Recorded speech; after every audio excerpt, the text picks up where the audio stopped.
A single edgy thought kicks off my embarrassing origin story. I hate humans. Within a gaudy mansion, the world's most punchable faces were having a party. Surrounding my past self, a pack of judgmental elites sneered down. He pathetically clutched a tiny ball of light, his only skill. This sad sack was me, Bai Xing, trying way too hard to look mysterious in the shadows. Their host, a blowhard named Pushkin, paraded his newest acquisition for all to see. My new title was apparently the Living Lamp, a fancy, breathing paperweight. Pushkin's voice dripped with scorn as he presented the evening's entertainment. Everyone knew this loser only had a useless F-rank ability. Apparently, he'd saved me from a fate worse than being his personal glow stick. Through their laughter, a truly epic villainous monologue started brewing in my head. My past eyes flared with a brilliant crimson, the classic sign of a character about to snap.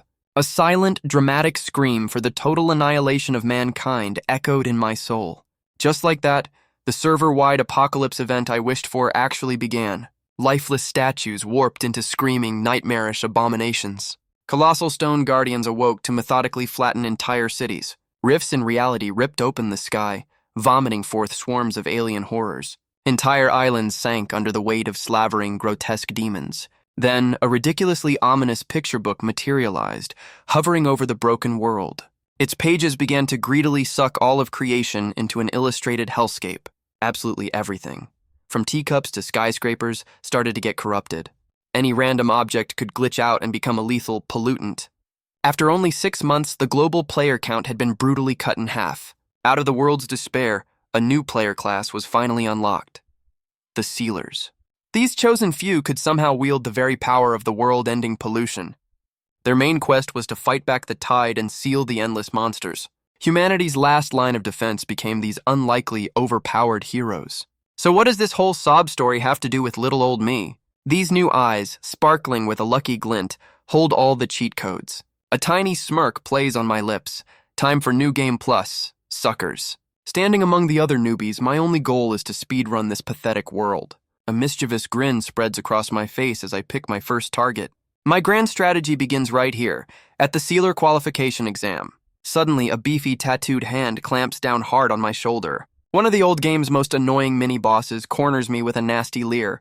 I instantly recognize Kim Phuket, the loan shark who made my first playthrough a nightmare. My past self would have been a stammering mess before this walking sack of muscles. Phuket scoffs at my silence, mistaking my boredom for fear. He bellows to the gathering crowd, clearly trying to activate a public humiliation debuff. This idiot is about to reveal that I was once humanity's greatest hope, a celebrated genius. A wave of mockery washes over the crowd, remembering my past self only as a legendary flop. They sneer at the memory of the fallen prodigy, a running joke about wasted potential. Phuket basks in their derision, savoring my public humiliation like a fine wine. His foul breath hits my face as he hisses grim reminders about an old crushing debt. However, a serene smile blooms on my face. This is all going according to my walkthrough. My mind flashes to his pathetic end in the first timeline, a death far too merciful for my taste. This time, my small hand is the first to move, seizing the collar of his grimy shirt. A truly unhinged grin stretches my cheeks as I completely flip the script on this buffoon. Pure, unadulterated shock flashes across Phuket's brutish features. His confusion quickly boils into a predictable, sputtering rage as a meaty fist soars towards me. I calmly present my cheek, a perfect, inviting target for his clumsy attack. My voice drips with condescending sweetness, daring him to ruin his investment before the exam. However will you collect if I'm disqualified for a little scuffle? I coo with a wicked glint in my eye. You can practically see the gears grinding to a halt in his thick skull as he realizes my checkmate. That oversized fist stops just inches from my face, paralyzed by his own insatiable greed. He withdraws with a string of pathetic threats, trying to salvage a shred of dignity. I simply form a little finger gun and aim it straight at his retreating back. Pew pew, I whisper playfully. You've just been tagged for later. Leaving him stewing in his own fury, I promise a much more interesting reunion is coming soon. Terrified whispers follow me through the parted crowd, their awe now curdled into fear. The other applicants give me a wide berth, branding me some kind of walking bad luck charm.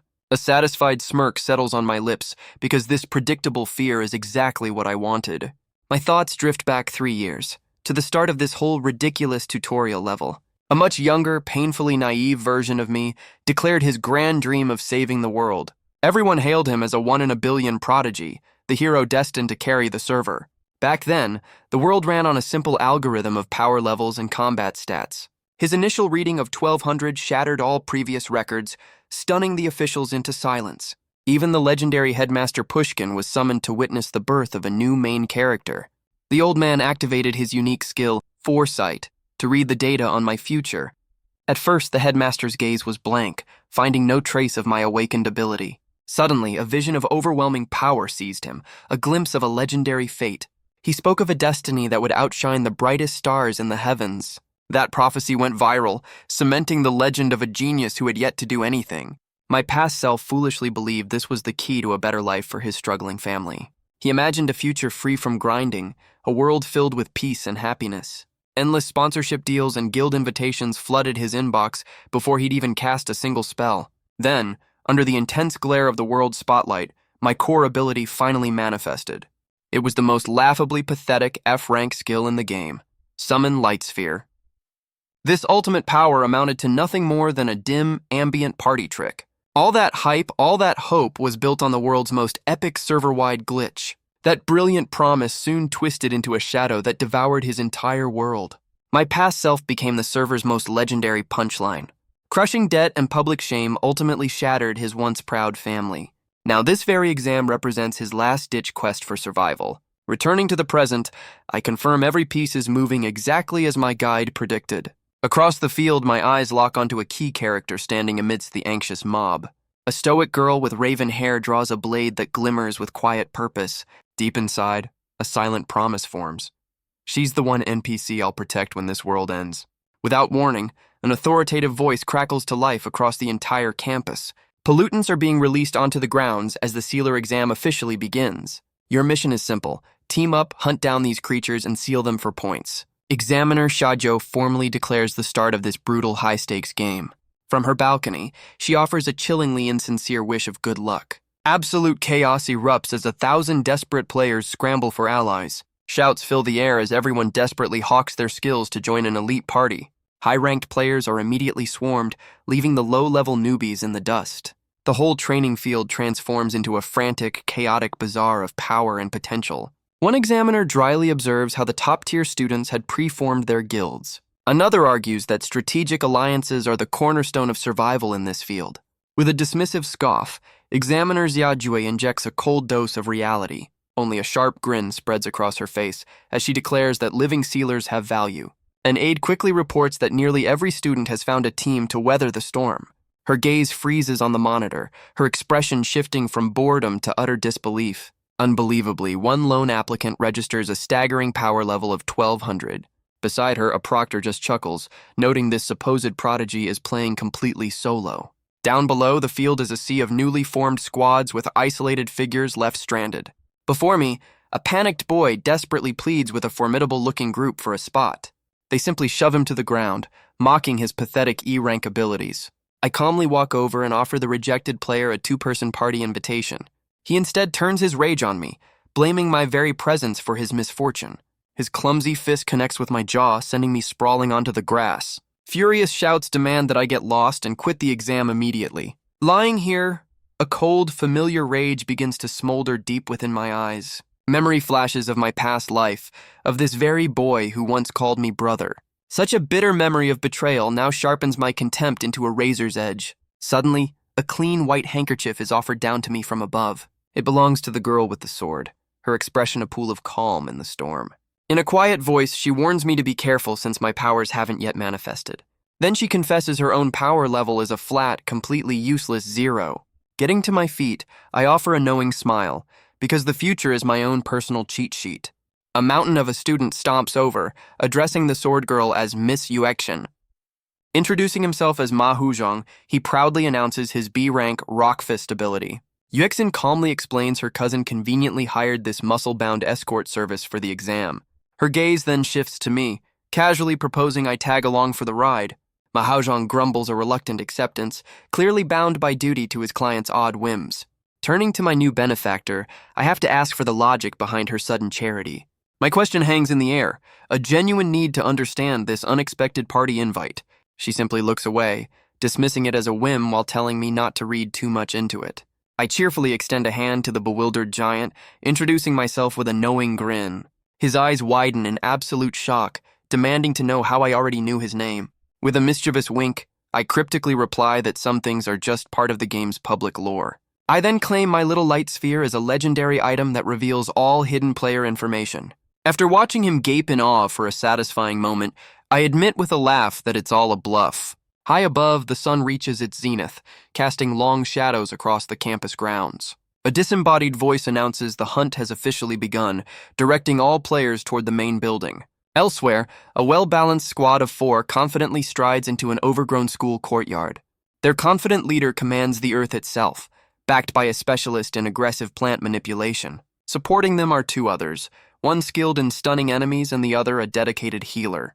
The leader smirks, hoping to farm some easy points from low-level creatures in the area. Suddenly, their plant user freezes, sensing a hostile presence rustling within the flower beds. A nimble girl with feline features eagerly offers to flush out whatever is hiding from them. She bolts across the courtyard on all 4s, a blur of motion against the unkempt green. Without warning, massive thorny tendrils erupt from the soil, lashing violently through the air. Her desperate cry for the team to fall back is cut short by the sudden eruption. An enormous floral monstrosity bursts from the earth, swatting her aside like an insignificant toy. Towering over them is a notorious field boss, the dreaded cannibal 4-leaf demon clover. From the ground, countless smaller versions sprout in an instant, completely surrounding the panicked students. The entire courtyard is now infested with a writhing horde of 18 F-rank monsters. Their coordinated formation completely crumbles under the sheer weight of this overwhelming surprise attack. In a panic, the leader screams for the catgirl to immediately disable the charging beasts. He instead slams both palms onto the ground, channeling his own ultimate skill in desperation. Geysers of molten rock instantly erupt from below, turning the courtyard into a volcanic death trap. The entire swarm of demon clovers is completely vaporized within the searing pillars of flame. Breathing heavily, the leader scans his scorched surroundings, his teammates shaken but unharmed. His agile scout presents a glowing crystal, the precious core salvaged from the ashes of the boss monster. He explains how this single item can be used as bait to spawn endless waves of weaker creatures. A fanatical gleam fills his eyes as he preaches about securing humanity's future through these sealed powers. Far from the fiery battle, my own mismatched party navigates the eerily silent school corridors. Our new group moves with a palpable tension, each footstep echoing in the empty halls. Beside me, Yuexin keeps her blade at the ready, her quiet focus a constant warning that danger is everywhere. Baixing playfully winks, utterly unbothered with a B-rank captain watching our backs. Turning to Ma Hozhong, he complains loudly about this painfully slow scavenger hunt. Our captain insists pollutants are a random spawn, but a bead of sweat betrays his targeted search. He desperately seeks a rare beast, one capable of bending the very fabric of reality. Its unique power traps victims within a sealed pocket dimension, a world completely separate from our own. Under the weight of his secret mission, Ma Huzhong's composure begins to visibly crack. He gestures nervously toward a derelict warehouse, ordering Baixing to illuminate its shadowy entrance. Yuexin immediately questions the reckless command, though Baixing seems surprisingly irritated by her concern. His annoyance instantly melts into theatrical tears of joy, ecstatic to finally be useful. He bounces forward with uncontainable glee, giving the captain a hearty slap on the shoulder. Mid-stride, that cheerful mask contorts into a chillingly sinister grimace. His leading foot collides with an invisible wall, stopping him dead in his tracks. Everyone freezes, staring in disbelief at the shimmering distortion in the air before him. The ground beneath his feet cracks open like glass, revealing a swirling vortex of pure darkness. His teammates watch in horror as unseen tendrils violently pull him into the abyssal rift. Miles away, inside a sterile control room, analysts diligently monitor the unfolding examination. Head examiner. Xiajie, however, calmly buffs her nails, appearing completely bored by the proceedings. A frantic technician reports that an entire team's life signal has suddenly vanished from the grid. She offers only a cold smirk, remarking that a few casualties are an expected part of the curriculum. Deep within the suffocating void, Baixing's tiny sphere of light bravely pushes back the gloom. Its gentle glow reveals the horrifying truth that they are not alone in this pocket of nothingness. A monstrous C-rank crypt demon spider hangs directly above them, its many eyes gleaming with hunger. Ma Huzhong shakily assumes command, barking at the disoriented group to rally behind him. He quickly assigns combat roles to his high-ranking cronies, pointedly ignoring the rest of us. One of the hired mercenaries suggests simply abandoning Bai Xing to lighten their burden. Weixin's blade is instantly at the man's throat, her eyes blazing with protective fury. Ma Huzhong hastily silences the argument, reminding them that her judgment is absolute. He then dismisses Bai Xing with a sneer, telling him to just stand still and be a good little lamppost. Another thug chimes in, cruelly suggesting they just hang him from the ceiling for a better spread of light. The burly men erupt in mocking laughter, enjoying the casual degradation. Yet Yuexin's sharp gaze sweeps the darkness, her instinct screaming that a far greater threat is lurking nearby. Suddenly, a hand clamps down on her wrist, and she turns to see Bai Xing stopping her from drawing her sword again. He calmly inspects her weapon, identifying it as a rare artifact designed for hunting ethereal beings. Taking the hilt with a newfound confidence, he declares that it's his turn to be her shield. Weixin can only stare, her face flushing crimson at his impossibly audacious gesture. Bai Xing puffs out his chest, boasting about his flawless perception and unbreakable moral compass. His crimson irises narrow to slits, focusing on a single point in the empty space before them. He then drives the enchanted blade downward into the floor, striking something unseen by anyone else. The entire party flinches back as the impact reverberates through the strange dimension. With a triumphant, manic grin, Bai Xing calls out the true name of their invisible tormentor. Weixin's face drains of all color, her expression twisting with horrified recognition. He yanks her back an instant before an unseen force rips the enchanted blade from the floor. From that very spot, a figure of pure shadow begins to unfurl with chilling grace. The darkness coalesces into a man with an appraising smile, commending Bai Xing's sharp senses. His voice drips with condescension, offering Bai Xing a place in his grand experiment. This is Ji Weiguang, the infamous A-rank researcher with a chilling obsession for unique abilities. A single terrified word escapes Yuexin's lips. Cousin. Bai Xing merely scoffs, completely unimpressed by the dramatic family reunion. Ji Weiguang casually commands the monstrous spider to begin its grim work on another terrified student. His attention then snaps to Yuexin, enveloping her in a suffocating aura while whispering of her family's ruin. With an unnervingly wide grin, Bai Xing declares it's time they all learned the meaning of true despair. He finally unleashes his true nature, the legendary Divine Hand, a power over the very concept of abilities. The other students recoil in terror, shouting about the catastrophic consequences of his awakening. Ma Haozhong bellows for everyone to attack, warning that their hesitation means certain death. Yet the hired mercenaries suddenly fall silent, a strange understanding passing between them. Their tense stillness shatters into waves of mocking, condescending laughter. They openly jeer at the notion of a second awakening, dismissing it as a childish fantasy. Ji Weiguang smirks, advising Bai Xing to pay no mind to the ignorant rabble. Sinister tendrils of shadow coil around Yuexin, pinning her arms as she struggles helplessly. He pulls her against him, his voice a venomous whisper promising a new kind of game. Tears of pure frustration and fear stream down her captive face. Bai Xing's voice cuts through the noise, a sharp command for her to get ready to move. Those crimson eyes harden, locking onto his target with icy resolve. Ma Huzhong contemptuously steps forward, blocking any chance of a simple escape. A brutish wager is proposed, withstand one punch and their freedom is guaranteed. His entire arm then transmutes before their eyes, sheathing itself in jagged, dense stone. The B-ranker channels his energy, preparing to unleash his signature avalanche fist technique. He orders his lackey to handle the spider, his full attention now fixed on crushing the boy. Yuexin's heart plummets, a desperate wish for the strength to fight her own battles consuming her. Bai Xing calmly extends an open palm towards her, offering the very power she craves. His fingers gently touch her forehead, a strange warmth spreading from the point of contact. A brilliant thread of light suddenly arcs from his hand to Ma Huzhong's stony fist, freezing the B-ranker in place. Ji Weiguang snarls, his amusement instantly replaced by raw fury at this interference. He conjures a towering wall of impenetrable shadow to intercept the boy's strange power. But the glowing sphere phases through the barrier as if it were mere smoke, leaving the A-ranker stunned. Its trajectory remains unaltered, continuing its inexorable flight directly toward Yuexin. The orb merges with her skin, erupting in a blinding flash that engulfs her entire form. An immense, untamed aura explodes outward from Yuexin, blasting her astonished cousin backward. A look of manic understanding dawns on Ji Weiguang's face. The boy can bestow awakenings upon others. His predatory grin returns, his offer now laced with a fervent, dangerous obsession. Baising flatly rejects the offer, declaring he hates work more than anything. He smirks, adding that since Ji Weiguang is about to die, there's no salary to worry about. Ji Weiguang recoils from the intense heat radiating from his cousin. A status window reveals Yuexin's new A-rank ability, Thermal Mastery, with a power level of 1200. She stares at her own flaming hands, shocked by her sudden awakening. Baixing casually tells her to stop standing around and get to work. Yuexin's eyes narrow, filled with a new and dangerous resolve. Her cousin's face twists in a mask of disbelief and fear. He taunts her, suggesting she get familiar with her new powers. Ji Weiguang orders Ma Haozhong to go and play with his newly empowered cousin.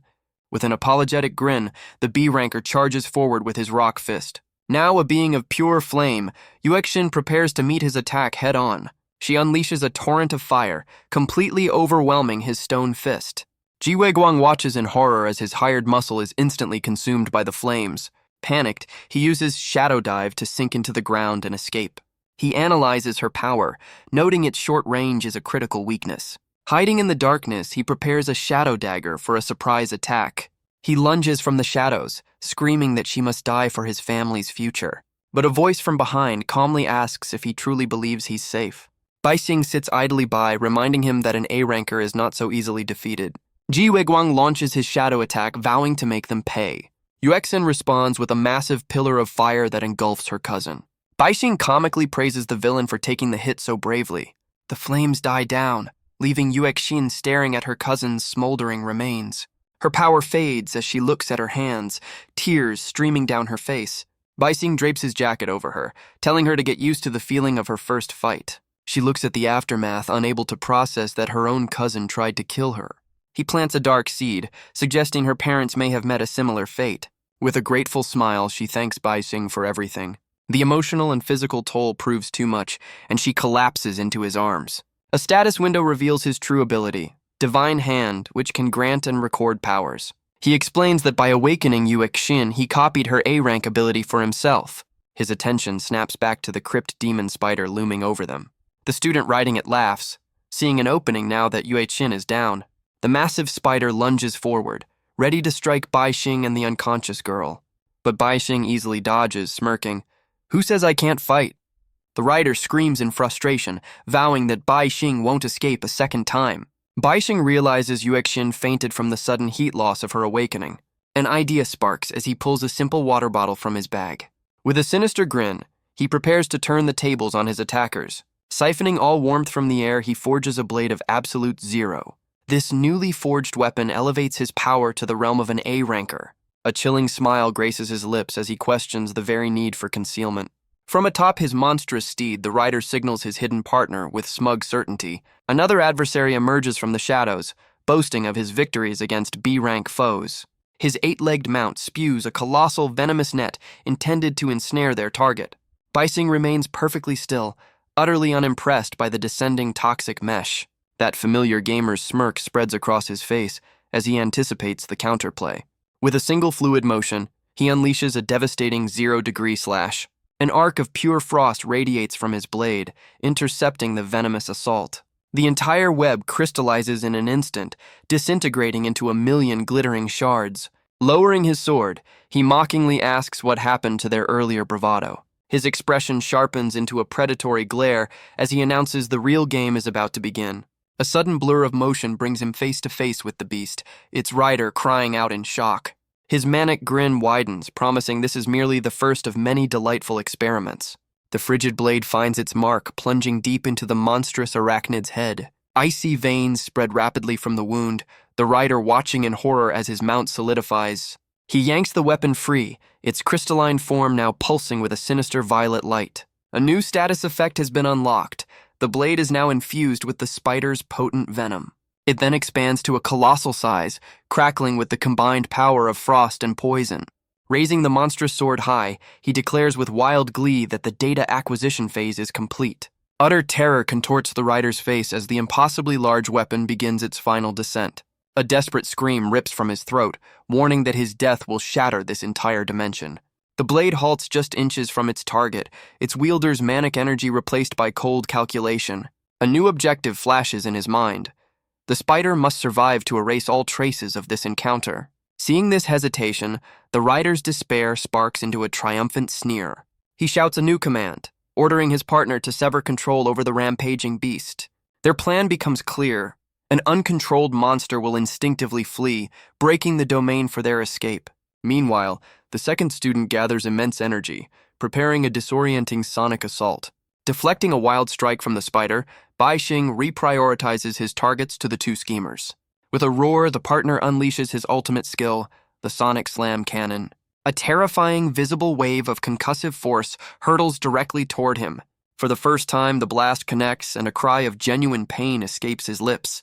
Triumphant, the attacker boasts that every player, no matter how skilled, has a weakness. Urgently, his partner shouts for the final blow while their enemy is staggered and vulnerable. Taking the opportunity, the enormous spider lunges forward to crush its seemingly helpless foe. Venom-laced fangs descend, poised to deliver the killing strike.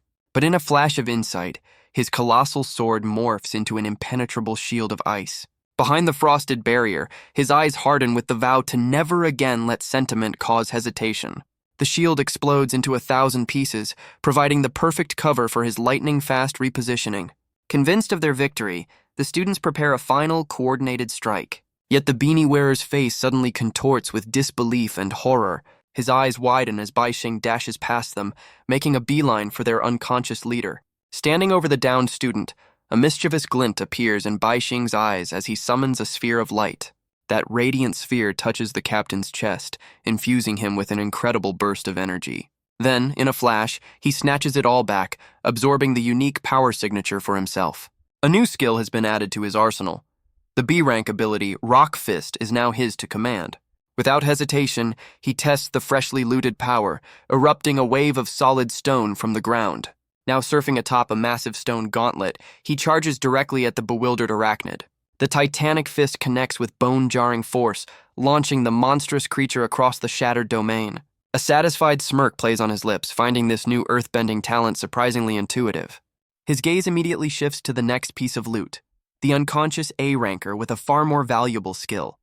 Crossing the ravaged battlefield in a blur, he reaches down to claim his next prize. Another notification confirms the acquisition of the A-rank Black Shadow ability, a significant upgrade. Realizing their impending doom, the last two students unleash a desperate final attack. Their combined power, however, only passes through an afterimage that dissolves into black smoke. Too late! The swordsman realizes their true target has already vanished from sight. Sheer panic grips his partner, the horrifying truth of Bai Xing's copycat power finally dawning on him. From his own shadow, inky tendrils erupt to ensnare the shrieking sound user. This newest acquisition adds sound control to an already overpowered skill tree. Only the swordsman remains, trembling before a foe who has become utterly unbeatable. With a grin that promises both pain and discovery, Bai Xing proposes one last beta test. He presents a chilling choice to his final, terrified lab rat. Now it is time to see if his newly acquired skills can be combined into a single, devastating combo. He casually explains the theory of merging rock, shadow, and sound into a perfect synthesis of destruction. Around his outstretched arm, a monstrous cannon of shadowy rock begins to coalesce. This ultimate weapon, he decides, will be called the Hellcrusher Gold Cannon. A wild laugh escapes his lips as he pours every ounce of stolen energy into the charging weapon. The resulting torrent of pure, chaotic power completely engulfs his last opponent. He watches the beautiful aftermath, pleased that the field test was a resounding success. As the last enemy fades, the corrupted dimension shatters like glass, revealing the familiar campus grounds. Kneeling beside Awakens, he calmly reports that the pollutant has been successfully contained. He presents a miniature, perfectly preserved spider as proof that no trace of the incident remains. Suddenly, his playful demeanor vanishes, his senses screaming at the approach of an uninvited audience. Lifting his gaze, he sees Examiner Xia Jue and her elite squad walking toward them. Her stare is cold and penetrating, an unspoken accusation hanging in the air. She wastes no time on pleasantries, demanding to know the whereabouts of Ji Weiguang. In that instant, Bai Xing understands she was a key player in this entire charade. His eyes drift to the oblivious Yuexin, a painful memory of her previous tragic end flashing through his mind. Watching the examiner depart, he silently confirms that this world's plot is far more complex than he first believed. Frantic shouts erupt from a suited man over Yuexin's still form. Uniformed guards immediately swarm around their fallen young miss. An imposing butler named Ji Renhei barks orders for an immediate evacuation to the hospital. One subordinate frantically speaks into his comms, his face a mask of pure panic. Another agent attempts to shield her, muttering about her disheveled state.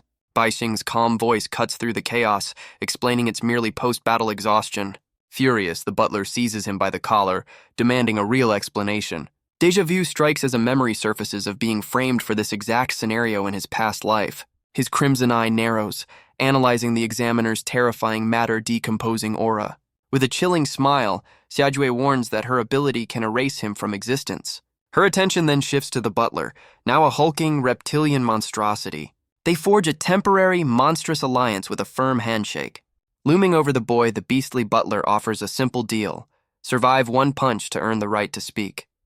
Internally, Bai Xing assesses the brute's stats and finds them laughably one-dimensional. He immediately throws his hands up in a display of theatrical terror, promising to spill everything. A wild story tumbles out about Ji Yueguang's secret plot to steal a legendary school treasure. Scoffing at the tale, Xiajue counters that she can't detect Yueguang's presence anywhere. Desperately, he adds that the target is an artifact belonging to Headmaster Pushkin. Mention of that legendary name drains the color from the examiner's face. Her own colleague whispers a frantic warning about the consequences of angering such a man. Confirmation arrives that the headmaster is conveniently off campus, giving a guest lecture. While being dragged away, Bai Xing endures the jeers of students assuming he has been abandoned. They mock him loudly, celebrating the expulsion of a supposedly useless teammate. A sly grin touches his lips as he helpfully suggests checking the headmaster's office for proof. Suddenly, Xiajue's sharp eyes catch a faint wisp of shadow trailing from his feet. Inky tendrils bind him as the squad cautiously follows the dark breadcrumb trail. Their path terminates precisely at the grand, imposing doors of the headmaster's office. Keeping him in a vice-like grip, they slowly push the heavy doors inward. Inside, a gasp escapes her as she recognizes Ji Yueguang's unmistakable shadow clone. A knowing smirk plays on Bai Xing's face. This very room was the stage for his previous life's downfall. Before their eyes, the clone retrieves a gleaming golden ox statue from a hidden compartment. Without hesitation, the shadow figure hurls the artifact directly into their hands. She catches the heavy statue instinctively, her expression a perfect picture of bewilderment. Bai Xing's grin turns wicked as he announces the grand opening of an S-class pollute domain. Instantly, a colossal dome of crimson energy swallows the entire campus. A memory of a lecture surfaces, explaining how these domains completely rewrite reality's laws. Each domain's twisted rules are dictated by the unique abilities of its master. Powerful domains can inflict anything from debilitating poisons to an eternal, unwaking sleep. Revealed as the lecturer is Headmaster Pushkin, a man rumored to see the future. On the blackboard, he had written the one absolute key to survival: know the rules of the game. An enormous lecture hall hums with the nervous energy of countless students. One student connects this ominous lecture to a recent catastrophic A-rank event. His neighbor whispers that releasing such classified data signals an unprecedented crisis. A younger boy asks aloud what the rankings even mean. An older student clarifies that the letters signify casualty rates, not the enemy's strength. He continues, explaining that S-class countermeasures are treated like national secrets. This grim realization dawns that something far worse than A-class is on the horizon. A single sharp clap from the stage instantly silences the growing panic. Headmaster Pushkin confirms their worst fears, announcing an escalation in pollutant activity. He then projects the horrifying survival statistics for the highest level domains. Within an S-class domain, a person's chance of survival plummets to a mere 1%. Sheer terror rips through the auditorium as the weight of his words sinks in. One desperate woman stands to ask the legendary prophet if this is the end for humanity. Pushkin meets her gaze with an unnervingly calm expression, acknowledging her plea. His chilling prophecy declares that mankind's ultimate turning point will arrive in just 3 months. Reality snaps back to the present, where the entire campus is imprisoned beneath a blood-red sky. A nostalgic smile plays on Bai Xing's lips as he recognizes this particular S-class playground. Panic finally dawns on the squad, their eyes fixed on the cursed golden ox in their hands. Xiajie whirls on the shadow clone, demanding an explanation for this catastrophic betrayal. Her words meet only empty air as the dark figure dissipates into nothingness. Inky appendages immediately constrict around Bai Xing, tightening like a vice. A horrifying understanding dawns on Xiajue. This tiny child orchestrated everything. His Cheshire cat grin widens as he activates a familiar skill, preparing to phase out of existence. She bellows at her team to seize him before he completely melts into the floorboards. The reptilian examiner instantly unleashes a torrential wave of shadowy tentacles. Countless limbs erupt from the ground, grasping desperately for the sinking silhouette. He boasts that his B-rank binding technique is inescapable, even for an A-rank powerhouse. Bai Xing's shadowy form elegantly weaves through the chaotic eruption of appendages. His captor laughs, absolutely certain that his specialized aura lock has the boy secured. A cheeky question echoes from the floor. How can you lock onto a target that has become the building itself? Another examiner steps into the fray, her hands crackling with latent power. Her entire body erupts in the dazzling B-rank energy of an electric pixie. She detonates a flash of pure, concentrated light, violently erasing every shadow in the room. Their triumphant laughter fills the now blinding space as Bai Xing's escape route is obliterated. Forced back into a solid form, he wonders how their abilities are enhanced within the domain. A sharp stiletto heel suddenly stomps down, pinning his hand's shadow firmly to the ground. Shutcha towers over him, her face a mask of fury as she demands to know the source of his stolen power. He simply looks up with an infuriatingly calm smile and poses a simple riddle. Her rage finally boils over, raw energy coalescing around her as she orders his utter destruction. Yet his own counterattack is already unfolding, a silent scream poised to shatter their reality. An invisible shockwave erupts from him, sending the examiners tumbling backwards. Glass throughout the entire hallway simultaneously shatters into a million glittering shards. Agonized cries are stifled as they clutch their heads, disoriented by the soundless assault. Through the ringing in her ears, Xiaojue furiously commands her squad to pursue the phantom. Suddenly, a monstrous shadow eclipses her, whispering a grave warning about her own safety. Ji Wu's transformed butler vows with chilling resolve to safeguard the life of Miss Yuexin. His colossal form then bounds away, a single footfall cracking the foundation beside the stunned examiner. That reptilian guardian now tears through the school grounds with terrifying, unnatural speed. Shouju's mind races, desperately trying to connect his flight to the Ji family's darkest secrets. She redirects her remaining agents, ordering them to track the beast and locate an escape route. Outside, the assembled student body gazes upward at the blood-red sky, a terrible premonition dawning. Sheer pandemonium erupts as the chilling truth sinks in. A pollute domain has sealed their fate. Perched high on a rooftop, Bai Xing grimaces, annoyed that this life's playthrough also comes with a debuff. His remaining hand clenches into a fist, a silent promise to shatter this rigged destiny. With a glint of pure vengeance, he swears to dismantle Pushkin's entire scenario piece by piece. Far below, the trapped students point with bewildered expressions at the unnatural crimson ceiling. One terrified shriek confirms their worst fear as a student finds the dome's edge impenetrable. Among the chaos, a C-rank opportunist spies a chance to turn his classmates into disposable pawns. He confidently steps forward, ready to spin a web of lies for his own selfish survival. This, he falsely proclaims, is merely the surprise final stage of their entrance exam. Boasting of his tactical prowess, the boy promises he alone can lead them through this test. His cat-eared companion quickly endorses his claim, urging the panicked crowd to trust their new leader. Another hopeful watches from the sidelines, realizing that leadership is the fastest path to a high score. From the crowd, a formidable B-ranker emerges to challenge this self-appointed captain's flimsy authority. The would-be leader just smirks, preparing a flashy demonstration for the non-believers. His lava earth ability activates, transforming the ground before him into a bubbling pool of magma. He casually mentions the skill's long cooldown, smugly asking if anyone still doubts him. Without warning, a streak of crimson energy descends from the sky and strikes him down. His followers can only stare in mute horror as their captain is instantly erased from existence. A single piercing scream cuts through the silence as a student realizes the domain itself has rules. Frantic whispers spread like wildfire, everyone desperately trying to guess which action triggered their leader's demise. The devastated cat-eared girl crawls toward the scorched earth, whimpering his name in disbelief. Before her, a colossal bull forged from malevolent energy begins to materialize from thin air. Crimson motes of power shower the remaining students, the chilling aftermath of the divine punishment.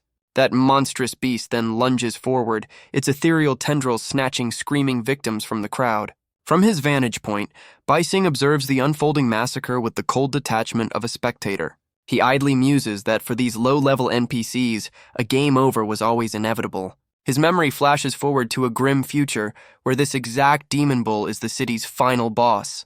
That future vision shows the titanic creature standing astride the ruins of a conquered metropolis. Its ultimate attack would leave behind nothing but a vast, smoldering crater where millions once lived. What hope remains when he's already seen the final tragic cutscene? Below, the terrified students descend into a savage free-for-all for survival. Pure despair drives others to indulge in their darkest final whims. Absolute terror freezes the remaining students, their only recourse a silent prayer. His only options are to crack the event rules or somehow find a respawn point. This S-rank pollutant's primary mechanic is brutally simple. Any shift in color means instant death. To the beast, all things are monochrome, and any emotional outburst just tightens the parameters. With Pushkin's malicious design now clear, he launches himself from the roof to meet the monster head-on. He instantly activates his copied A-rank skill, Thermal Mastery Control.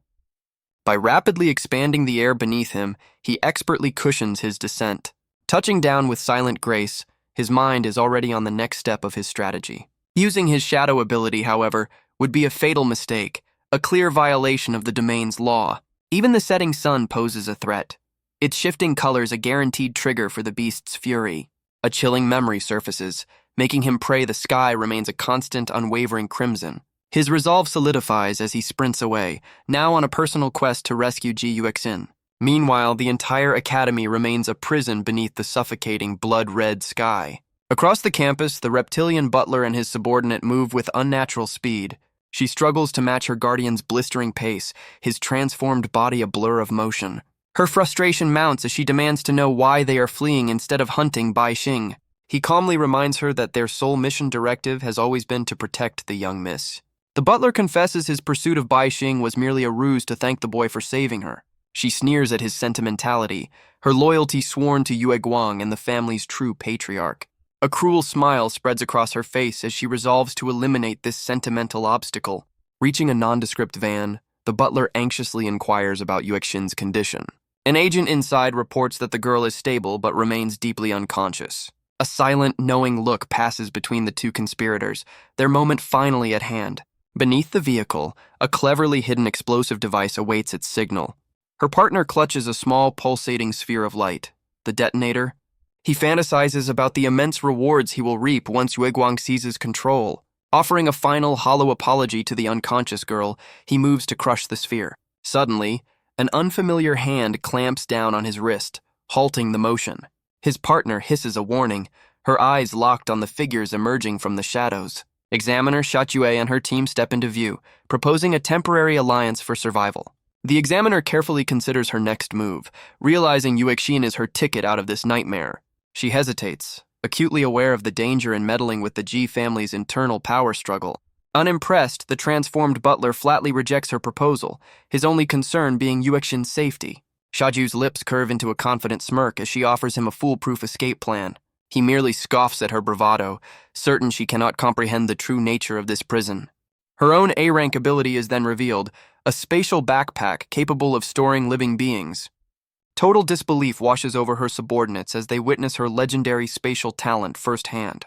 Instantly, he deciphers her unspoken offer, his cooperation for the girl's guaranteed protection. She presses him for answers, questioning why his renowned family now shies away from the hunt. His hardened expression falters, confessing that true knowledge of these abominations only breeds terror. Only a monster, he declares with grim certainty, possesses the power to destroy another. Her patience wears thin as she reminds him the spatial shelter has its definite limits. Reluctantly, he accepts her terms on the sole condition that Guxin enters the sanctuary first. Xu Zhao then unveils her grand strategy of gathering survivors to decipher the domain's lethal rules. He immediately dismisses the plan as reckless, warning that the living are merely liabilities in this death trap. Turning to his subordinate, he commands her to scan the area for any signs of life or death. Luminous energy gathers in her eyes, activating a unique perception that distinguishes the vital from the spectral. However, the examiner harbors a far more sinister agenda, trusting no one but herself. With a curt gesture, she commands her own team to compile a list of targets for an imminent capture mission. A wicked smile confirms her true intent. The other students will serve as disposable test subjects. An underling quickly identifies their prime specimen, an A-rank candidate named Yin Xiao Xiao. Concealed within the nearby shadows, Bai Xing absorbs every detail of their cold-blooded scheme. Calculating furiously, His mind maps the optimal path to Yuexin through these two warring factions. Then, an unexpected presence directly behind him sends a jolt of alarm through his senses. Before him, the terrified target Yin Xiaoxiao pleads for her life, desperately offering her utility. Baixing leans in close, his playful demeanor gone as he demands an immediate demonstration of her value. Desperately, she proposes a risky gambit, offering herself as the perfect bait for his power-stealing heist. Unmoved, he counters with a single, non-negotiable demand: reveal her A-rank ability now. Terror grips her as she shrieks, the final second before their pursuers violently converge. Writhing tentacles erupt from the ground, ensnaring the space between them and the approaching squad. Just like a final boss, a confident smirk spreads across his face, knowing they've tragically underestimated him. Casually flicking his wrist, he channels an overwhelming surge of power into the trembling girl. Immediately, the fleshy appendages coil around her newly empowered form, sealing the trap. Suddenly, a holographic interface materializes, displaying her boosted stats and the A-rank ability, Mind Probe. The tentacle-wielding agent freezes, sensing an impossible spike in Bai Xing's own energy signature. Grinning wider, he prepares to reclaim the power he so generously loaned out. Without warning, his opponent crumples, his life force and abilities siphoned away in a single moment. Now commanding the stolen tentacles himself, Bai Xing's true strategy finally clicks into place. Stomping one of the appendages into the ground, he begins his own theatrical, deadly countdown. This objective is simple: exploit the game's rules by cloaking his victim in shifting colors. Shadowy wisps snake around the fallen examiner, corrupting his form with forbidden hues. Meanwhile, the monstrous butler stands his ground, forming a defensive perimeter around the van. Exactly as orchestrated, the domain's guardian beast aggroes onto its new, helpless target. Utter disbelief paralyzes Xia Jue as the brutal, calculated carnage unfolds before her. Panic seizes her as she frantically tears open a spatial rift for a desperate escape. Pointing a single finger, he continues his countdown with the chilling smile of a predator. From the ether, he manifests the legendary Hellcrusher Gold Cannon, aimed directly at her escape route. Blinding light coalesces within the cannon's barrel, warping the very air around it. An earth-shattering wave of pure force then obliterates the chaotic battlefield. Scorched earth is all that remains where the guardian beast once stood. Casually, he inspects his fingertips, feigning a bored sigh after such a spectacle. His personal interface glows, scrolling through a dazzling list of newly acquired skills. Before her, the tiny boy seems less a person and more an unstoppable force of nature. A self-satisfied smirk plays on his lips, marveling at a strategy conceived and executed in seconds. Her mind races, replaying his perfect manipulation of power, shadows, and domain rules. That colossal cannon served as the ultimate misdirection for his true, hidden objective. Even the resulting inferno was a calculated trigger for the domain's next deadly phase. She shudders at the terrifying clarity of his high-speed, cold-hearted calculations. This boy's absolute mastery of the game's mechanics represents her only path to survival. He dismisses her awe with a flick of his wrist, unimpressed by simple flattery. A horrifying thought strikes her as she realizes her own A-rank ability is suddenly missing. Cheekily, he flashes a peace sign, confirming he's already browsed her every secret. Her face flushes with a mixture of terror and indignation, demanding his immediate silence. She sputters a weak threat, insisting his usefulness is the only thing keeping him alive. He explains his need for a silent, mind-linked subordinate, a role she is uniquely qualified for. His offer is simple: become his personal skill collector, and he will guarantee her life. Placing a hand on her head, he bestows upon her the raw, crushing power of a rock fist. Her own status screen flickers to life, now displaying a dual ability A-rank designation. With the deal struck, he urges her forward, reminding her their window of opportunity is closing. His gaze holds a silent warning, promising that any thought of betrayal will be her last.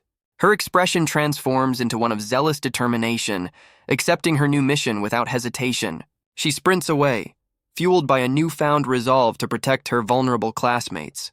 Of course, the entire rescue strategy was already uploaded directly into her mind by him. Pure elation courses through her, certain she has just allied with a living legend.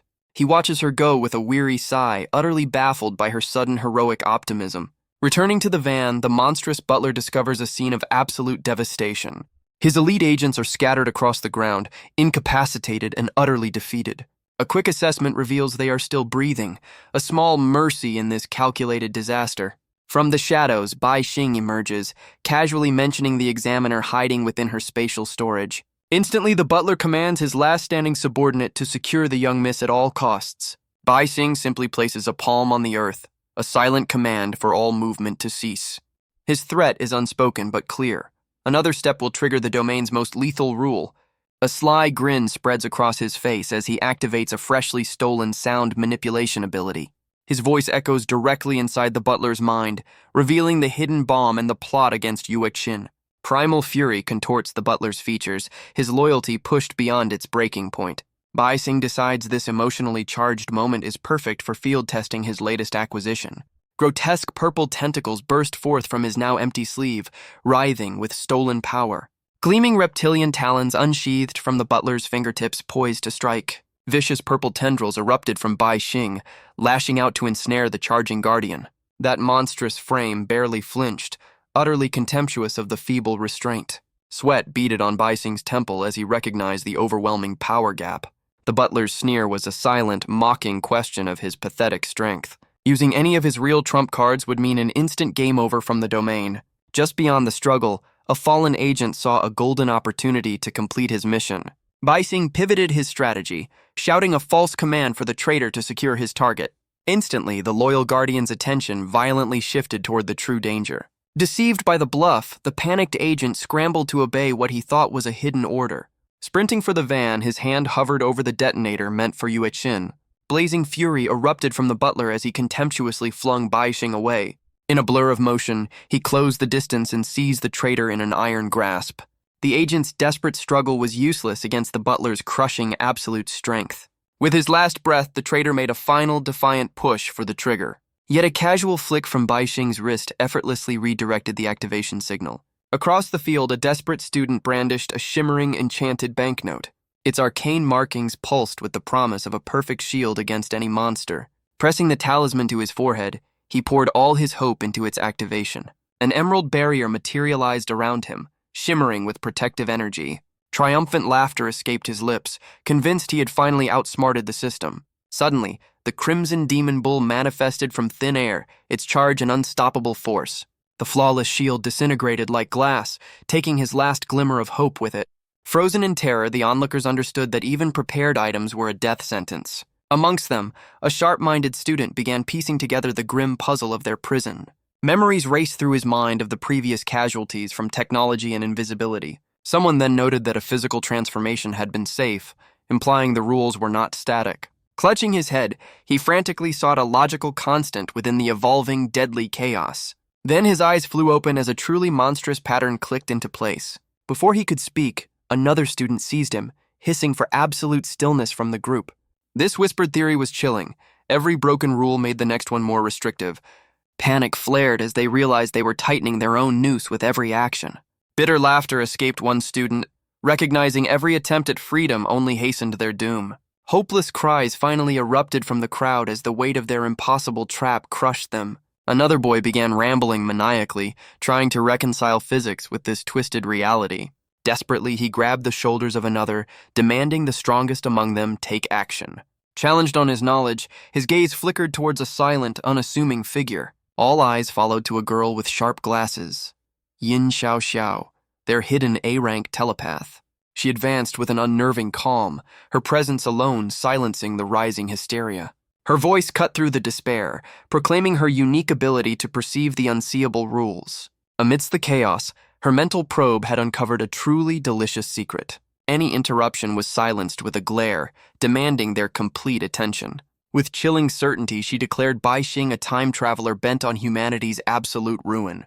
Disbelief warred on the student's face, unable to grasp such a profound betrayal of their species. Yin Xiaoxiao's fingers dug into his collar, her voice a low hiss commanding his silence. That creature, she insisted, had long since abandoned its claim to being human. She then projected a memory directly into their minds. Her own tense confrontation with the boy. Cold dread washed over them. Their opponent could not only fight but read their very thoughts. However, she revealed Bai Xing's fatal flaw as a jack-of-all-trades, yet a master of none. Her own ace was a meticulously crafted mental fortress, a perfect blind spot in his vision. A brilliant strategy then unfolded, a symphony of their combined powers designed for one perfect strike. They paled, suddenly understanding she had already peered into every corner of their own minds. She praised another student's cleverness, one who had already adapted to the newly discovered color rule. His ability manifested as a perfect vacuum sphere, an ingenious bubble of absolute silence for their plotting. With an inviting smile, she offered them a pivotal role in the grand crusade to save their world. One student bravely challenged her cold calculus, refusing to treat his classmates as disposable pawns. He instead rallied the group with a fiery promise of unity, a vow to triumph together. Beneath her calm facade, however, a far more sinister ambition took root. To steal Bai Xing's knowledge, her obsession twisted into worship. She would help her savior devour this entire world for his prize. Miles away, Bai Xing coolly replayed the examiner's pathetic scramble and the butler's clumsy assault.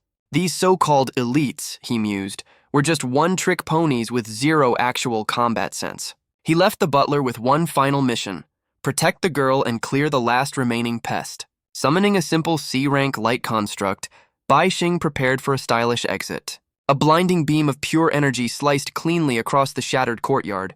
He brandished the light like a legendary sword, painting a final grand flourish before vanishing. Stunned, the butler finally grasped the terrifying truth of Bai Xing's multiple stolen A-rank abilities. He scoffed at the boy's audacity, promising to demonstrate the true, unyielding might of the G family.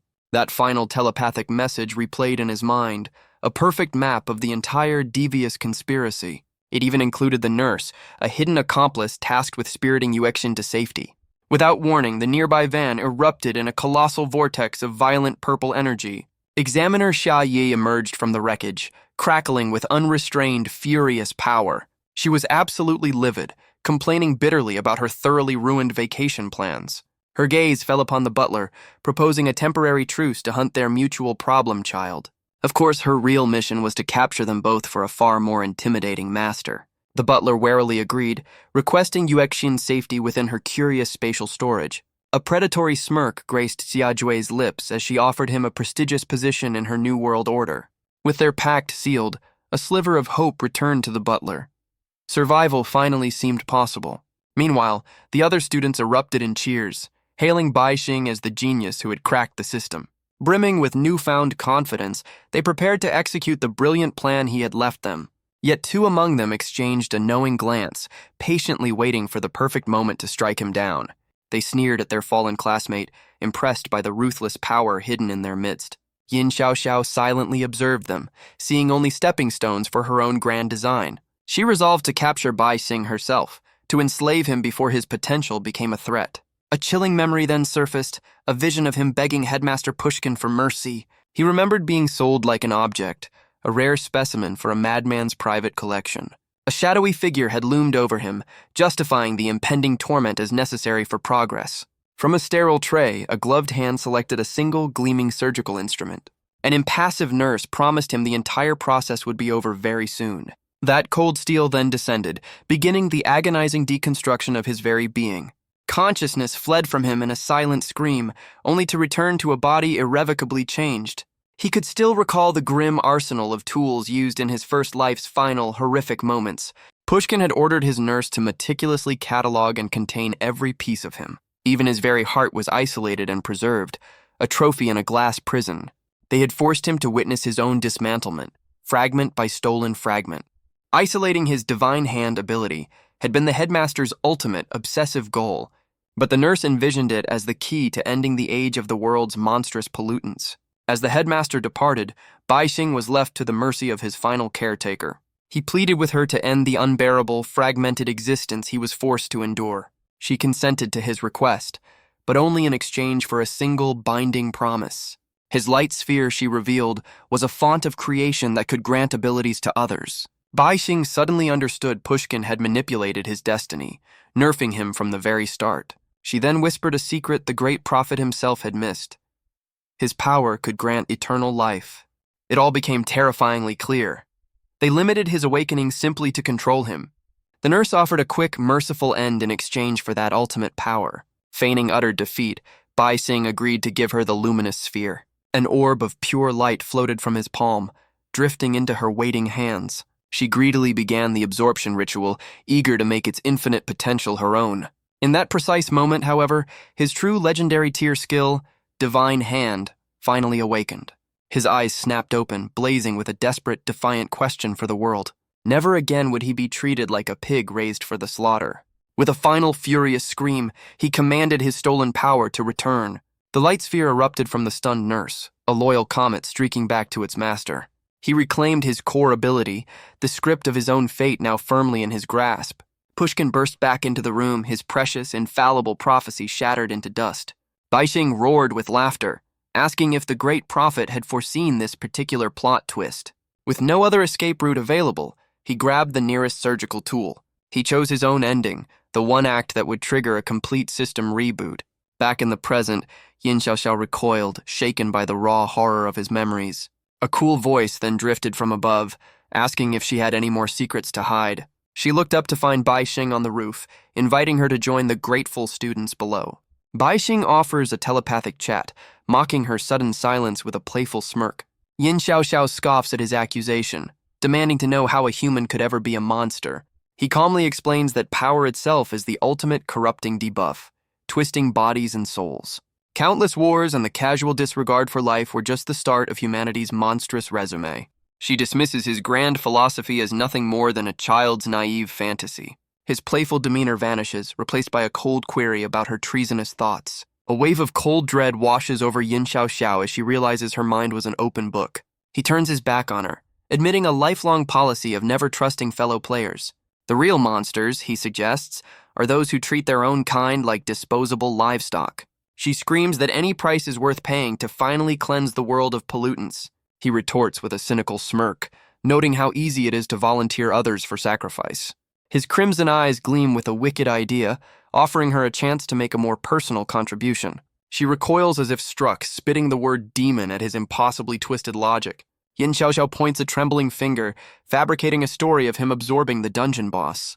Panic and conviction spread through the crowd as they prepared to fight for their survival. One confident B-ranker steps forward, becoming the focal point for a massive combined assault. A self-assured grin spreads across his face, certain their unified power will guarantee a one-shot kill. Her laughter rings out, sharp and manic, as she taunts him with the collective fury he now faces. Streams of pure energy converge upon the leader, his power level skyrocketing to an immense new height. Baixing watches the grand display from his rooftop perch, an expression of profound boredom on his face. Then, with a casual elegance, he raises a single, slender finger to the sky. Every head snaps upward as a colossal silhouette begins to blot out the daylight. An enormous shadow clone of him materializes above, dwarfing the entire academy courtyard. Yin Xiaoxiao's triumphant expression crumbles as she understands the brilliant simplicity of his trap. A wicked grin spreads across his face as he prepares to address his captive audience. He cheerfully explains the domain's exploitable rule. No light means no color. The powered-up student leader bellows in terror, realizing the fatal flaw in their plan. Despair marks the B-ranker's face, his ultimate attack utterly useless against an intangible shadow. Baixing calmly announces this is merely self-defense, but any attack will be met with annihilation. Their leader immediately cracks under the pressure, screaming that Yin Xiaoxiao orchestrated the entire plot. He then pathetically begs for mercy, offering a deal for Baixing to surrender his power. An amused glint appears in Baixing's eyes as he reveals he just copied their energy channel skill. He graciously offers to return their pooled energy, framing it as a generous gift. Instead, he yanks every last spark of power from them in a single, breathtaking instant. His internal system log explodes with notifications, cataloging over 60 newly acquired skills. He tisks in disappointment, unimpressed by the low-tier quality of his loot. Across the courtyard, the entire student body collapses in unison, their power levels reset to 1. Yin Xiaoxiao glares up from the ground, vowing the headmaster will make him pay for his demonic actions. Their punishment, he declares, will be to helplessly watch the true boss descend upon them. He concludes with a sinister grin, promising to clear the raid himself after they've had a good scare. Sunlight finally breaks through as the Crimson Domain shatters like glass. Within a lavish office, Headmaster Pushkin and his 2 assistants prepare for departure. A frown crosses his face as he senses the distant trouble, prompting a question about his unhurried pace. The headmaster offers a cryptic excuse, blaming a celestial server admin for his travel restrictions. He then dismisses one aide, gesturing for the other to accompany him alone. Without his companion Lin Qi, he admits the powerful seals are simply beyond his control. A predatory smirk graces Lin Chi's lips as she declares her restored power can handle the job, for a price. With a confident stride, she takes the lead, her destination set for the troubled academy. The abandoned assistant watches their departure, a storm of conflict in his eyes. A system window materializes, displaying Lin Chi's S-rank status and her golden blood trait. Returning to the campus, the monstrous butler carefully wheels the unconscious Yuexin towards an escape route. His associate urges him to hasten their escape so the hunt for Bai Xing can begin. The hulking butler hefts the stretcher, advancing towards a shimmering, unfamiliar portal. She snaps at him to hurry, her patience clearly worn thin by the delay. Suddenly, his slit pupil eye narrows, detecting the subtle scent of betrayal. His enormous foot stomps down, abruptly halting their forward momentum. Violently, he yanks the stretcher away, pulling Yuexin back from the portal's waiting maw. Utterly stunned, the agent demands to know how he saw through her deception. His cold gaze locks onto her as he asks if she intended to follow them through the gate. She admits to hearing Bai Xing's earlier warning about the domain's peculiar activation triggers. A cruel smile plays on her lips as she reveals the power of annihilation rests at her very fingertips. He calmly points out that activating her power would change her nail color, triggering instant death. Her laughter rings out as she counters that any random event could set off the trap, making inaction a gamble too. She gestures imperiously, demanding he deliver Bai Xing to her without another word. He seemingly concedes, agreeing on the condition that Yuexin is safely stored in her spatial inventory. The butler then instructs her to open a transfer portal far away, manned only by a powerless medic. Confident in her victory, Xiaojue smirks and accepts his seemingly foolproof terms. A swirling vortex of purple energy materializes at her command, ready to claim her new assets. His mind races, calculating the single second it takes for her to activate her personal escape portal. This entire plan is a high-risk gamble, hinging on the nurse now wheeling Yuexin forward. In a flash, his powerful reptilian tail sweeps out, catching the unsuspecting nurse at the ankles. A startled cry escapes the nurse as she pitches forward, crashing to the pavement.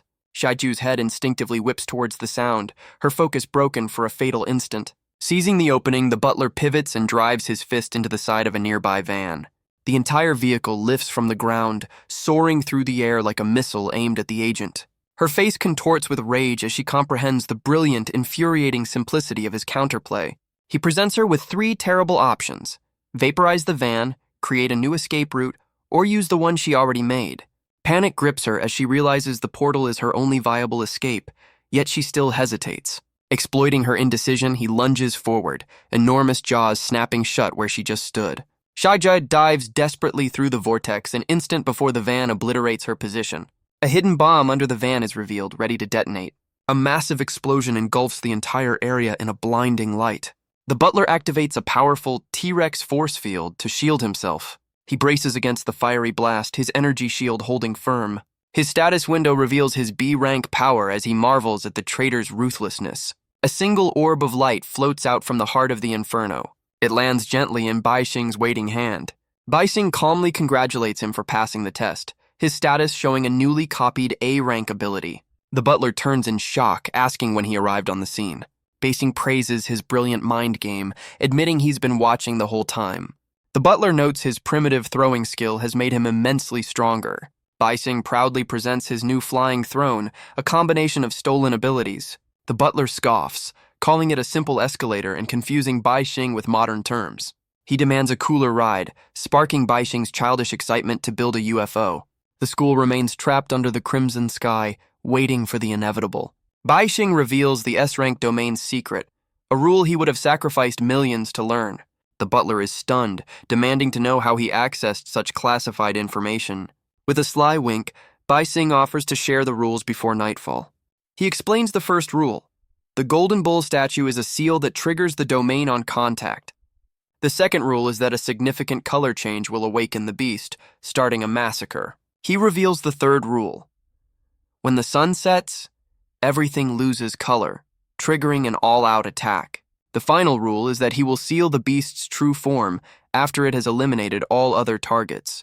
The butler realizes with dread that they'll be attacked as soon as night falls. Bai Xing opens a portal, joking that he and Yuexin will hide while the butler faces the danger. The butler sees through the bluff, and Bai Xing sighs at his lack of humor. A lingering question hangs in the air. Is survival truly possible? The nurse voices her doubt. wondering if they can really make it through this. Betrayal reveals his true plan, to use his combined powers to create a safe zone of constant light. He recalls a time when he was asked to control the brightness of his light sphere. By matching his light to the setting sun, their area will be the only one that doesn't change color. He offers the butler a chance to live for Yuechin's sake, warning him not to cause trouble. The remaining agents look on with weary skepticism. The butler's gaze softens as he looks over the still unconscious Yuechin. Betrayal sits alone, plotting his next move and anticipating Pushkin's arrival. He questions why fate has brought him back to these specific events, suspecting a deeper trap. The butler suggests putting Yuechin in the spatial backpack for her own safety. The nurse nervously agrees, wanting the comatose girl to be properly cared for.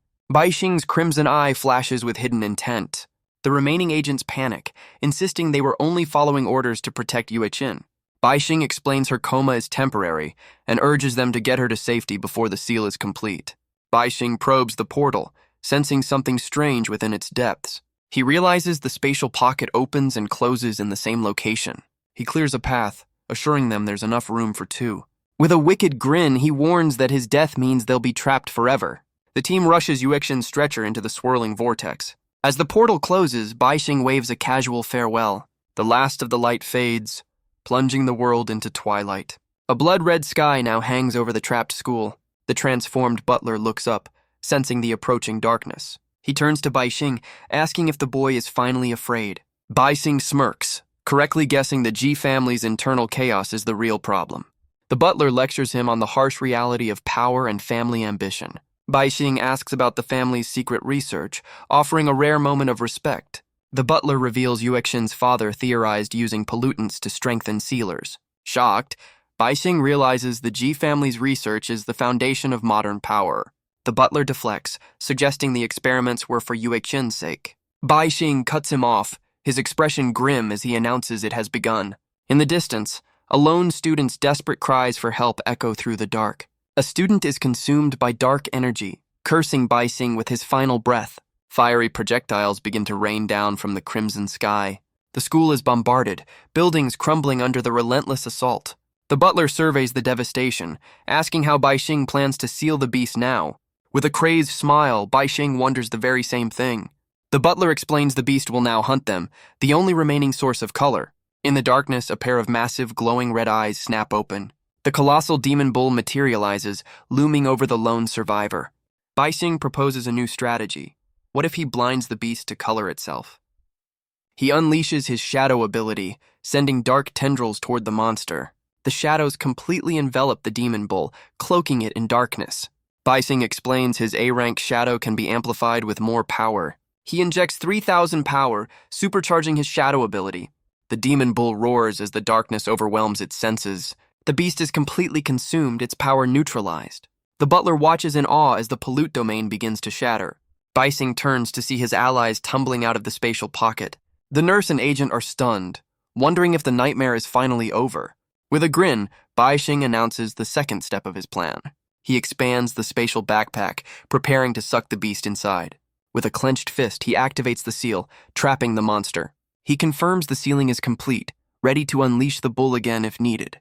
Before departing, he taps the unconscious Yuechin's forehead, leaving behind a parting gift. A single tentacular limb launches him skyward with explosive force. He offers a jaunty wave to the astonished reptilian butler below. His personal status screen flickers to life, showcasing a newly acquired flight skill. A mischievous grin spreads across his face as he rockets towards his next target, a certain loan shark. Miles away, a pair of regal purple eyes flutter open in a sterile medical room. Yuechin sits bolt upright, her mind a fog of confusion and lost time. Her monstrous uncle informs her that 12 hours have passed and the mysterious boy has vanished. An attendant scanner reveals her power has inexplicably surged to an unprecedented level. Sensing a new, approaching danger, the butler insists they must evacuate this location now. While dressing, she presses him for every last detail concerning the one called Betrayal.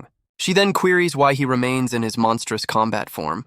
He directs her gaze outside to the smoldering, apocalyptic ruins of their former campus. His grim expression confirms that a catastrophe of immense scale has indeed taken place.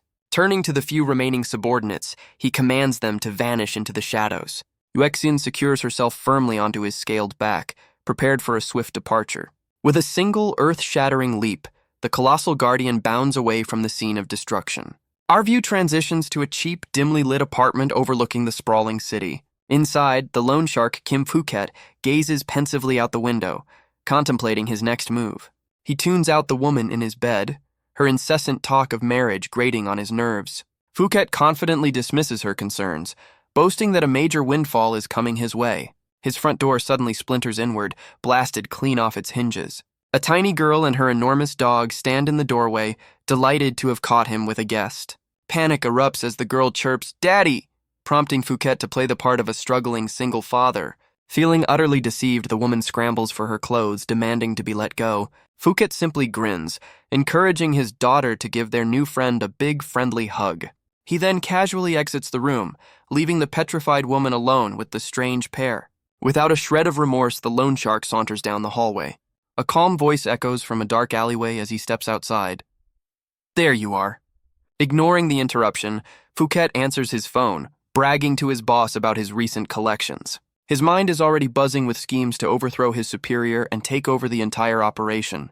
Suddenly, the call distorts with static, replaced by a new voice informing him that his every move is known. This chilling voice introduces itself as his new boss, with a very special task for him. Betrayal materializes from the shadows, phone in hand, coolly requesting a status update. An irritated Phuket begins to repeat his successful numbers, bewildered by this bizarre power play. His words catch in his throat as an unseen force seizes control of his mind and body. Betrayal's eyes glow, demonstrating the potent mind control ability he just copied. He casually explains the vast, unbridgeable chasm between their respective power levels. His small hand clamps onto the loan shark's shoulder, preparing to deliver a final, inescapable command. Betrayal orders him to experience the full weight of the suffering he caused, and then to deliver his own justice. Groveling on the filthy alley floor, the loan shark pleads desperately for his life. Betrayal simply smirks, offering a unique gift to cure such pathetic cowardice. A system notification materializes, granting Phuket the ironic new skill of extreme survival. "This extra boost," he explains with a chilling smile, "is merely interest on a long-overdue debt." Phuket's first directive is a simple game of tag with the nearest speeding truck. As the inevitable collision occurs, Betrayal calmly lists a creative menu of future demises. Returning to the squalid apartment, he announces a special delivery for the daughter. From behind the splintered door frame, a colossal canine head tilts with morbid curiosity. Its form shimmers, revealing the corrupted energy of a pollutant eager for a new game. The tiny girl gleefully showcases a brand new pair of legs, liberated from the sleeping woman. With a dismissive wave of his hand, Betrayal offers them a far more interesting diversion. He activates a C-rank object splicing skill, instructing her to go find her daddy. Child and beast then meld into a bizarre, rolling amalgam of limbs and fur, bounding away with joy. Once the strange creature disappears, a deep sigh of exhaustion escapes Betrayal's lips. Suddenly, his crimson eyes flash with an agonizing, unbearable light. Clutching his skull, he feels a malevolent crimson aura burst forth from his body. Violent tendrils of dark energy erupt from his face as a panicked shout tears from his throat. His body gives out, sending him collapsing to the floor in a spasm of pure torment. Through the haze of pain, he understands the shadow seal has fractured, allowing the beast to reclaim him. Desperately reaching for his spatial storage, he feels his own power being rapidly siphoned away. He pours a massive reserve of energy into his system, a frantic attempt to reinforce the failing containment. Deep within the void of his soul, the colossal demon bull thrashes against its shadowy prison. Leaning against the wall, Betrayal gasps for air, the internal tempest momentarily quelled. He knows with chilling certainty that the seal is irreparably damaged, granting him less than 3 days. His gaze drifts over the city lights, a dark temptation to unleash the monster welling up inside him. Slamming a fist into the wall, he reaffirms his vow that power is the key to his ultimate revenge. Outside, the rolling monstrosity collides gleefully with the regenerating loan shark, eager to play. Betrayal remotely retracts the borrowed power, unable to afford such a wasteful expenditure. Phuket's boss would have to wait. For now, he activates body transparency and fades from view. Completely unseen, his new mission crystallizes. Find GUXion and a more permanent solution. Our focus shifts to a cluttered laboratory, where the name Yueguang is spat like a curse. A haggard man in a stained lab coat slurps down a cup of cheap instant noodles. He confides that Yueguang's abnormality was always obvious, prompting him to make certain preparations. His daughter then asks how he first uncovered the family head's monstrous ambition. The man reveals a long-term manipulation, initiated with special treatments after a certain incident. He orchestrated a campaign of isolation, using agents to systematically turn Weguang into a social pariah. Furthermore, he admits to using unique items to deliberately stunt the boy's power, making him a laughingstock. His expression turns grim, recalling the horrific, defining event of Weguang's childhood. Because of his father's influence, the boy's monstrous act was completely buried, leaving him without consequence. Now, a far greater power covets his research, using the entire family as a pawn to acquire it.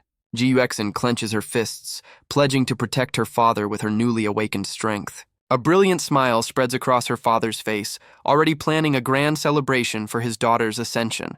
He waves off her concerns, a curious glint in his eye as he mentions a certain boy named Bai Xing. Instantly, his demeanor shifts to a dark glower, warning of a terrible fate for any suitor who dares approach. His hand then softly pats her head in a gesture of pure fatherly affection, the threat momentarily forgotten. Watching from the side, the butler's expression remains stone cold, sensing the winds of change are about to become a storm. Her father guides her toward a towering research facility, insisting she get some rest before the coming trials. Alone now, he murmurs a solemn vow to the empty halls. Tonight, he reclaims his destiny or dies with his family. His fingers trace the lines of a familiar cat mask, understanding that his daughter's return has lit the fuse on a conspiracy. A crimson cloak settles over his shoulders, a silent declaration of war within the sterile laboratory. Raising the mask, he knows with absolute certainty that the approaching presence is hostile. One of its eyes pulses with an eerie, predatory light scanning the darkness. With a decisive click, the feline visage locks into place, concealing his identity. Next, he produces a pair of surprisingly quaint, circular spectacles from his coat. He meticulously positions the spectacles over the glowing eye of the mask, creating a bizarre monocle. A feral grin stretches his lips as the lens flares to life, completing his strange new persona. An interface panel materializes, detailing the synergistic effects of his three powerful pollutant artifacts. He chuckles under the mask, confident that this unholy trinity of items will pierce any veil of secrecy. Just then, his enhanced senses detect a ripple in the air, signaling an unseen guest has arrived. Meanwhile, the cloaked Bai Xing appears in the seemingly vacant lab, a flicker of confusion on his face. His own time is short, so he decides a simple, direct message is the most efficient approach. A single whispered offer echoes through the room, an exchange of information for the sake of Ji Wexin. Through his lens, the father sees an impossibly long list of skills unfurl next to the boy, leaving him utterly speechless. He focuses his will, activating the full power of his omniscient lens to analyze this mysterious entity. A blinding flash erupts from the monocle as it dissects Bai Xing's very essence. What he sees is not a boy, but a colossal, raging inferno of crimson energy that threatens to consume his sanity. Stumbling backward, a choked cry escapes his lips as he identifies the impossible signature of an S-class pollutant. His terror instantly melts into a manic glee as he tears off the mask, joyfully addressing Bai Xing as his future son-in-law. He then lunges forward with outstretched hands, greedily demanding the boy surrender his magnificent power. An invisible wall of force materializes with a flick of Bai Xing's wrist, halting the researcher in his tracks. Bai Xing calmly warns the man that the entity within him is not a prize to be won, but a cataclysm to be contained. Still, he remains on guard, recognizing the dangerous glint of a scientist who sees a fascinating new specimen. The father merely scoffs, questioning the logic of keeping a world-ending power as a personal pet. With a flourish, he produces a bizarre, gelatinous pollutant, offering it as a token of goodwill. Before Bai Xing can react, the creature shoots forward and slaps onto his face, eliciting a startled yelp. Jiuxin's father introduces the C-rank, mischievous jellyfish, assuring him its effects are mostly harmless. Immediately, the jellyfish begins to vomit a torrent of black ink, threatening to drown the entire laboratory. A single, shimmering golden thread erupts from the tip of Bai Xing's finger. It wraps around the gushing creature in an intricate pattern, instantly neutralizing the C-rank threat. Completely unfazed, the researcher suddenly begins a strange parable about a small nation that struck oil. He speaks of a foolish nation that tapped into a forbidden power, shattering sacred pacts. Within a month, orbital scans revealed a continent swallowed by an abyssal, inky stain. Earth's greatest champions assembled to confront the S+ level anomaly that blotted out the sun. By their arrival, nothing remained but an endless, silent ocean of black under a starless sky. At the epicenter of this desolation floated the culprit, a ridiculously small jellyfish now safely contained. Its status window displays a comically simple yet terrifying directive: endlessly produce ink to occupy all available volume. The researcher proposes a brilliant exploit, pitting the jellyfish's infinite ink against the bull's infinite drain. A sudden realization dawns on Baixing. The bull has been siphoning his shadow reserves this entire time. Forget containment, he envisions a more direct strategy, using the ink as a tactical smokescreen against the beast. Voicing concern over a potential system crash, he's assured by the core principle that only a pollutant can truly counter another. Another bizarre creature is presented, a C-class octopus with the absurd rule of claiming exactly half of any given space. Unleashed in the void, the father claims, it would swell to encompass half the Milky Way itself. His crazed smile widens as he gestures toward a hidden vault, a veritable treasure trove of rule-bending artifacts.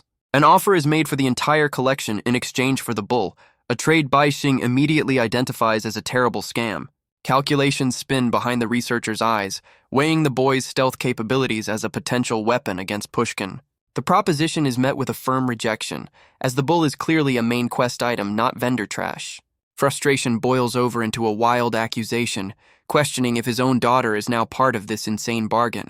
Unfazed, Baixing simply offers a small lens, considering the jellyfish seal a more than equitable exchange. Abruptly, the man's fury dissolves into tenderness as he pushes the lens back, designating it a gift for Awakens. His bizarre, ink-stained limb receives the trinket, a silent acknowledgement of the strange truce. With a flick of his wrist, the minuscule jellyfish is deployed into the sub-dimension to confront its colossal foe.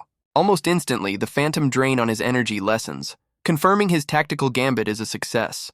Turning his back, the researcher dismisses him with a wave, declaring his own pressing matters now take precedence. A casual finger points towards a large window, indicating a far more direct, if unconventional, exit.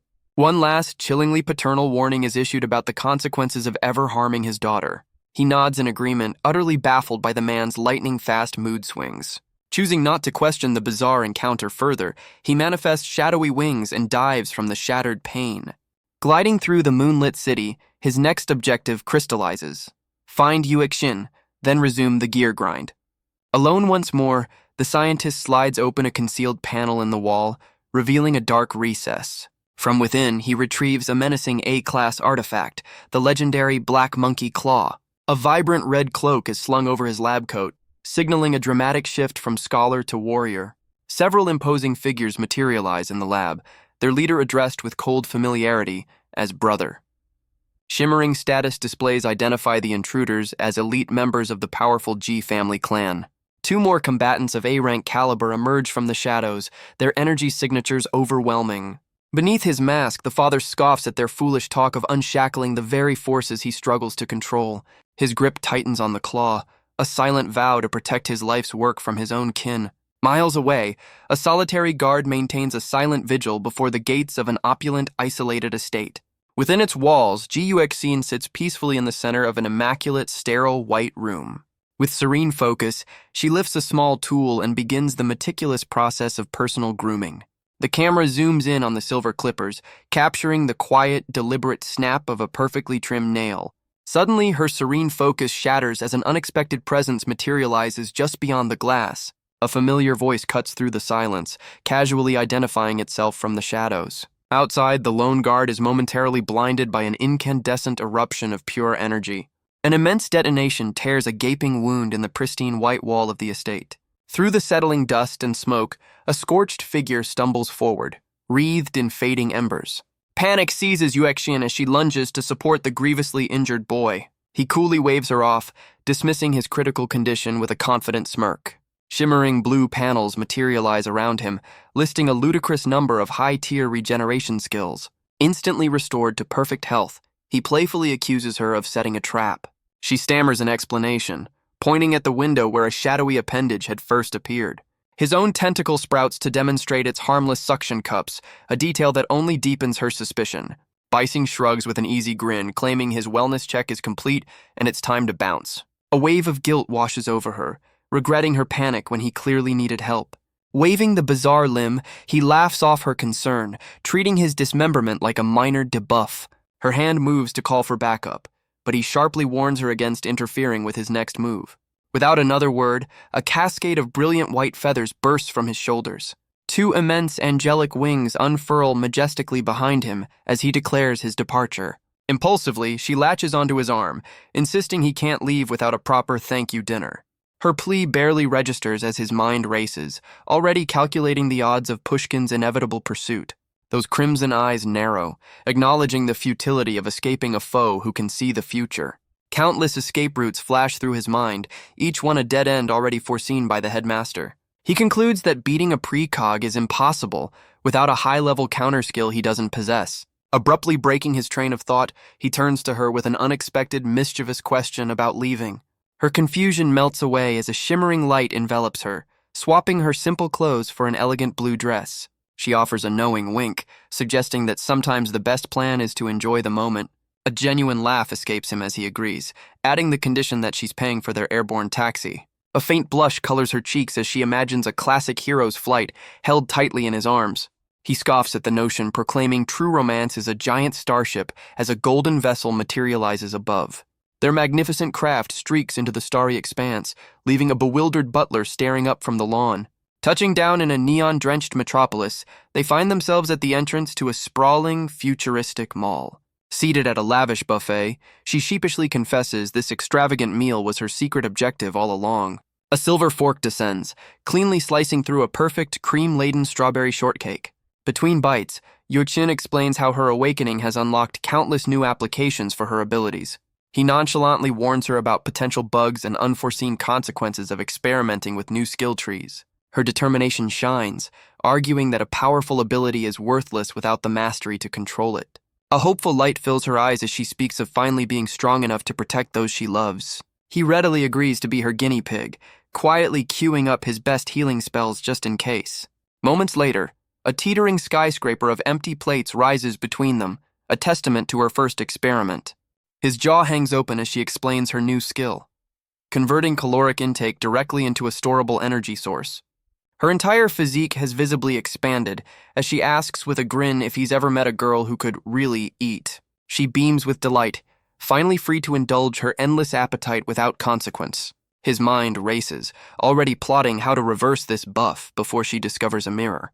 A quick mental scan through his library of stolen abilities reveals no easy fix for her sudden expansion. Pushing back from the table, she pauses, momentarily perplexed by how snug her chair suddenly feels. Deciding a distraction is the best strategy, he volunteers to fetch another round of desserts. His boot lands squarely in a small, unnoticed puddle of water on the polished floor. Turning towards the distant buffet, he dismisses the minor splash and continues on his mission.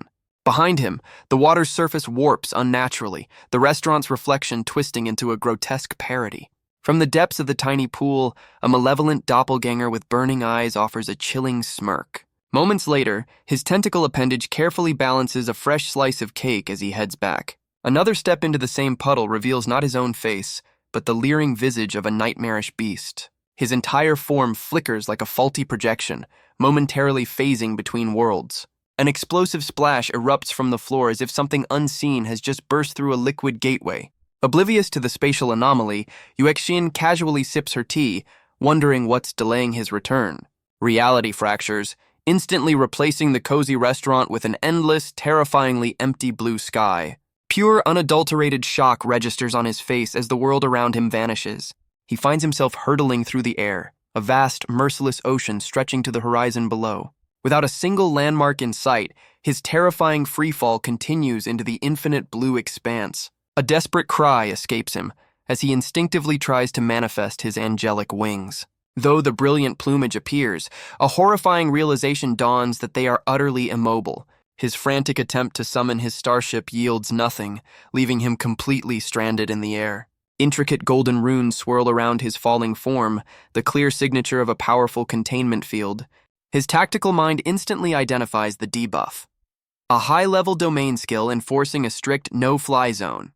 Knowing the impact will be catastrophic, he immediately shifts focus to his vast arsenal of other skills. Multiple enhancement abilities activate in a flash, supercharging his physical parameters for the inevitable collision. His very flesh hardens and shifts as every defensive protocol he possesses layers over his body. Reaching into his personal menagerie, he begins the summoning incantation for his most powerful chimeras. A monstrous amalgamation of shadow hounds and arcane serpents erupts into existence, ready to merge with him. Utilizing a compression skill, he drastically increases the air friction around him, turning his plummet into a controlled descent. Finally, he weaves together a dozen different energies, preparing a massive kinetic burst to counter his momentum. A grim determination sets in. He will unleash every single stolen power to survive this ambush. Thankfully, recent acquisitions from the students granted him mastery over water, regeneration, and item repair. Yet his thoughts race, trying to pinpoint which enemy possessed the power to trap him in such a bizarre dimension.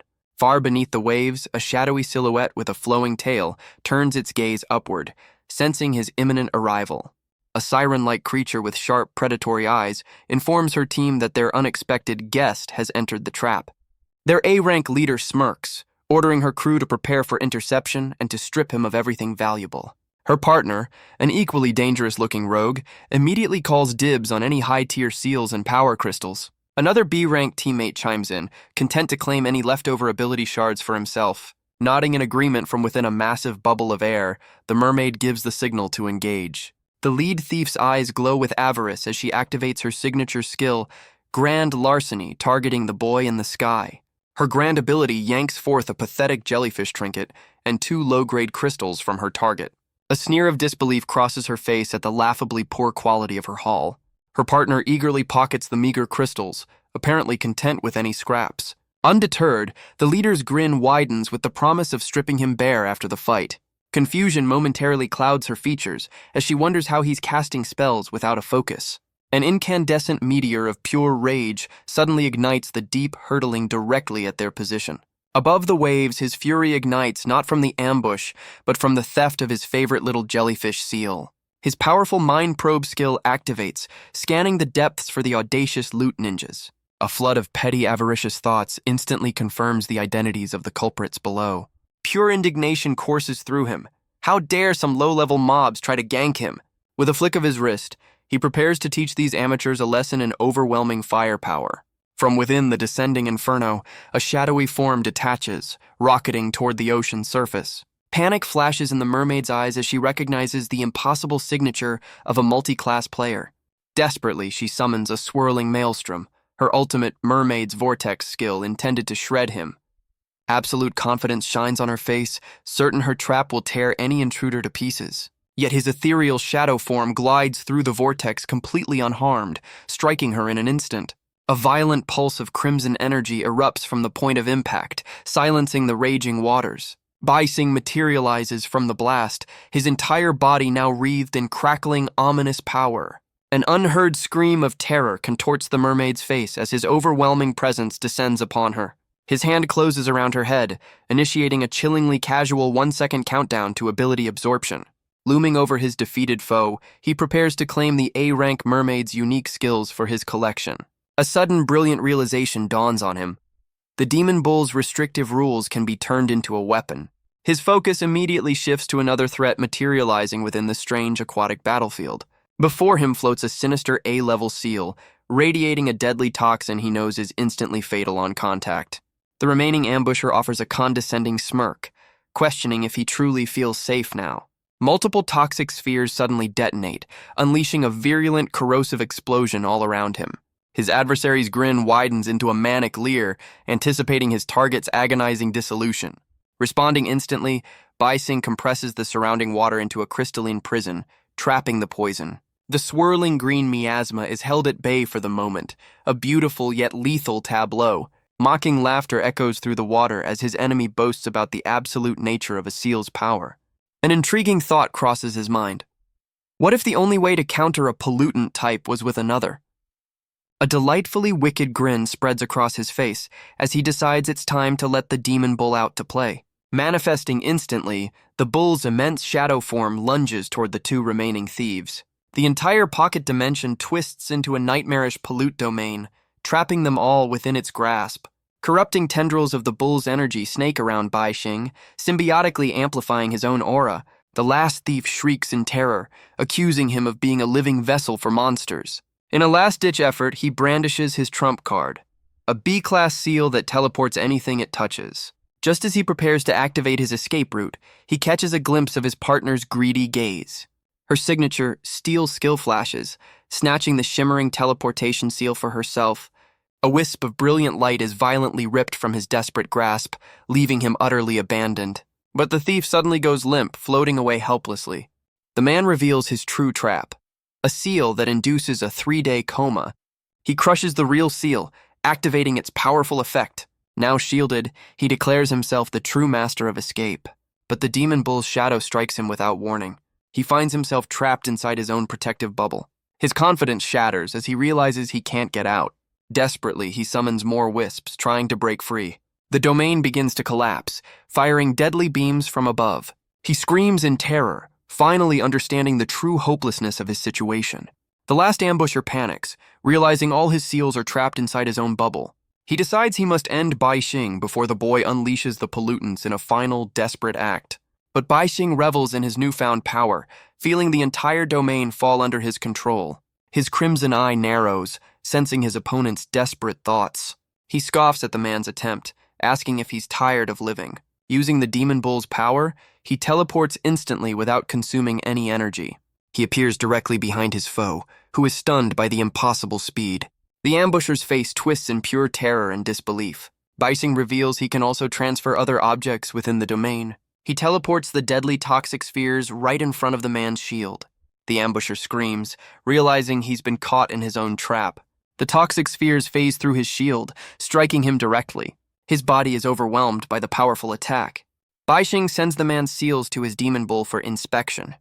With a sinister smile, he prepares to deal with his final opponent. A wave of golden energy engulfs the screaming man. Defeated, he curses the mermaid who dragged him into this mess. A status window confirms Bai Xing has copied the B-rank air bubble ability. He smiles, pleased by this unexpected and useful new power. He teleports to the unconscious thief, who floats inside a protective bubble. He copies her A-rank Steel ability, a perfect supplement for his divine hand. But he notes the ability requires one of her hands to activate. Using body splicing, he calmly removes her arm.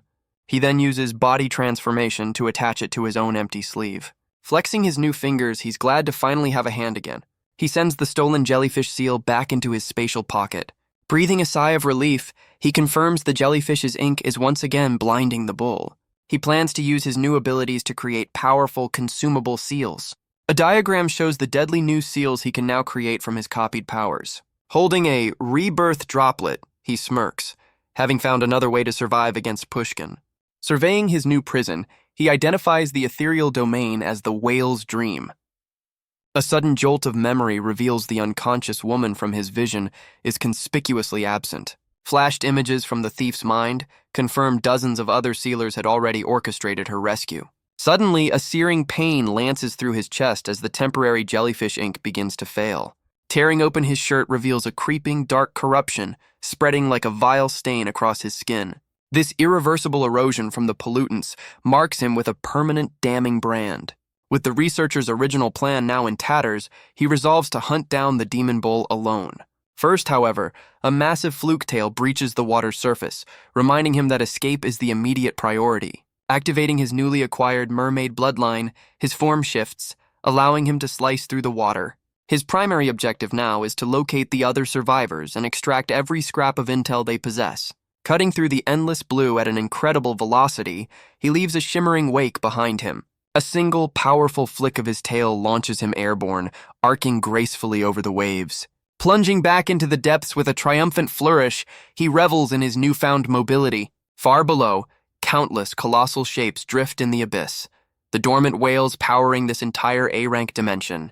Descending toward the Leviathans, he knows that understanding the hidden rules of this instance is key to survival. An unseen presence triggers his senses, his eyes flashing a silent, deadly warning into the gloom. Then, his enhanced hearing catches a faint, unnatural sound echoing from the world above. Instantly, he reverses course, rocketing toward the surface to investigate the disturbance. Cresting the waves, his gaze falls upon a massive, derelict ship, where he spots the source of the sound.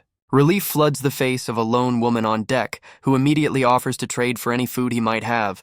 His mind flashes back to the perfectly good fruit plate he was enjoying just before this whole mess started.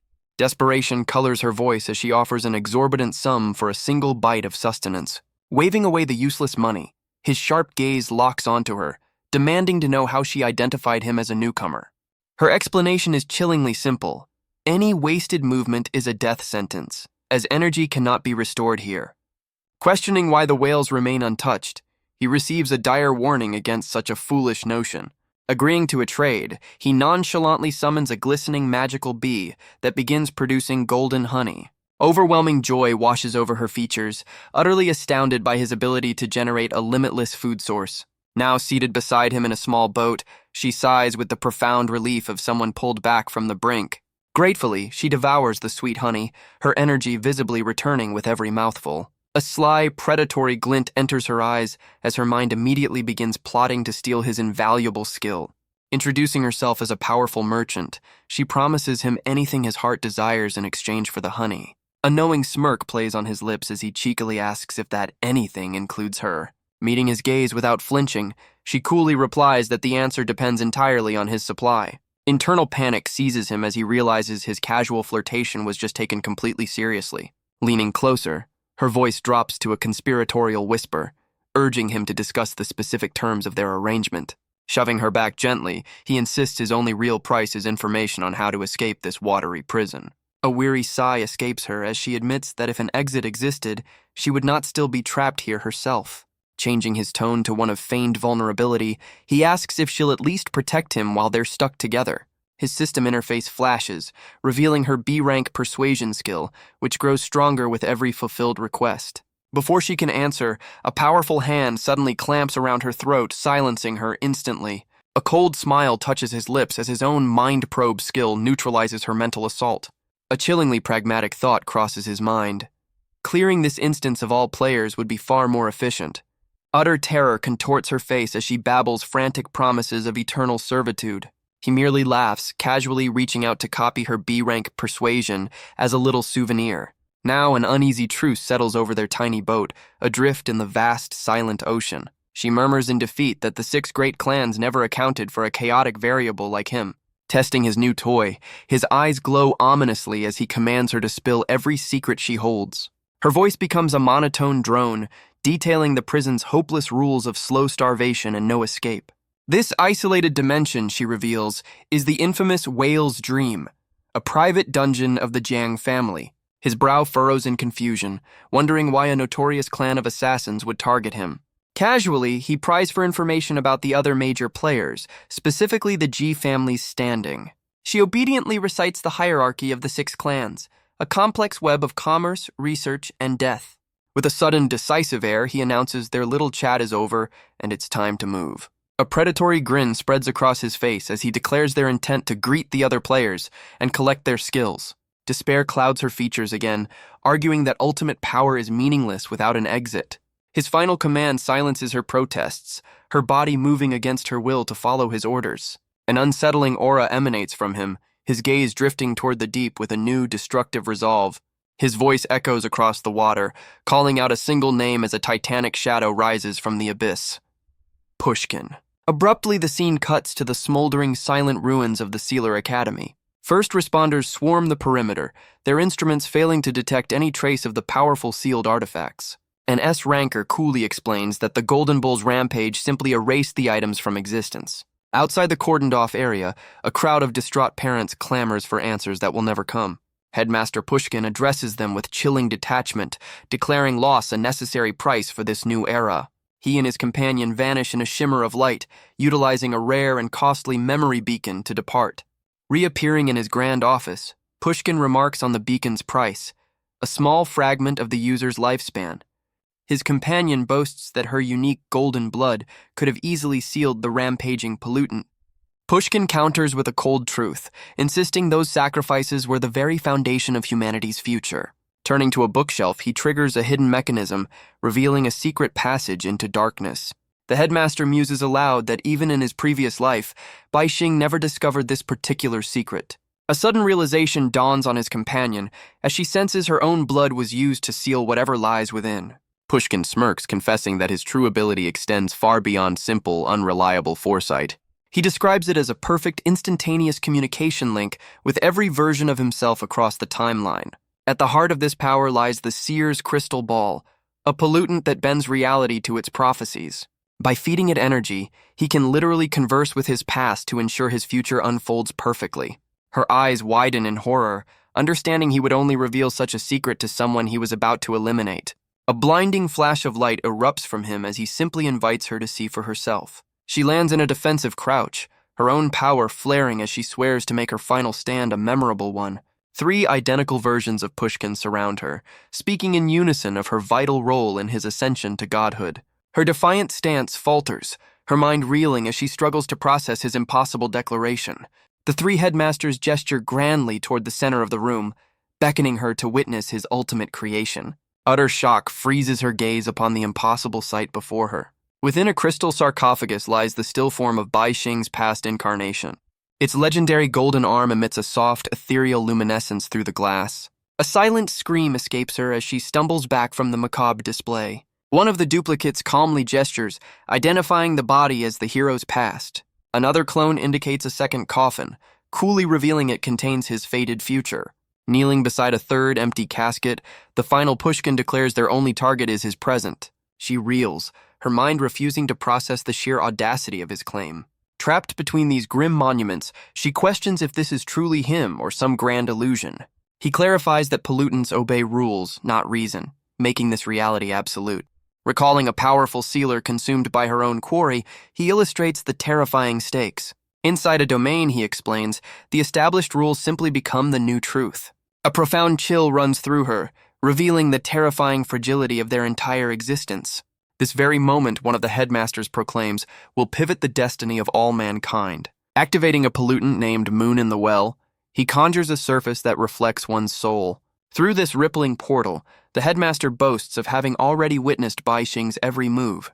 Warning her to keep her distance, he notes the well's reflection is a dangerous trap. Its watery surface shimmers to life, showing Bai Xing ensnared within the whale's dream. He commands her to prepare the seal, for he is about to retrieve the necessary components. Brandishing arcane surgical tools, he prepares to operate directly upon the aqueous vision. Suddenly, the reflected hero's arm separates cleanly from his struggling form. Plunging a hand into the water, he withdraws a still-beating heart to complete the extraction. An identical headmaster states the price for such a retrieval, an equal measure of living blood. Without hesitation, his companion erupts in a torrent of golden, sacrificial energy. She hurls a solidified shard of her power toward the well, finalizing the grim ritual. His grand deception is finally revealed.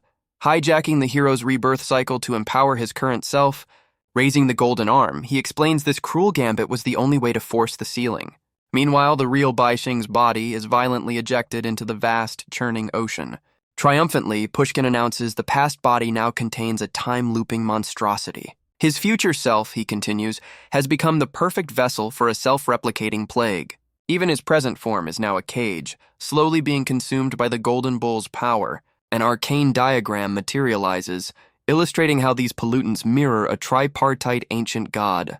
He has weaponized the hero's very existence, binding these entities to steal their fundamental rules. This stolen power will fuel his own domain, a reality set to multiply and devour the universe. His vision now spans all of time, allowing him to preemptively erase every catastrophe from history. Together, the 3 figures raise their arms in unison, heralding the dawn of their new divinity. Adrift in the cold abyss, a wounded Bai Xing finally grasps the full scope of the villain's endgame. A single crimson eye glares into the darkness. Amused, the prophet assumed he hadn't planned for this patch. A fleeting memory shows him cleverly swapping his hands just moments before, a simple exploit to fool the seer. His regeneration sputters beside the silent whale, and for a moment, he almost believes it's game over. Desperate times call for desperate looting, so he fashions a blade of pure water to borrow a few spare parts. A single focused slash parts the flesh of the colossal beast sleeping in the abyss. Heaving with impossible strength, he extracts a massive, pulsating heart from the creature's core. An immense surge of power crushes the colossal organ down to a perfectly compatible size. Utilizing a daring object fusion skill, he slots the brand new loot directly into his own chest cavity. A thunderous new rhythm echoes through his frame, signaling a successful, if unorthodox, upgrade. Sporting a manic grin, he wonders aloud if the so-called prophet saw this particular stat boost coming. Continuing his impromptu field surgery, he begins processing the whale's other vital components for personal use. Every last survival and healing buff activates simultaneously, barely keeping his body from tearing itself apart. The newly integrated organs begin to glow with a potent violet aura, knitting themselves into his very being. His revival feels fantastic, a glorious realization that this whale's gear is top-tier loot. Casually testing his new lungs, he unleashes a concentrated jet of water from his mouth. That single exhale blossoms into a monstrous swirling vortex that churns the deep ocean. Aboard her tiny vessel, the startled woman scans the horizon, certain a new sea monster has just spawned. Her small boat is suddenly tossed about like a toy on the increasingly violent waves. She cries out as the terrifying whirlpool threatens to drag her down into the churning abyss. Baixing observes the chaos with a bit of awe, realizing a single breath now holds the power to stir the seas. He clutches his chest, a sharp reminder that installing legendary-grade equipment comes with some serious system instability. Only his passive regeneration skills are preventing a total system crash from the overwhelming power. Knowing the final boss is completely unaware of his respawn, he decides it's the perfect time for a counter-gank. Now he just needs to figure out this domain's permadeath rule and how to re-equip his missing hand. With a tremendous leap, he explodes from the surface, soaring through the air to the utter shock of his companion. He lands with enough force to splinter the wooden deck beneath his feet, a testament to his new strength. The bewildered woman simply asks what on earth just happened, her mind reeling from his sudden reappearance. He nonchalantly explains that his new explosive power caused a minor muscle strain debuff on the landing. His regeneration stat immediately kicks in, knitting the damaged leg back together in a flash of light. Brimming with newfound confidence, he declares it's time to regroup with the rest of their raid party. His companion, however, looks distinctly green, pointing out a critical flaw in their escape plan. She gestures to the waterline, explaining his new high-density organs are quite literally sinking their only ride. Seeing no other option, he dives back into the ocean, figuring he'll just have to provide his own propulsion. The woman watches, completely baffled as he flails about, unable to perform a simple swim stroke. He quickly realizes his new core burns through stamina too fast for such inefficient movement. Shifting tactics, he decides to just use his water manipulation skill to create a path for himself. Now sprinting across the ocean's surface, he tells her to give him the quest briefing while they travel. She nervously asks exactly what kind of upgrade he performed on himself down in the dark. He casually replies that he just borrowed a few organs from a friendly neighborhood whale. Her face contorts in pure terror as she shrieks that harming a whale is the one unbreakable rule of this zone. His eyes widen as he looks to the other colossal shapes in the deep, a dreadful understanding dawning on him.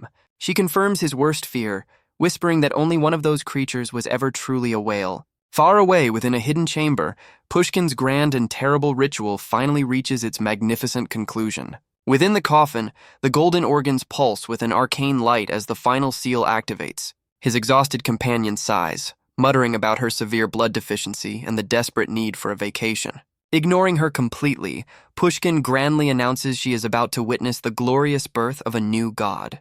He brandishes a simple-looking wand, a sea-level artifact capable of compelling absolute obedience for one crucial second. All three versions of the headmaster simultaneously command the lifeless form to surrender the very rules of the Golden Bull.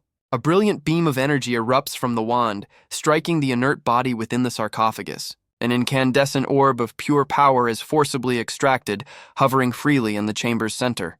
The first Pushkin eagerly absorbs a third of the essence, his eyes flaring with stolen divinity.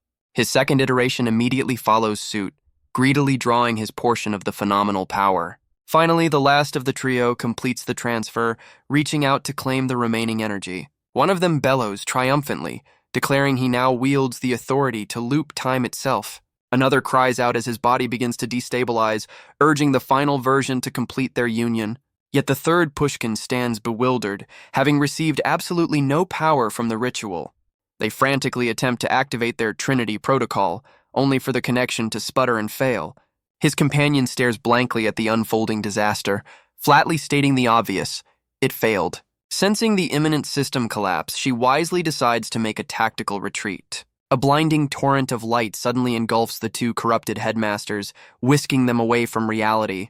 The remaining Pushkin grabs his companion's arm, desperately ordering her to seal the volatile crystal ball. She wordlessly slices her palm, allowing her unique golden blood to cascade over the orb and begin containment. Its polished surface reflects a horrifying vision of the other Pushkins being consumed by their own stolen power. She turns on him, demanding to know why their supposedly foolproof sealing artifacts had malfunctioned so spectacularly. Pushkin calmly explains that a mere human vessel cannot withstand the strain of containing two conflicting world rules. He grimly admits the bull's corruption has permanently devoured Baising's unique abilities, losing them forever. Her face twists in fury as she asks if he's just giving up, demanding the payment promised for this fiasco. Turning his back, the headmaster reveals, this is but one failure among countless others stretching across history. He vows with chilling resolve that his future self will continue this fight until the day victory is finally achieved.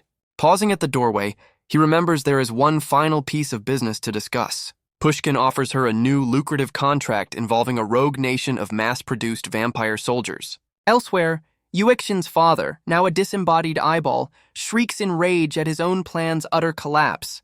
The crimson iris dilates in disbelief, frantically searching for the single variable that caused this catastrophic outcome. His memory flashes back to a man in a red raincoat being pulled into a dimension of perpetual, dreary rain. He recalls how his cat mask granted him the vision of a pollutant, allowing him to navigate the impossible landscape. Through a wish from a cursed monkey's paw, he created a secret exit only that feline perspective could ever locate. His grand design involved fusing three powerful pollutants, using their own rules to create a perfect, self-restraining prison. This elegant system would have allowed him to traverse worlds and seal away any threat he encountered. A reflection in a beaker shows two unwelcome figures, his greatest enemies, arriving in the laboratory. Suddenly, the eyeball spots the small, unassuming lens he had given to Bai Xing, lying discarded on the floor. He remembers the boy's paranoid, gamer-like caution, realizing he was far too savvy to be manipulated so easily. Bai Xing had simply handed the lens back, refusing to carry an unidentified legendary-grade item from a suspicious NPC. With dawning horror, the eyeball understands a fourth, unaccounted-for pollutant had been introduced into his perfect equation. Clutching the cursed artifact, the disembodied eye demands to know its new nature. Its chilling reply confirms he is already dead, a vessel waiting for assimilation. Overwhelming dread consumes him with the understanding that he is no longer human. He resolves to erase his own existence, a final act of protection for his beloved daughter. The crimson orb then plunges into a swirling crimson gateway, desperately seeking oblivion. Through the chaotic rift it flies, zeroing in on the unsuspecting members of the G family. It slams into one of the men with impossible force, sending him hurtling across the room. His stunned brother whirls around, shouting in protest that he never laid a hand on him. A team of elite agents suddenly materializes, immediately classifying the event as a pollutant incursion. A ghostly voice explains the monkey paw's ultimate price, the life of one's closest kin. With all relatives gone, the curse simply defaults to the nearest available target instead. It mockingly concludes that mortals who toy with cosmic rules are destined only for ruin. Back at the ruined laboratory, an investigator silently surveys the sheer scale of the devastation. A surviving family elder croaks a warning, telling them not to underestimate the rogue researcher.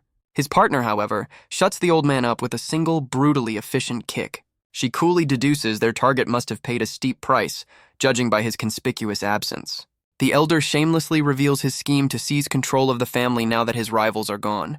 Her companion considers a new approach, remembering his unique ability to command beasts. Sneering, the old man reveals one of his own tamed creatures is a pollutant that still serves him. He spits that the researcher selfishly abandoned his family to chase his own mad ambitions. Deciding this is all too complicated, the female agent opts for a much simpler strategy: demolition. Both the cackling elder and the floating eyeball freeze in disbelief at her insane suggestion. Electric blue energy begins to crackle violently around the heel of her combat boot. She launches herself skyward, a living thunderbolt streaking through the darkened hall. Her white lightning footprints technique allows her to race vertically up the skyscraper's exterior. Landing gracefully on a higher floor, she crouches low with a predatory grin. The elder watches in horror, realizing she has already tagged the entire level for destruction. A mischievous wink signals her intent to detonate every single energy marker simultaneously. An immense conflagration erupts from the building, tearing a jagged hole in its side. Her partner calmly whistles, summoning a colossal eagle from his private dimensional menagerie. This magnificent beast soars fearlessly through the smoke and cascading debris. They leap onto its back, riding the majestic creature away from the collapsing structure. Glancing back, the male agent notices the tenacious old man has somehow survived the blast. The elder's ornate snake-headed cane carries him away from the wreckage like a serpent. He cackles madly, believing his path to the family fortune is now completely unopposed. Unconcerned, the agent decides to simply wait, knowing his prey will have to show himself eventually. Suddenly, his partner's eyes begin to radiate a strange, phosphorescent glow. In the blink of an eye, they find themselves standing back in the perfectly pristine hallway. His companion glances at her watch, puzzled that its display shows no temporal displacement. He realizes with a jolt of terror they are trapped by a time-looping power no human should possess. That floating orb warns them that abusing cosmic laws only invites madness. Its grand explosion was nothing more than a cheap parlor trick, a simple wish granted. This reality-bending illusion is now a permanent, unbreakable fixture of their prison. Having established its new game, the creature discards its other powerful artifacts. Pure human cunning it boasts will be more than enough to crush them. Her partner glances over, silently asking if this is a fight they can even win. Pulling out a satellite phone, she decides to check in with the other squad first. She reports their primary target has vanished along with a fellow agent. Across the city, a woman named Julia confirms one loose end has been neatly tied up in the whale's dream. Locating the researcher's mysterious daughter, however, remains their most frustrating problem. Julia scoffs at the pathetic decoy they found, a transparent and almost insulting ploy. Her holographic file identifies her as Julia Zhang, a hunter patiently waiting for the true prey. Beside her sits Xenia Zia, sister to the examiner who was recently retired. Xenia's fist crashes against the steel table as she furiously demands proof of death. Julia calmly explains that victims of the whale's dream simply become whales, leaving nothing behind. Their mission, she coldly reminds her, is to systematically dismantle the entire G family. A raw scream of anguish tears from Xenia's throat, mourning a sister and a canceled vacation. Back in the pristine hallway, the agent snaps her phone shut with grim finality. Overhearing their genocidal plan, the eyeball decides it's time to stop playing games. It instantly materializes within a hidden control room, ready to spring its trap. A single command from the creature sends thick iron shutters crashing down over every exit. Everyone inside flinches as the entire skyscraper is plunged into metallic darkness.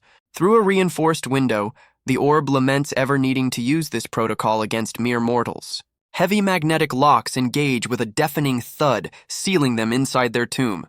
The agents exchange a look, knowing their cunning target is now watching their every move. Without hesitation, the female agent ignites her boots with crackling white lightning. She becomes a blur of motion, painting the floor with volatile trails of azure energy. Her partner simply points upward, signaling a much more direct path to the top. A single powerful stomp detonates her energy markers in a blinding upward explosion.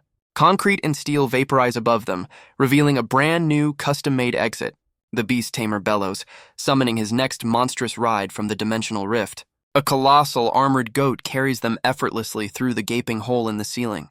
He flashes a cocky grin, promising to smash through the last 2 floors with ease. Their tormentor's voice echoes from the walls, promising their climb has only just begun. It boasts of having so many more delightful tools to share with its new guests. Nearby, a reinforced containment unit bursts open to reveal something slimy and ravenous. Countless glistening tentacles immediately begin to flood the entire chamber. They barely escape, blasting through the next ceiling in their desperate vertical race. Upon landing, he summons a trio of shadow wolves, ready for whatever comes next. But his confident expression immediately shatters at the impossible sight that greets them. A colossal octopus now completely barricades their only path forward. Its immense appendages strike with overwhelming force, engulfing the hunters and their wolves. She cries out in frustration, demanding to know if he can tame this corrupted monstrosity. He grimly confesses his taming abilities are useless against true pollutants. Both agents scramble frantically, dodging the crushing grip of the cephalopod. From its hidden perch, the eyeball gleefully notes how the octopus exploits the very holes they created. The creature's mass swells at an alarming rate, threatening to devour the entire floor. It smugly predicts the imminent demise of its 2 guests under the monster's growing weight. Yet the beast tamer calmly calls out to a specific shadow wolf, his secret weapon. The wolf's head lifts to show a disturbing canvas of vacant, hollow pits where eyes should be. Suddenly, every socket snaps open with an otherworldly light, unveiling its terrifying, corrupted identity. A jolt of pure horror strikes the eyeball. The hunter is somehow commanding a pollutant. He calmly requests his pet's aid, initiating a deadly hunt that requires 4 specific traits. With a tense grin, he feeds the creature its first clue, specifying their quarry's approximate size. In response, one of the creature's many eyes emits a deep, menacing purple glow. Instantly, a matching violet sigil materializes on both of the agent's foreheads. Julia coolly explains the mechanic at play, a 4-point lock for absolute termination. His expression hardens as he prepares to deliver the second, more specific identifier. The eyeball finally grasps their terrifying strategy, recognizing a high-level kill rule being activated. Outside, the monolithic skyscraper stands sealed and silent against the dark, rainy sky. He smirks, announcing the second trait. Their target is watching them this very second. Pure panic seizes the orb as it desperately tries to phase out into the safety of the storm. Too late. The violet sigil flashes into existence, branding the now visible, fleeing eyeball. All of the wolf's eyes now blaze with that same ominous purple, its power reaching a new threshold. It rapidly processes the debuff. 4 observable traits trigger a non-negotiable death sentence. A final, horrifying detail emerges from its analysis. The kill zone is the entire planet. Her confidence wavers as she discovers 2 distinct purple marks blooming on her skin. Unfazed, he promises that the coming conditions will refine the target, excluding them from the final count. From its slimy hiding spot, the creature knows it must stop the third condition at all costs. Now the hunt begins in earnest, the trio moving to flush out their elusive target. Julia voices her doubt, asking how they'll satisfy the next condition for a target they cannot see. It gloats internally about its ability to slip between dimensions, making direct observation impossible. Then, peering over a high shelf, he prepares to announce his game-winning move. His finger points to a polished glass panel, perfectly capturing the eyeball's distorted reflection. A third sigil ignites on his brow just as Julia warns that his own reflection is also visible. She dismisses the risk, now more concerned that their clever target has already slipped away. Any fear she has is dismissed by his absolute faith in the perimeter his wolves have established. Then, a key detail from the mission briefing surfaces in his mind about a distinctive red coat. He commands his otherworldly hound to perform a quick census of every being on the floor. After a moment, the creature's glowing gaze reports back with a surprising number. 5 targets detected. Julia's brow furrows, questioning if the colossal octopus constitutes their mysterious 5th target. Trusting his otherworldly hound, he prepares to declare 2 final traits for a decisive checkmate. Yet, a moment of tense silence reveals his brilliant gambit has failed to draw me out. He struggles to formulate 2 conditions that won't backfire spectacularly on his own team. His gaze drifts upward to the monstrous cephalopod, a dangerous suspicion dawning in his eyes. From my watery prison, I admit his high-level strats have me completely and utterly cornered. His meticulous, cautious approach was almost enough to guarantee a total game over. Those taunts were a classic bait and switch, but they also revealed the one exploitable glitch in his code. Suddenly, the octopus speaks, explaining how a single, well-placed tentacle concealed its master's sigil. Pollutants, it lectures, are bound by absolute rules that make a simple line-of-sight block foolproof. Furthermore, the beast itself matches 2 conditions, and its kind has no concept of observing one another. My own brief dimensional hop was just enough to throw the wolf's senses completely out of whack. With a surge of renewed confidence, I gleefully announced that the tables have officially turned. The hunter holds up a hand, cautiously suggesting they might be able to negotiate a truce. Julia's jaw practically hits the floor, finally processing that the giant squid is actually talking. Her mind races to the only logical conclusion. Their target did not hide, he became the monster. Her partner calmly stops her from acting rashly, intrigued by this unexpected development. My new voice echoes with smug satisfaction, pointing out that their hesitation is a fatal mistake. Then I switch tactics, pleading my case as a simple researcher who just wants to make a deal. He scoffs at the ridiculous plea, reminding me that cornered prey has no right to bargain. I calmly point out the obvious stalemate, as this new boss form is significantly harder to take down. A flicker of doubt crosses his face as he mentally reviews which of the 4 conditions must have failed. Was it the tricky reflection condition that you messed up, I ask with a wicked grin. Guessing wrong now, I warn him, will only speed up his own party's inevitable wipe. Suddenly his eyes widen with understanding. The wolf had counted the researcher and monster as one. A ghostly image of a bright red raincoat unexpectedly materializes within my new blurry vision. With a triumphant smirk, the agent declares he has figured out my ultimate cheese strat, a full-on fusion. He perfectly recounts how a simple raincoat provided cover for the merge, dodging the final rule. A spectral flashback shows the hooded figure dissolving into the monstrous, gelatinous form. Julia's quick scan of the area confirms it, detecting only the single massive life sign remaining. All conditions now officially met, he unleashes his spectral hounds for the final devastating attack. My colossal form roars in protest as the ethereal wolves lunge forward with silent, deadly purpose. Their incorporeal claws find purchase, and a wave of pure, unadulterated confusion washes over me. My core self rips free from the dying host, screaming that I am no longer even human. He moves with impossible speed, his hand reaching out to snatch me directly from the air. I frantically offer him everything, all my loot, my pollutants, my secret stashes, for a chance to live. His expression remains utterly cold as he flatly rejects my desperate last-minute plea. One last juke is all I have left, a desperate maneuver to escape his closing grip. My only hope is to phase back outside, into the relative safety of the dark, rainy world. This grand escape plan ends abruptly with a pathetic thud against a nearby filing cabinet. Disbelieving, the agent lunges for the filing cabinet where I just vanished. His hand slams down, grasping the handle and seemingly cornering me inside.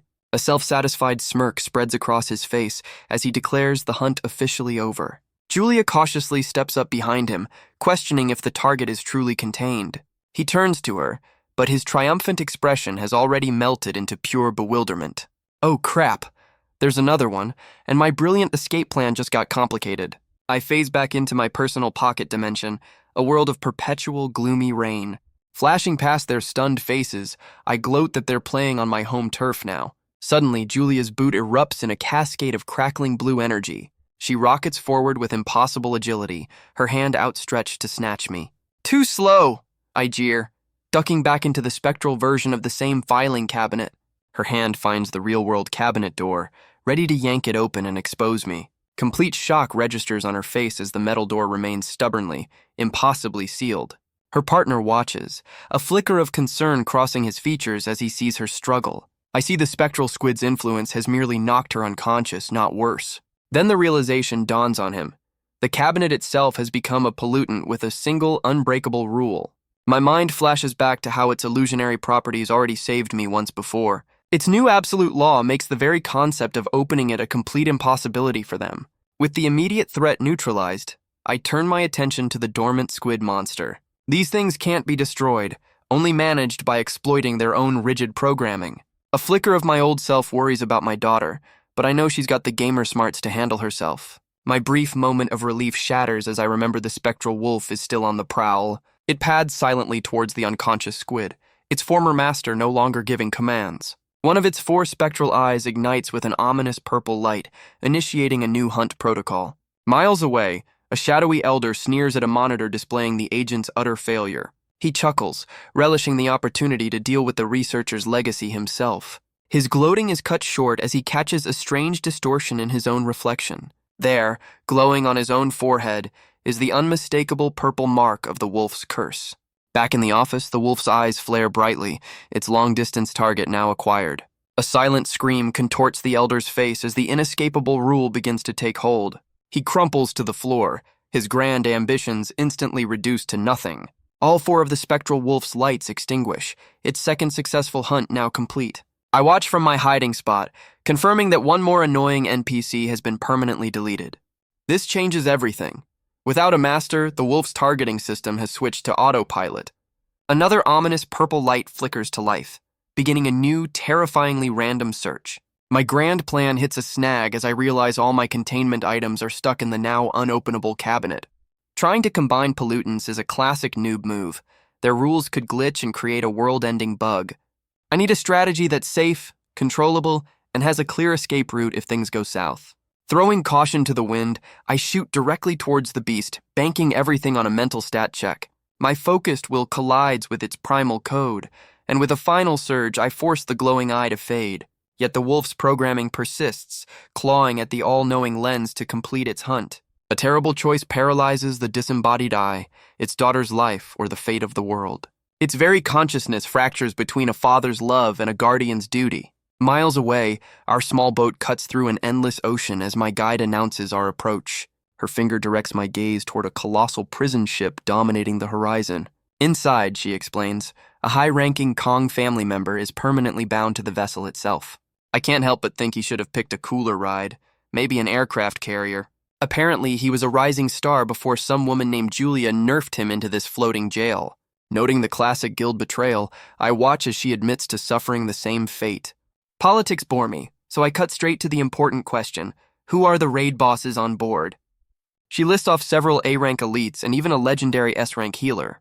This rust bucket is the server's main hub, the gathering spot for all the high-level players. Her last quest was a forced resource run, with failure meaning she'd become the next meal. A confident grin spreads across my face. It's time to carry the newbie. With the steel fortress looming, I tell her to brace for a party invite. My foot slams down on the ocean's surface, coiling energy for a physics-defying jump.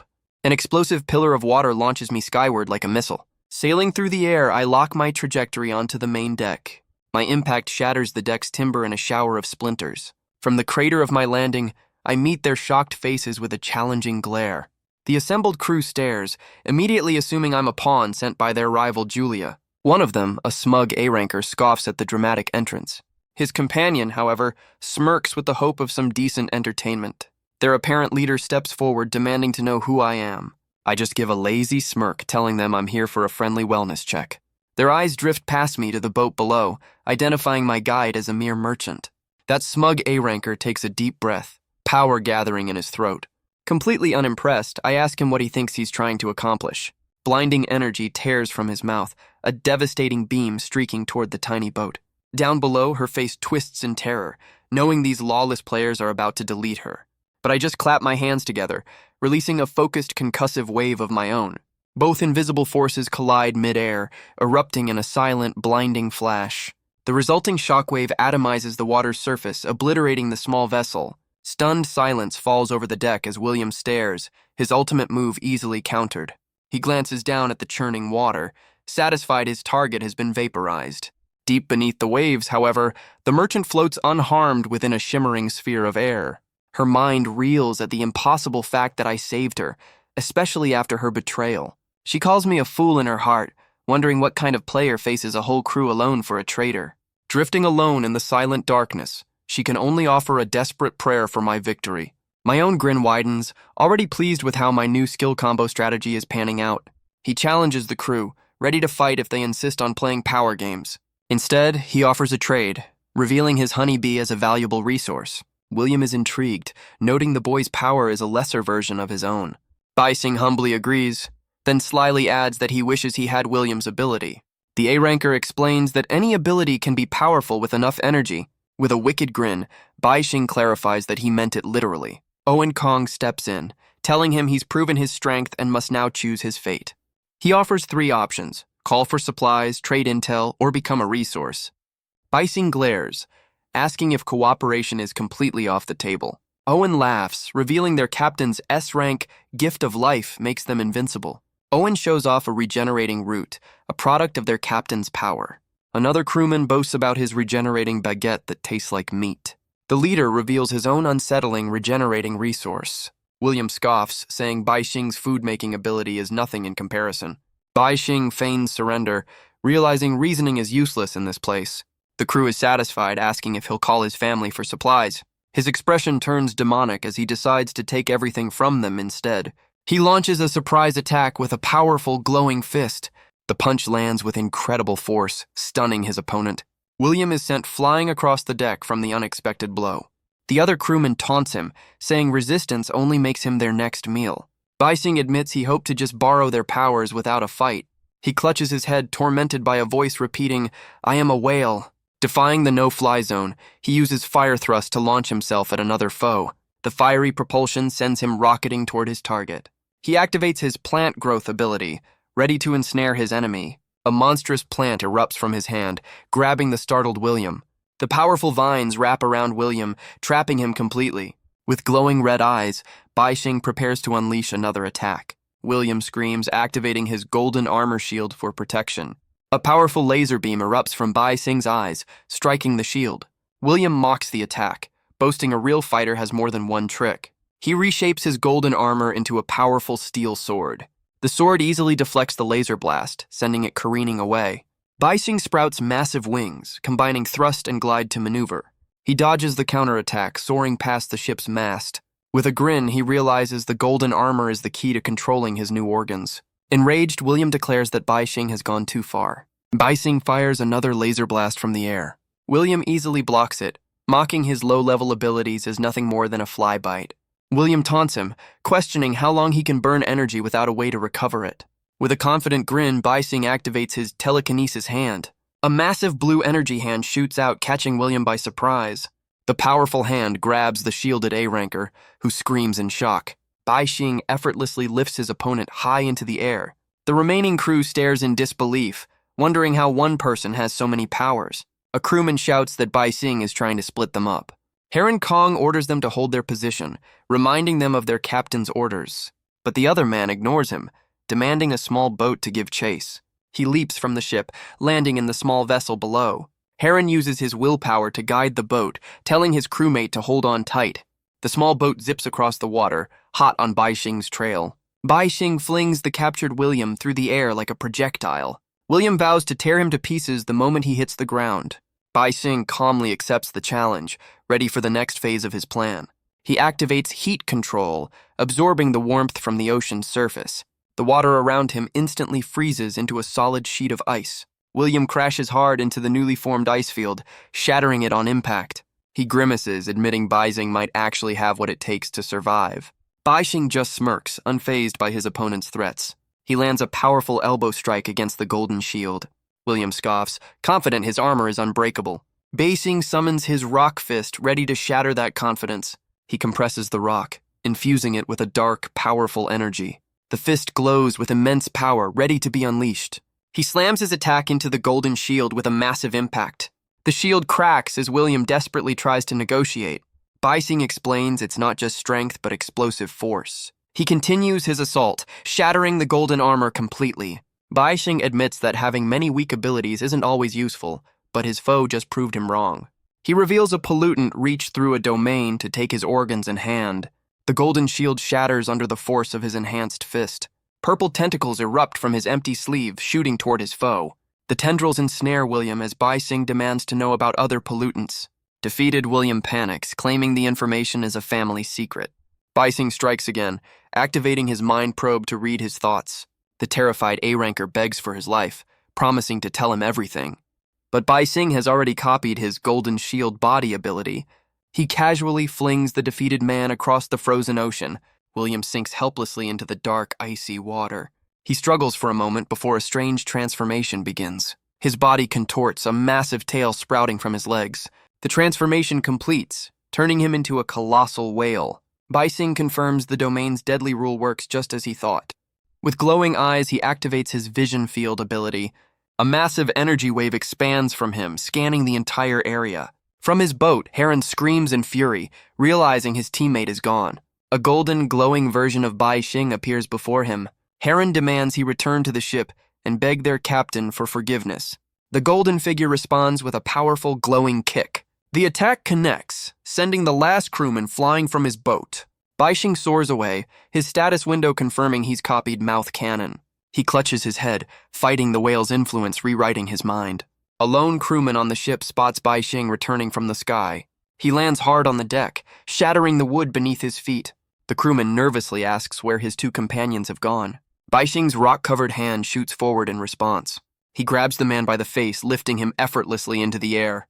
With glowing red eyes, he demands to see their captain, Leo. A new figure appears, introducing himself as the captain and noting Bai Xing has eaten whale meat. Bai Xing cuts to the chase, offering a way out in exchange for the captain's ability. The captain smirks, warning the boy that coming after him is a very bad idea. Bai Xing tosses the last crewman aside, revealing the others won't be waking up. The captain is impressed, noting Bai Xing figured out the rules soon after arriving. He reveals that Bai Xing isn't the only one who understands how this domain works. The captain declares he's not trapped, but is building a new era for humanity here. He extends a hand, inviting the talented newcomer to join his ambitious cause. Bai Xing scoffs at the offer, pointing to the two men he just defeated. The captain explains no one truly dies here, they just get lost in the dream. Dismissing the offer, Bai Xing demands the useful gift of life ability. The captain taunts him, promising to show him something far more interesting. He activates Golden Shield Body, erupting in a brilliant, blinding aura. Baixing recoils in shock, stunned by the sudden display of immense power. The captain unleashes an upgraded sea-level flash eyes attack. The intense light overwhelms Baixing, forcing him to shield his face. Baixing counters with his own mouth cannon, unleashing a powerful sonic blast. He then activates his own golden shield, bracing for the captain's attack. The sonic blast sends a fiery projectile hurtling through the ship's mast.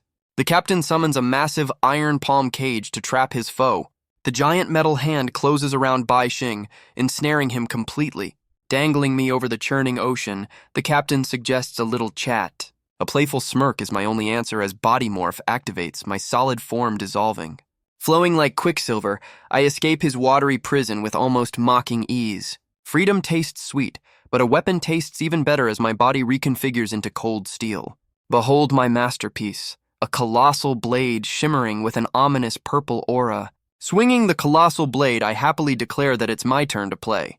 Rather than face my blade, the captain opts for a classic debuff, blanketing the deck in a dense mist. Soon, the entire colossal vessel vanishes into an impenetrable wall of white. Using my fire skill as a makeshift rocket, I zip through the blinding fog with my sword leading the way. His disembodied voice echoes through the mist, taunting me to survive his next little trick. Suddenly, the air crackles with immense power as he unleashes a top-tier lightning ability. An apocalyptic spear of pure energy descends from the heavens, aimed directly at me. A moment of comical horror dawns as I realize this giant sword is also a giant lightning rod. Quickly, I summon a Spark Flash sprite, a tiny creature designed to eat electricity for breakfast. It's immediately obvious this B-tier summon is about to be overloaded by an A-tier spell. Another mocking jeer cuts through the storm as he prepares a follow-up attack. Time for a classic strategy switch. The sword melts away, reforming into multiple projectiles. Telekinesis sends a volley of massive shurikens spinning up into the storm clouds. They intercept the bolt perfectly, scattering the deadly energy harmlessly into the fog. With graceful ease, the captain weaves through the storm of electrified metal I've created.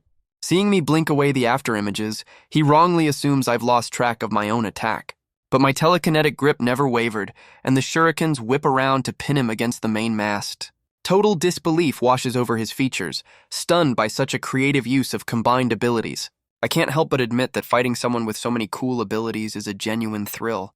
This fog has served its purpose, I announce, before casually willing it to disperse. It clicks into place that he's a multi-ability user too, which raises some very interesting questions. Let's see what the peanut gallery is thinking with a quick mind probe of the crew.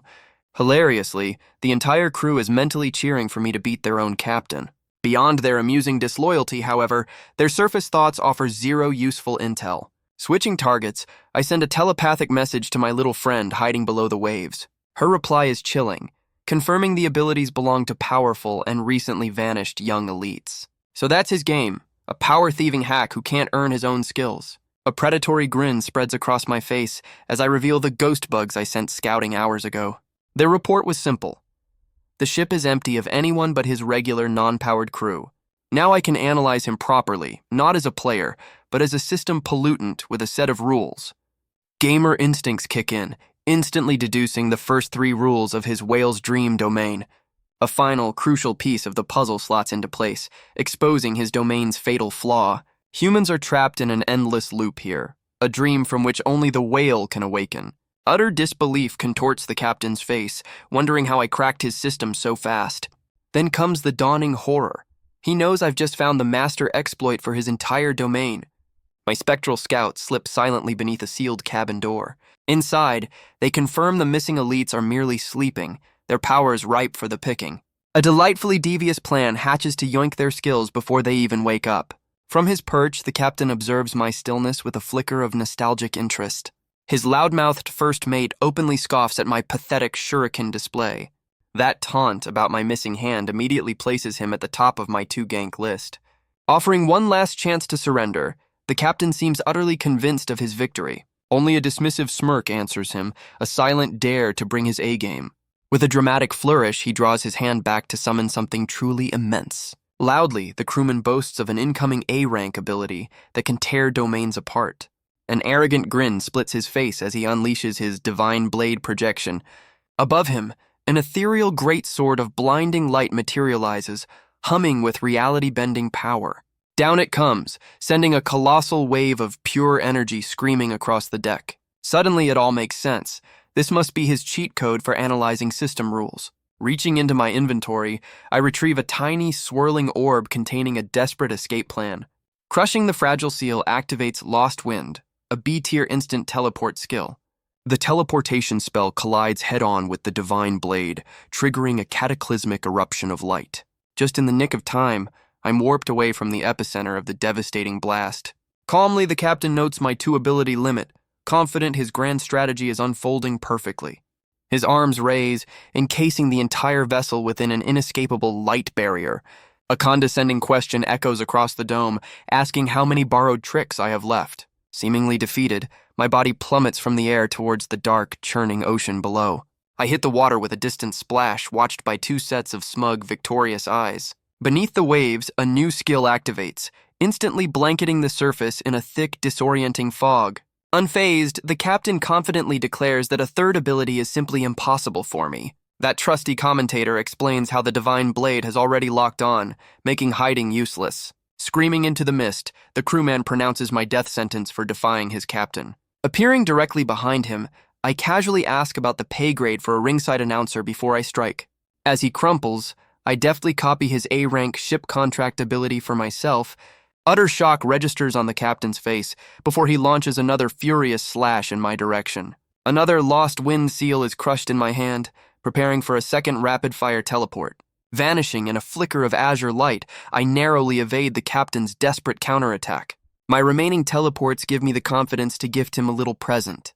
Toward him drifts a tiny, seemingly harmless orb of my own energy. Wary eyes track the approaching power as he braces himself for whatever trap I've laid. His divine blade swings down just as my final teleport whisks me safely away. The resulting detonation engulfs the deck, a spectacular collision of my bait and his attack. Now I try to activate the real trap, attempting to retract my energy and steal his abilities. Instantly, he sees through the ruse, but genuine shock appears when my power-stealing skill fizzles. For the very first time, my ultimate ability fails, and a cold wave of panic washes over me. He boasts that against a superior will, his power is merely a gift. His own A-rank Twin Minds ability apparently doubles his mental fortitude. Standing silently within the mists, I calculate the perfect counterplay. Another furious blade slash cuts through the fog, finding only empty air. Frustration boils over as he screams for me to stop hiding and fight. My wicked grin materializes directly behind his shoulder, enjoying his panic. With a startled cry, he spins, his greatsword a blur of panicked motion. Suddenly, a new status window bestows upon him the F-rank mediocre talent. Cheerfully, I explain he can't use complex skills with a mind running at half speed. This nasty little debuff actively sabotages his cognition, logic, and emotional control. Does this curse not affect me too? He wonders aloud. I just smirk, admitting this handicap is less than a day old for a pro like me. How, I wonder playfully, can his long-range attacks possibly hit me now? While he hesitates, I plan my infiltration of the ship to farm some more abilities. Disappointment clouds his features, a flicker of genuine regret for my defiance. Golden light flares within his eyes as he laments the loss of a potential recruit. From his lips comes a final, devastating command. Sweet dream returns. Utterly engulfed by a blinding radiance, I cry out in sheer confusion. Somehow he has weaponized the very rules of this domain against me. An irresistible force pulls my body into a strange void, originating from within. Everything fades before I realize I'm now a prisoner inside his memories. The world resolves on a young boy named Leo, told his power will never be enough. Alone in the oppressive darkness, dejection weighs heavily upon his small frame. For a handful of cash, he joins a transport squad as a simple backup. Leo quickly discovers they are shipping contaminated food, but his boss silences him. Desperate for a promised bonus, he later confronts the corrupt captain. But the man just scoffs, claiming the money is needed to bribe the elders. You are mockingly told to keep dreaming if you want to escape this life. Then, a single phone call announces their entire operation has been shut down. To save his own skin, the captain frames the disbelieving young man. Heavy iron doors slam shut, sealing away Leo's last shred of hope. Within his cold cell, he mutters that only in dreams can he find what he truly desires. Grim resolve hardens his expression, deciding dreams are better than this cruel world. Curled on the cot, he closes his eyes, seeking freedom and light in his imagination. Abruptly, the grim cell dissolves into a vast and peaceful blue sky. There, a well-dressed version of Leo gazes up at his perfect, quiet world. Embracing the beautiful sanctuary he has created, a faint smile touches his lips. Through a sun-drenched field he runs, believing he can erase the filthy past. Only his dream self, he decides, can finally live the life he was always denied. One final, powerful thought grants this perfect copy the gift of life. Back in the cell, the real Leo's eyes snap open with a new, terrifying resolve. The dream version appears before him, a being of pure golden light. Leo realizes the truck's contamination infected him, turning his dream into a pollutant. The dream self smiles, now a pollutant that carries its creator's will. It extends a hand, offering to build a perfect world just like the dream. The real Leo accepts, shaking hands with his own powerful creation. He understands this dream self is a mutation, but still a part of him. The pollutant's power flows into him, and in 3 days he becomes S-level. Surrounded by shadowy figures, he hears their whispers of praise and suspicion. Leo concludes the world is rotten and that humanity needs a new beginning. A mysterious woman invites Leo to a chat, acknowledging his growing power. His dream self offers a hand, vowing to build a new world free of corruption. Back in the present, Baixing screams, trapped within the captain's powerful dream. He's surrounded by countless dream selves, all trying to overwhelm his will. He clutches his head, resisting the mental assault meant to steal his abilities. Mocking the weak coercion, he pulls out a glowing rebirth drop. He crushes the orb, deciding to rewind time just a few crucial moments. Dark energy envelops him as he activates the powerful time reversal item. He zips through the dreamscape, a blur of purple energy escaping the trap. His eyes flare with crimson light as the rebirth is successfully completed. Back in reality, he reveals he used the drop just before diving into the sea. He then used a strange ability to swallow the merchant, keeping her safe. His shadow form appeared behind the crewman, stealing the ship contract ability. Baixing explains he anchored that moment in time, putting his plan in place. The captain turns in shock, stunned to see Baixing back on the ship. Baixing cheekily asks if the captain noticed what he dropped into the water. Leo is confused, wondering what his foe could have possibly left behind. Baixing activates a magnetic field, pulling his hidden shurikens from the deck. The metal projectiles fly through the air, aimed directly at the captain. Leo easily deflects the attack with his crackling lightning blade. With a confident grin, Baixing catches one of the shurikens, declaring his victory. The captain scoffs, pointing out that none of the so-called traps even touched him. Baixing just smiles, warning him that poison is the least of his worries. In a shocking move, he drives the shuriken deep into his own chest.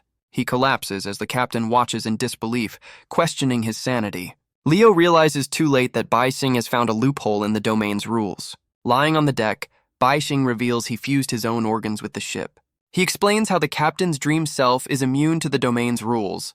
With a crazed grin, he declares the ship is now connected to all 3 of them. Using his new contract, he commands the entire vessel to flip over. The massive ship capsizes, crashing into the turbulent ocean. Underwater, Baixing taunts the captain, revealing his real body is with the original whale. He explains their new bond. Leo is linked to the dream, while he is fused with the whale. With the ship as a bridge, the whale's cognitive contamination now flows into Leo. As Leo floats helplessly, his power to control the dream begins to drain into Baixing. The captain desperately tries to recruit him, offering a perfect world within the dream. Baixing calmly admits humanity is corrupt, but he has no interest in destroying this place.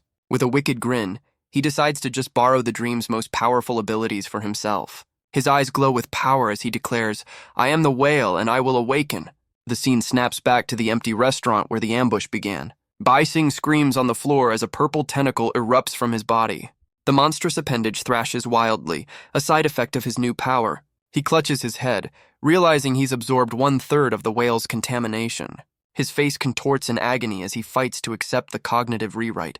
A massive whale looms over him, but he knows he has the abilities he needs to survive. Back in the domain, a colossal whale swims away from the sinking ship. Leo floats in the water, confirming that his opponent has escaped. His dream self appears, stunned that Baixing found his true location so quickly. The dream self wonders why Baixing fought so hard, as if he knew about their final attack. Leo reveals that his link to the whale lets him see everything that happens in the dream. He explains that Baixing used a rare rebirth drop to outsmart them. The dream self realizes their memory attack was too weak without stronger powers. Leo's body begins to dissolve as he decides they must explore the outside world. He turns away, noting the selection for the next dean is just around the corner. The two Leos stand together, ready to announce their new era to the world. Their feet stand on the water's surface, a sign of their control. Their bodies melt away, dissolving into the endless ocean. They rise again, ascending to a second, deeper layer of the dream. The dream self spots the unconscious merchant floating in the deep. He forms a sharp blade of water with his hand, preparing to strike. The dream self unleashes a powerful water attack on the helpless merchant. But her body begins to change, her head morphing into a whale's. She transforms completely, becoming a massive whale that looms over them. The two Leos stand on the whale's back, ready to descend to the third layer. His foot steps onto the water's surface, a sign of his absolute control. Leo reveals they can travel through dreams within dreams, as long as the whale exists. The scene fades into the endless blue of the dream's ocean. He declares his plan to build a ninefold heaven across 9 layers of the dream. His new world will have a place for pollutants, a place for deities. One world was designated solely for sealers. Another was meticulously crafted for ordinary people. An oppressive gloom fell across the dreamscape as his grand design solidified. This creeping darkness revealed the chilling ambition behind his utopia. He vowed that every being would be categorized and locked into its proper place. His dream self declared they had built the foundation to end the age of contamination. Their next mission was to find more pollutants to complete this new world order. With their purpose clear, the two Leos vanished to begin their crusade. Jerking back to reality, I choked on the intense psychic feedback from his memories. So, his insane method of self-contamination was a terrifyingly efficient path to power. That singular obsession with a new era had become the absolute rule of his avatar. I quickly understood that any doubt in this path meant immediate self-destruction. Finding no other choice, I prepared to refine this ridiculously overpowered skill for myself. A defiant roar escaped my lips as I activated the A-level ability, Twin Minds. From my body erupted a massive pillar of shimmering golden energy. The blinding light then split, condensing into a second, identical version of me. Together we stood, twin masters ready to exploit this incredible new power. Without warning, a gargantuan purple whale burst from the churning ocean below. This colossal creature soared through the air, aiming directly for us. Realizing the dream was targeting my original self, I initiated my ultimate gambit. A torrent of violet energy immediately swamped my former body. My new self then bestowed the gift of life, making it a truly independent being. It was commanded to exist as my subordinate life form for all eternity. Using advanced memory manipulation, I ordered it to strip away every last recollection. Then, it was confined to its own inner world, never to emerge again. A flawless psychic barrier sealed it off, severing all connection to the outside. My original form was gently guided into a glowing ethereal sphere. There it was told it had embarked on a lonely path to find its true self. Watching it go, I called this a blissful rebirth into a perfect blank slate. In that instant, a new consciousness was born, opening its eyes for the very first time. Slowly, the fledgling being began to think, looking up at its world with wonder. It questioned its own strange existence, wondering what it was and where it was going. The creature sat up, feeling as though it were trapped inside a tiny, luminous egg. Standing tall, it declared a singular desire to finally see the outside world. My new consciousness, I explained, was not human, whale, or anything so easily defined. With a grim certainty, I knew my understanding had changed. I was simply myself. Trapped in a formless white void, the newborn being could only wonder how to escape. It finally chose a direction and began to walk, leaving footprints in the endless space. For an unknowable amount of time, the lonely figure just kept moving forward. Eventually, its steps grew weaker as its very body started to fade away. Adrift without purpose, the nascent creature felt its very essence begin to dissolve. I mused that even a newborn self needs a little push to get started on the tutorial. Every one of my past triumphs and hard-won skills would serve as its starter pack nutrients. With a knowing smirk, I flicked 2 motes of brilliant energy into the formless white. Suddenly, a blinding flash of light startled the fledgling being out of its stupor. It now stood upon a creeping black shadow, from which 2 malevolent red eyes stared back. That creeping darkness introduced itself as doubt, the part that awakens when you've lost your way. The tiny golden figure lashed out with a kick, wondering if its stubby legs could ever carry it away. Amused, the shadow confirmed its legs were comically short and utterly useless for a long journey. It then taunted the poor thing, noting a single elephant's step was taller than its entire body. A snake, the shadow continued, could strike 5 meters in an instant with no legs at all. Even creatures with 4 legs possessed a speed it could only dream of with its measly 2. Nodding in agreement, the golden being decided it simply needed to copy those superior builds. It immediately craved a serpent's torso, an elephant's mighty legs, and 4 limbs instead of 2. Its shadowy counterpart twisted into a grotesque chimera, a perfect fusion of those ill-conceived desires. This clumsy new abomination promptly collapsed as the shadow cackled at its impending identity crisis. Just then, a second brilliant light sparked within the golden being's eyes, signaling a grand revelation. An overwhelming flash of pure energy completely consumed its form. Returning to its original shape, it saw a tiny orb of light had saved it from the brink. That little sphere cheerfully introduced itself as confidence, the ultimate debuff remover for self-doubt. The being finally grasped that trusting its own path was the only way to clear this stage. Acknowledging it had been lost, fresh power surged through its limbs as the world began to fracture. The orb affirmed that true confidence was an infinite power source, urging it to press onward. Yet the being noticed a wisp of its shadow remained, a final lingering trace of uncertainty. That shadow calmly explained that without a hint of doubt, confidence simply curdles into arrogance. A look of profound understanding washed over the tiny creature's face as the final puzzle piece clicked.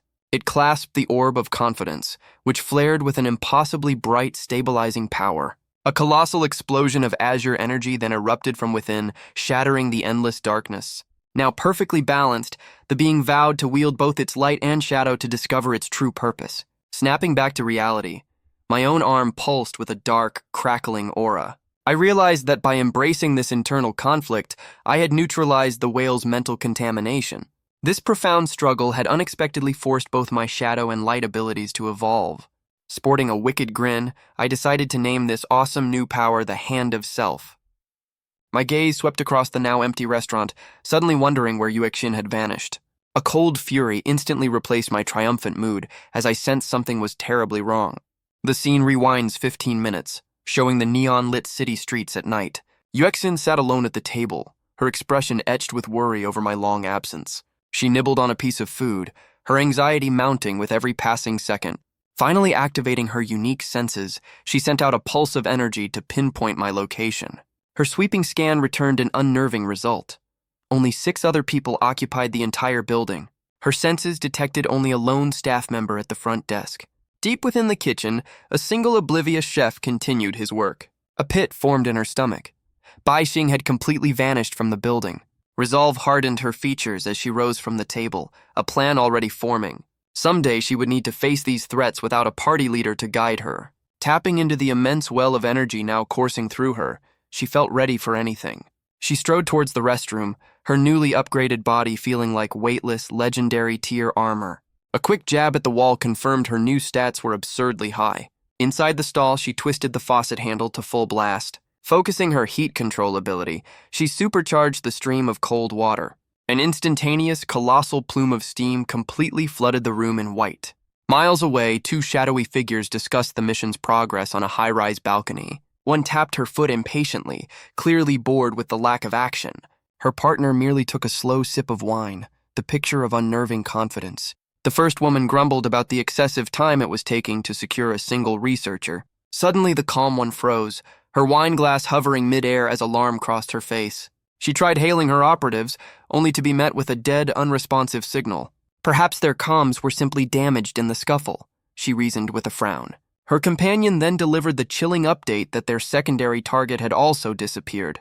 Back at the restaurant, thick white vapor billowed out from the restroom door. Pandemonium erupted as panicked staff and patrons scrambled for the exits, screaming about a fire. A smirk touched Yuexin's lips. Her diversionary tactic had worked flawlessly. Every enemy observer would now be fixated on the front of the building. Now was the perfect time to utilize her pre-planned, unconventional escape route. She aimed for the small bathroom window, a perfect shortcut in her mind. Her triumphant escape was immediately thwarted as her shoulders wedged firmly in the opening. With an undignified grunt, she channeled her strength and simply blew the entire window frame out. She tumbled onto the pavement below, landing with a less than graceful thud. Scrambling to her feet, she pulled out her phone to check on her father's status. She darted towards a nearby stairwell, hoping to melt into the city's shadows. Her foot landed with a splash in a deep puddle that wasn't there a moment ago. Looking up the stairs, she saw a cascade of water flowing down from the roof. 2 imposing women materialized from the darkness at the top of the stairs, blocking her path. Startled, Yuexin instinctively squared her shoulders and demanded to know who they were. The lead woman merely scoffed, informing her that her little game was over. A nervous bead of sweat trickled down Yuexin's temple as she asked what they wanted. They were looking for a high-value target known only as Stellar. Utterly confused, Yuexin just pointed a thumb at her own chest and admitted that was her code name. The second woman exploded with rage, accusing her of being a pathetic liar. Yuexin could only stare back, completely baffled by their absolute disbelief. Then it clicked with an almost audible snap. They didn't recognize her at all. These goons were hunting her dad, using an outdated character profile. A wave of guilt crashed over her for dragging Bai Xing into this dangerous quest. Her tiny hands clenched into fists, a bitter frustration rising at her own powerlessness. Lying now could trigger an even worse event flag for her father's safety. Running from this boss fight was no longer a viable strategy. She drew herself up to her full, unimpressive height and announced that they had found their target. Crackling golden light began to dance between her fingertips, a clear invitation to battle. They wouldn't risk a fatal blow, not when she was the key to the main mission. A whip of pure flame lashed from her palm as she promised this encounter would be their last. Her memory suddenly flashed back to a distant, moon-drenched night. Sunlight streamed into a familiar courtyard as a voice called her name. The sharp whistle of a wooden sword cut cleanly through the still air. A much younger Yuexin moved with relentless precision, grinding out experience with every swing. Her loyal butler gently suggested a brief respite after her 10,000th practice swing. She flatly refused, insisting her current stats were still pitifully low. A sneering voice from the sidelines taunted her for failing to unlock her true potential. Those biting words only served to ignite a blazing inferno of determination within her. With a burst of speed, she closed the distance between them in a single explosive step. Her wooden blade connected solidly with the man, who stared in disbelief at the sudden retaliation. From nearby, her cousin Lucian offered a lazy smirk and a challenge for a real match. The butler immediately reprimanded him for his lackluster training regimen. Without a word, Yuexin began hauling the indolent boy away from his comfortable lounge chair. Her grip tightened around the worn handle of her practice sword. She dared him to break her hold, promising to concede if he could manage it. A fiercely determined glare settled on her face as she prepared to prove him wrong. She put every ounce of her strength into the pull, her muscles straining against his. He disarmed her with an effortless twist of his wrist, laughing at her futile attempt. Lucian smugly reminded her of the immense level gap that separated them. Her father's words echoed in her mind, speaking of a strength beyond raw power. Her gaze hardened with renewed fire. True victory came from unbreakable will. Returning to the present, she unleashed a torrent of flame to protect her new family. Her foot slammed down into the watery alley, sending shockwaves across its surface. She promised her stunned opponents that the next attack would be a critical hit. Julia, the woman in charge, merely let out a theatrical and deeply unimpressed yawn. Suddenly, the puddle beneath Yuexin's foot grew impossibly deep, pulling her down.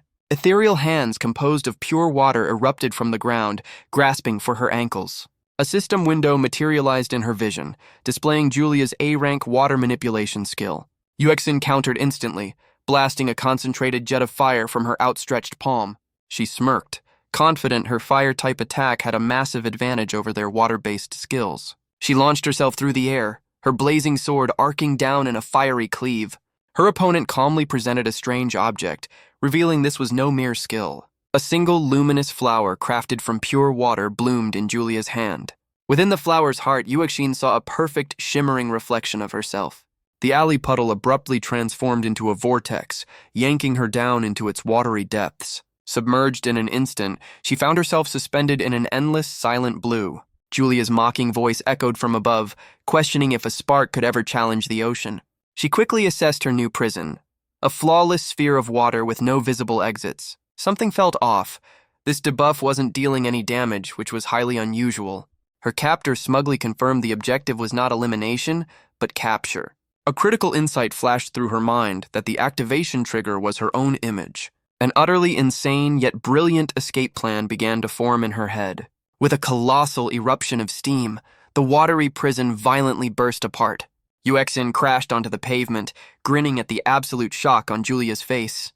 Horror dawned on her foe upon realizing Yuexin had used fire to temporarily disfigure herself. Flames now wreathed her entire body as she prepared to unleash her ultimate skill. Her form became a living beacon of heat, pouring out an overwhelming torrent of fire. This raw power coalesced into a blinding pillar of light that pierced the sky.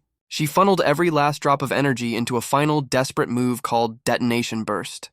Becoming a human missile, she shot forward as a streak of pure, incandescent rage. Panic finally broke Julia's composure as she hastily summoned a towering wall of water. Fire met water in a cataclysmic impact, shrouding the entire alley in dense steam. A desperate cry for help pierced the hissing chaos as Julia's defense began to buckle. Suddenly, a hand crackling with brilliant golden energy appeared between them. A newcomer named Xenia effortlessly swatted the attack aside, sending Yuexin tumbling away. Yuexin's eyes widened in disbelief. Her all-or-nothing ultimate had been nullified instantly. Her power completely exhausted, she collapsed onto the wet ground in a heap. Even immobilized, her gamer brain calculated that a quick snack was all she needed. A heavy boot suddenly pressed down on her head, pinning her face to the grimy alley floor. Xenia coldly explained their abilities were a hard counter before demanding her sister's location. Nearby, Julia watched with growing unease, realizing this personal vendetta was escalating things. Politics meant nothing to the newcomer, whose entire focus was now fixed on Yuexin. Her face contorted with fury as she placed the full blame for her sister's fate on Yuexin. Violently, she hauled the defeated girl up by the collar, demanding an immediate answer. A chilling promise was made to make Yuexin suffer in ways she could not imagine. Out of nowhere, a blur of crackling purple energy shot directly between them. The third party moved with impossible speed, striking Xenia and sending her flying. Baixing stood over Yuexin's crumpled form, his eyes blazing as he declared no one was leaving. With Xenia now a heap in the distance, he positioned himself as Yuexin's sole protector. He then turned to the two women, his voice a low growl as he asked if they had enjoyed themselves. Staggering to her knees, Yuexin desperately pleaded for him to escape. His gaze fell upon her wounds, a cold fury igniting within his eyes. Pushing him away, she swore to create the ultimate diversion for his getaway. A strange purple light pulsed from his arm as he declared this round was just beginning. Gently, his hand covered her face, bathing her in a warm, restorative glow. Countless system notifications flooded Yuexin's vision, announcing a cascade of high-tier healing buffs. With her health bar completely refilled, he turned to their enemies with a predatory grin. Julia's jaw dropped in sheer disbelief as a forgotten memory surfaced. Total shock registered on Xenia's face, finally understanding her inescapable prison had been breached. Panic seized her as she stammered that no one had ever broken an A-level seal. Desperately, she invoked the Narcissus seal once more, summoning a swirling vortex of water. He watched the pathetic attempt with an air of absolute boredom, his arm thrumming ominously. One casual swing of his arm unleashed an overwhelming tide of violet devastation. The resulting impact created a blinding flash that bleached the world of color.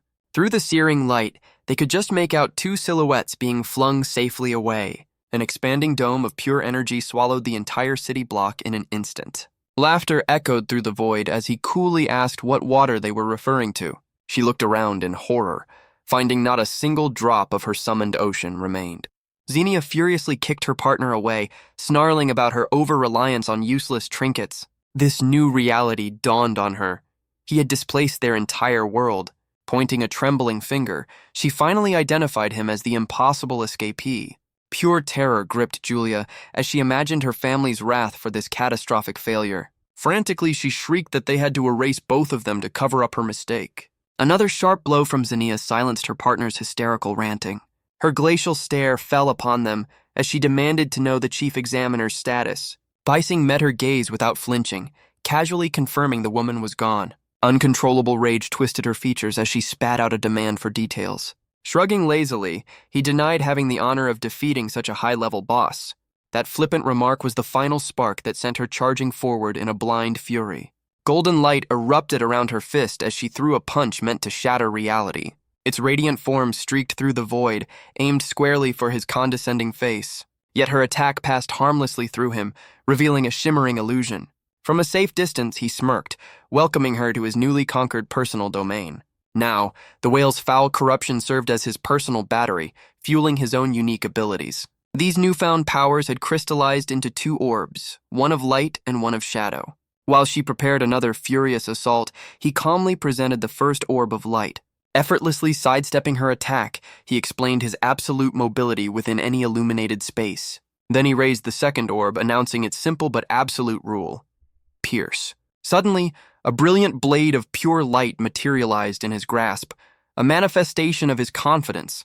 Raising the luminous weapon, he prepared to deliver the final decisive blow. Disbelief contorted her features as the blade of pure rule descended upon her. Her bare hand shot out, impossibly halting the radiant weapon's advance. A flicker of confusion crossed her face, questioning how one could simply catch an absolute concept. She roared that he wasn't the only one who commanded pollutants, vowing vengeance for her sister. Raw grief suddenly surfaced as she tearfully begged him for the name of the person responsible. His lips curled into an intrigued smirk, surprised this rampaging boss monster had a soft spot.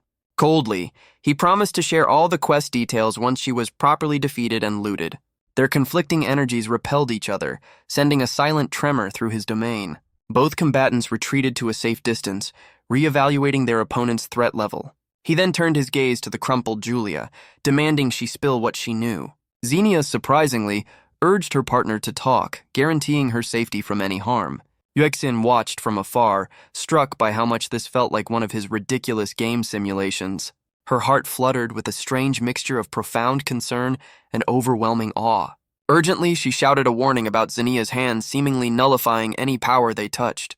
Golden static crackled over Xenia's form as she taunted him for trying to analyze her unique skill. With a challenging glare, she beckoned him forward, her palms now glowing with immense energy. Two massive, ornate golden gauntlets then materialized around her arms with regal finality. He chuckled, framing the classic RPG question of an unstoppable force meeting an immovable object. For a fleeting moment, his eyes glowed crimson as he considered activating the Demon Bull's trump card. Xenia, however, had already deduced the basic mechanics of his light and shadow abilities. Determined to expose his entire skill set, she charged forward with explosive speed. Beising met her reckless assault with a calm, precise swing of his light-forged sword. Her golden-clad fist clamped down on the blade, its radiant energy fizzling into nothing. Through a steely glare, she began winding up a counterpunch with devastating potential. That colossal fist swung in a brutal arc, intending to pulverize him completely. He dipped beneath the attack with a gamer's practiced ease, already preparing his next move. An interesting thought occurred to him. Could she nullify something she couldn't physically catch? His blade found her neck in a flash, only to be stopped by a newly formed golden gorget. Realization dawned on his face as he understood her power wasn't just gauntlets, but a full suit of armor. She mocked his failed attempt, challenging him to find a single weak point in her perfect defense. Annoyed, she glanced back at Julia, shouting at her for cowering on the sidelines. That sharp reprimand jolted Julia from her terror, reminding her of the mission to capture Yuexin. Seizing the briefest opening, Beishing revealed a third orb, this one pulsing with dark, chaotic energy. Xenia's instincts screamed as she braced for an attack that felt fundamentally different from the last. Yet the insidious beam of violet light completely ignored her, homing in on Julia instead. A horrifying shriek tore from Julia's throat as she was overwhelmed by an agony no one else could see. He casually explained his demon assault, a debuff that forces the target to confront their own inner demons. This entire power system, he continued, was a game of balancing his own confidence with doubt. To offset the ego inflation from his absolute light abilities, he needed the humbling influence of shadow, a wicked blade of pure darkness. The shadow blade coalesced in his free hand, completing his dual-wielding stance. A sudden understanding clicked into place for Xenia as she analyzed his dual-wielding stance. Her lips curled into a smirk of genuine if fleeting admiration for his tactics. That brief respect vanished, replaced by a cruel promise of his imminent defeat. Suddenly, a flicker of movement drew her gaze to Yuexin, who was inching toward Julia's prone form. Flustered, Yuexin offered the world's worst excuse about simply adjusting her friend's collar. Unbridled fury contorted Xenia's face, her voice a raw scream of betrayal at the attempted theft. Her grief and rage coalesced, unleashing the S-level skill known as Divine Avatar, Battle Proxy. Tears streamed down her face, each one a memory of the beloved sister she fought to avenge. A colossal golden effigy materialized behind her, born from a solemn vow to share her pain. The Avatar's immense palms pressed together, gathering a catastrophic storm of pure power. A torrent of searing crimson light erupted forth, threatening to consume everything in its path. Panic seized Beishing as he dove for Yuexin, who was directly in the devastating attack's trajectory. He swept her into his arms, a frantic escape plan forming amidst the swirling chaos. Above the ruin, Xenia coldly commanded her construct to unleash its absolute, unrestrained might. He deftly dodged the crushing blow, sprinting across a newly formed bridge of solid light. Their previous location was utterly obliterated, the building's rooftop vanishing in a silent, fiery bloom. Luminous wings burst from his back, lifting them clear of the cascading destruction below. Clinging to him, Yuexin breathlessly warned that this wasn't even her final form. The pollutant was still unused.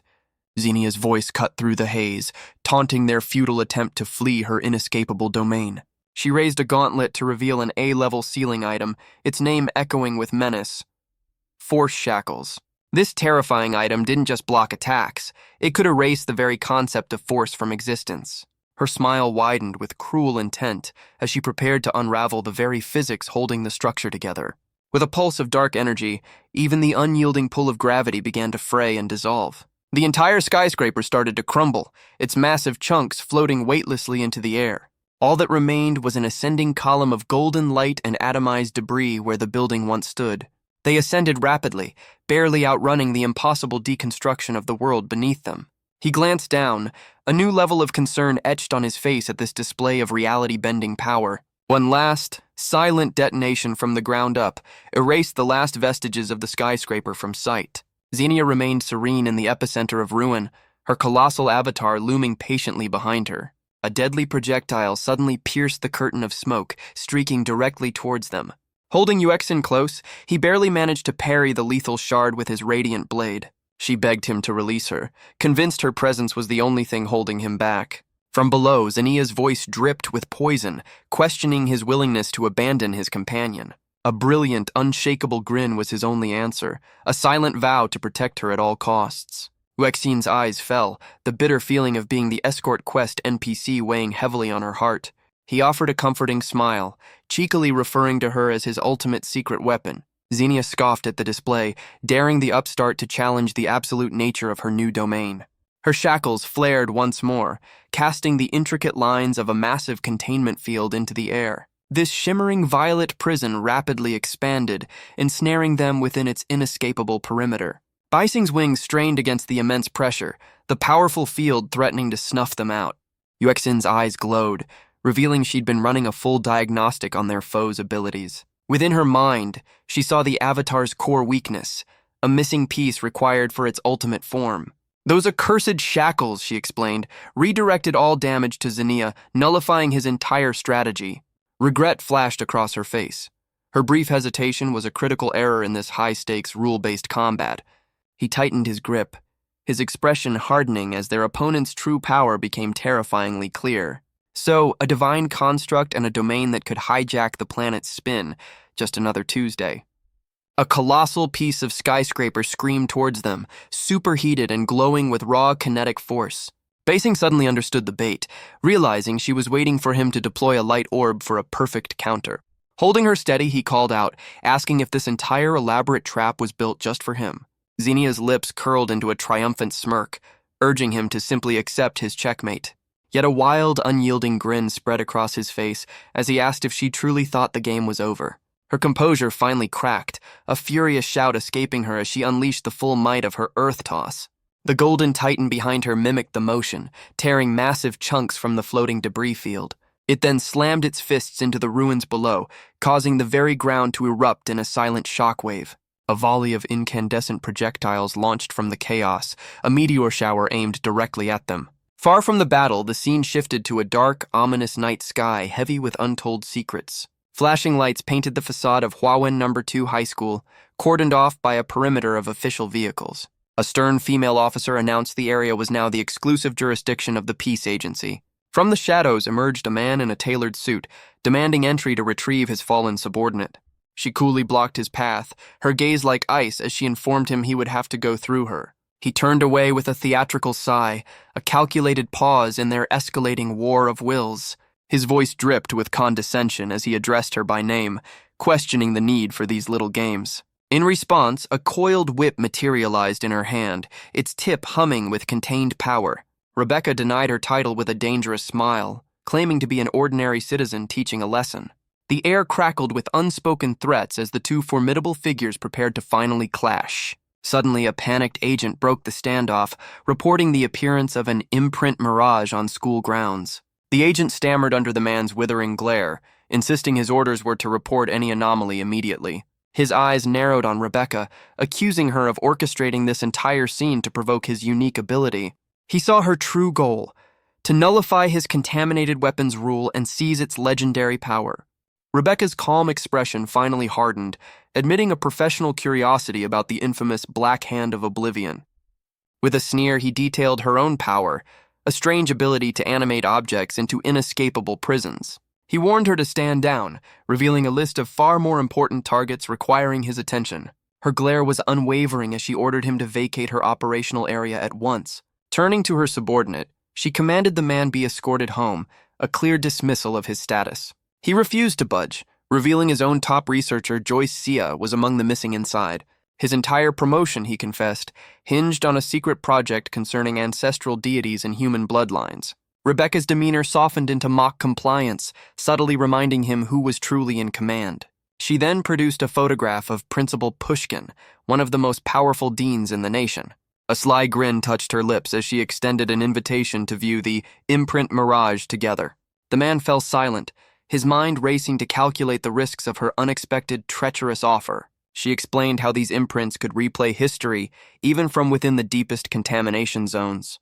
With a predatory smirk, Rebecca wondered aloud if the principal ever anticipated his uninvited guest. Perhaps Pushkin was also grinding for a promotion, running his own clandestine side quests. He simply declared his intent to await the agency's official, sanitized report. Then his eyes narrowed as the mystical mirror pulsed with an otherworldly luminescence. Its shimmering surface resolved into a startling vision of Bai Xing confronting the colossal golden bull. Flickering images cascaded across the mirage, replaying the utter pandemonium of the school's disastrous exam.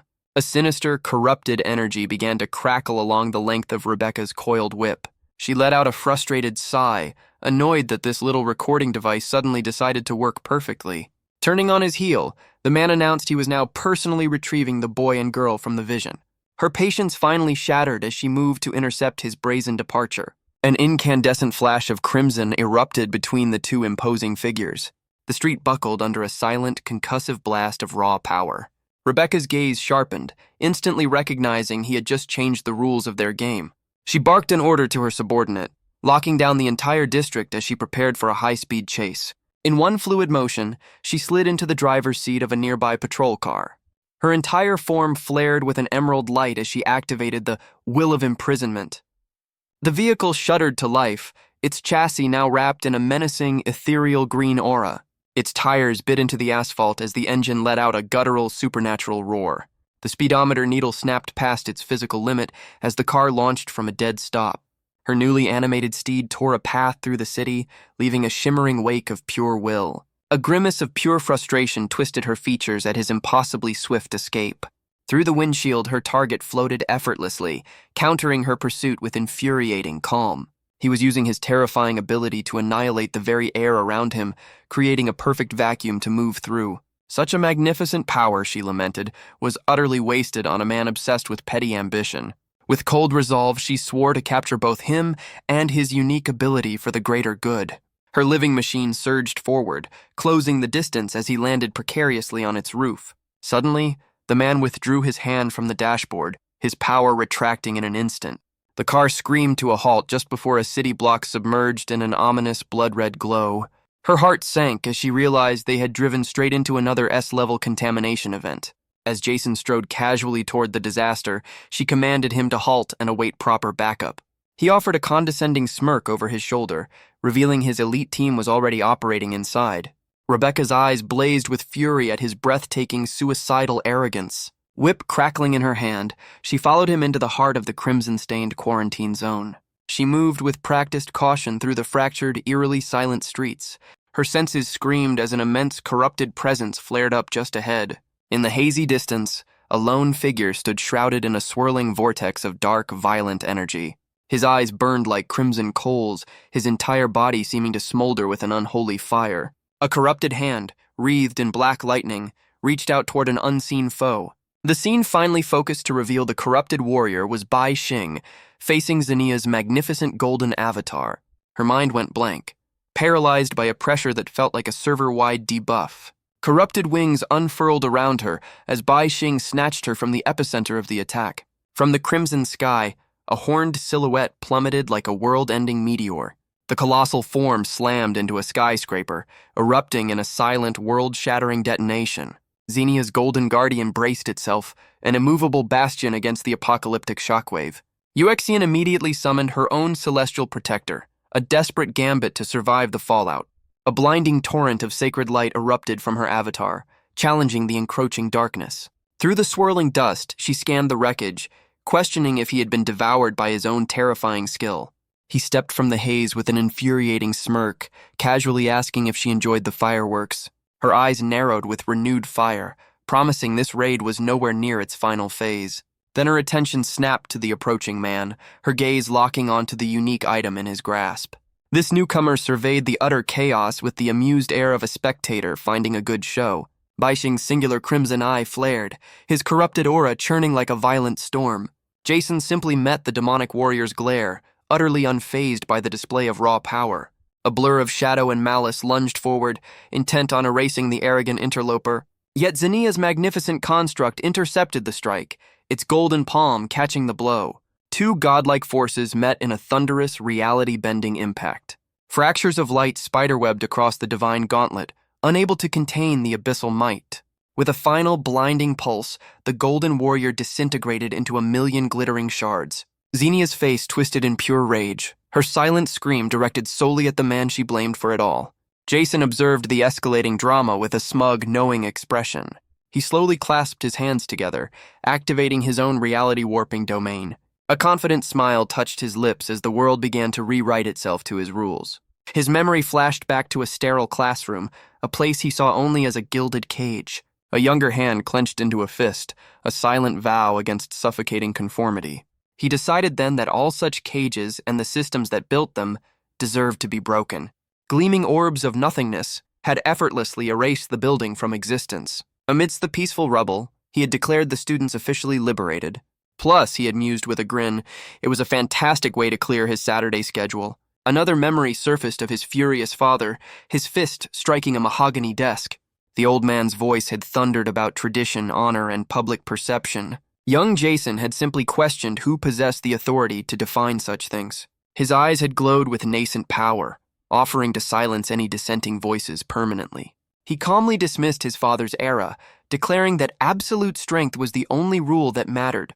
A shimmering system window had confirmed his ultimate skill as he vowed to become the new rule-maker. Returning to the present, he gave his opponents a simple, non-negotiable choice: kneel. Above him, a perfect sphere of annihilation coalesced, a testament to his terrifying control. Baixing staggered through the warped reality, his corrupted form still smoldering with untamed power. Uxian pushed herself up from the ground, her HP bar critical but her spirit unbroken. Jason merely scoffed at the corrupted aura, unimpressed by a domain he considered laughably small. With a condescending smirk, Jason boasted that his opponent wouldn't survive even 3 of his 10 sealing items. 2 bizarre artifacts shimmered into view, the wicked Scissors of Spite and the creepy red-eyed Plaster. Above them, the legendary Divine Blade projection solidified, radiating an A-level threat. Uxian's jaw dropped, her gamer brain screaming that wielding so many cursed items at once was impossible. His female companion scoffed, dismissing the tiny girl as an ignorant provincial. She explained that for a divine tier user like Jason, the so-called rules of the world were merely suggestions. Jason's irises ignited with malevolent red light as he posed a single fatal question. Baixing's monstrous eye dilated in alarm as the first weapon shot forward. A streak of violet energy trailed the Scissors of Spite as they sliced through the warped reality. The villain casually explained the item's activation condition, a deadly trap for the unwary. Panic flared within the corrupted warrior as he grasped the terrible implication of that rule. He became a blur of motion, weaving desperately between the homing artifacts. A determined snarl crossed Baixing's face, convinced he could outmaneuver the assault. Suddenly, the scissors pivoted with impossible speed, targeting the defenseless Uxian. Her small face was a mask of pure terror as the lethal artifact screamed towards her. A grotesque, gaping maw of shadow erupted from the ground right behind the girl. Baixing's monstrous form intercepted the attack, consuming the deadly scissors in a single gulp. Immediately, the red-eyed Plaster shot forward and slapped itself across his corrupted face. He thrashed wildly, fighting the seal's power before its own deadly rule could take hold.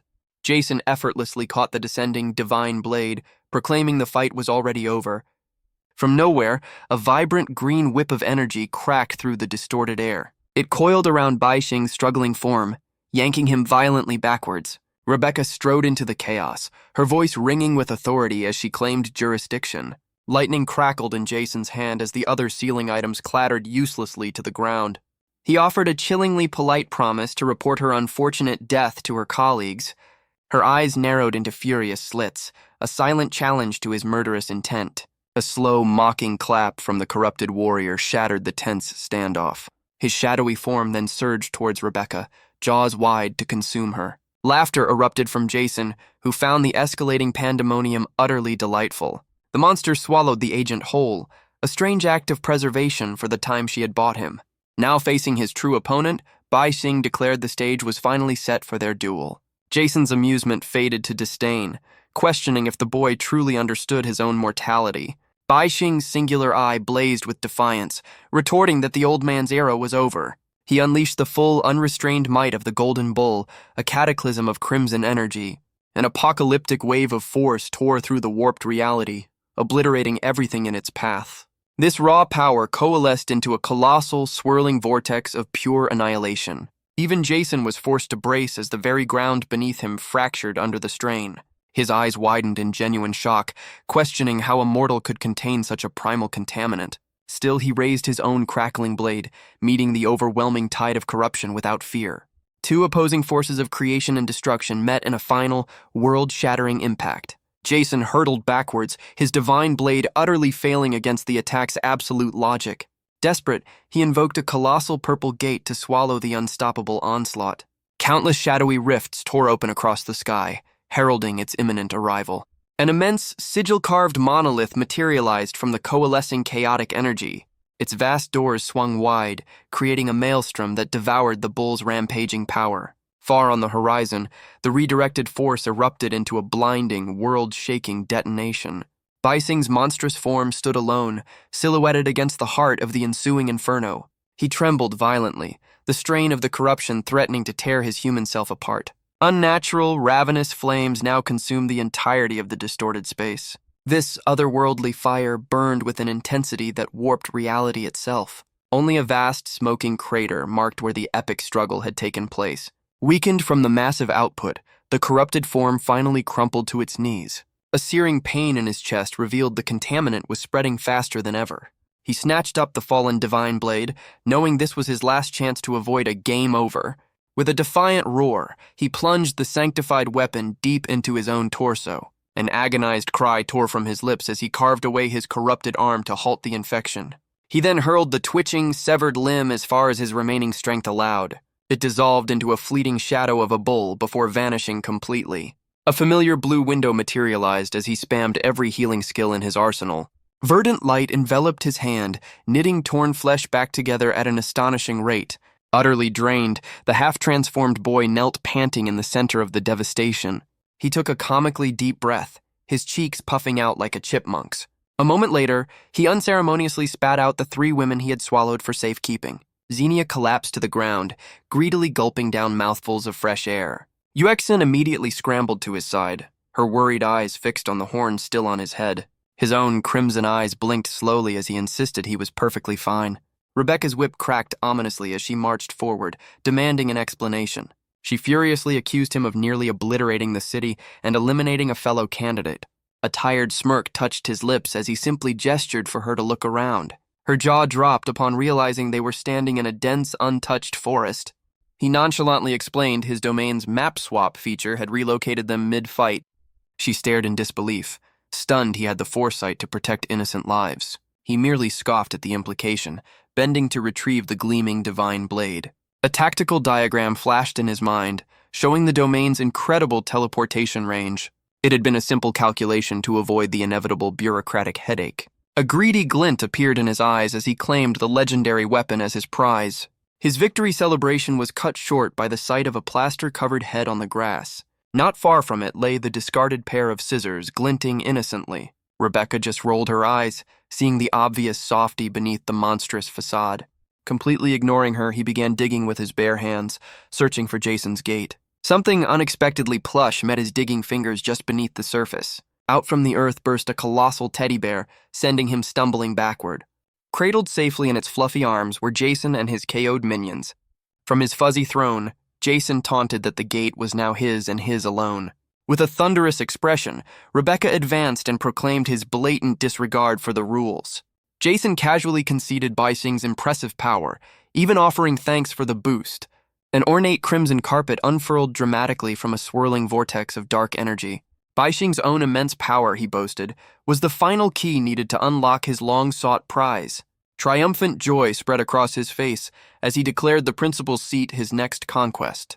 Maniacal laughter echoed through the forest as he zipped away on his newly acquired getaway vehicle. One desperate hand shot out, grasping for the stolen orbs of power vanishing into the distance. The sudden surge of experience points confirmed the awful truth. He had been used as a living battery.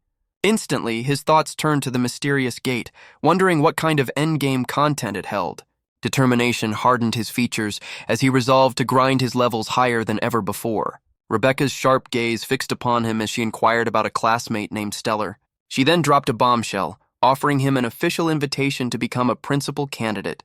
This completely unexpected quest notification left him utterly speechless. Xenia practically vibrated with excitement, insisting he accept the legendary tier offer. Turning from the frantic blonde, he instead asked Yuexin for an introduction. A blunt denial was his only reply before he turned his back on Xenia's sputtered protests. Cold fury laced his voice as he recalled the enslavement attempt during his boss battle. Xenia's gaze fell to the ground as she mumbled about survival and a debt she intended to repay. Her head snapped up, a brilliant, desperate idea flashing in her eyes. With a flourish, she presented Rebecca, the formidable director of the peace agency. The director simply extended a gloved hand, her expression a mask of professional calm. An internal danger meter suddenly redlined, prompting him to signal a tactical retreat to Yuexin. His corrupted, monstrous hand then gently but firmly closed around her wrist. Without another word, he pulled her into motion, preparing to flee the high-level NPCs. Ominous purple energy began to crackle beneath his feet, coiling for release. They vanished in a searing streak of violet light, leaving two stunned women in their wake. Both women could only stand in the sudden silence, staring at the empty space. Suddenly, a message pinged in Xenia's mind. A simple, direct order to handle the debriefing. Nervously, she turned back to the director with a shaky smile, attempting to explain his unique personality. Meanwhile, a violet comet carved a path across the distant city skyline. Yuexin's worried gaze settled on his corrupted arm, her voice suggesting a trip to the nearest healer. He just smirked, casually asking if she disliked his new demonic character skin. That transformation, he explained, was a permanent debuff from using a forbidden skill. But her concern, she clarified, was for him, because the entire world now felt irrevocably changed. Baixing simply replied that accepting the difficult new game mechanics was part of leveling up in life. Yuexin fell silent, wondering if the whole server had been infected by the same corruption. He just scoffed, asking when the server was ever not corrupted.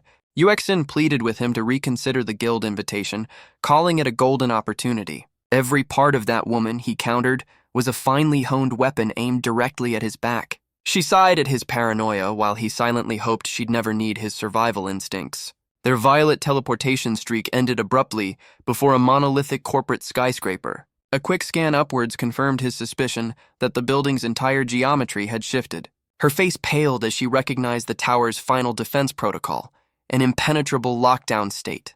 Baixing immediately materialized a brilliant blade of holy light, ready for a little demolition. Just as he prepared to brute force an entrance, Yuexin's hand shot out to stop his blade. Desperately, she insisted on following procedure, but he saw only a ticking clock on their mission. One wrong move, she warned, could activate a hidden system rule and wipe their entire party. With unwavering certainty, she declared her faith that her father was still alive inside. He sighed dramatically before tossing her a mote of his power, letting the quest giver take the lead. Her preparations began by pulling out the shimmering Narcissus seal she had pilfered. Not to be outdone, he showcased his own inventory of forbidden artifacts, including the sealed bull. Carefully, she passed him several unknown contaminants for safe storage in his isolated inventory space. Yuexin then outlined their first objective, a full reconnaissance sweep of the building's perimeter. Sprouting demonic wings, he suggested they split up for a faster map reveal. Soaring skyward, he discovered the entire structure was encased in seamless, rune-etched iron plates.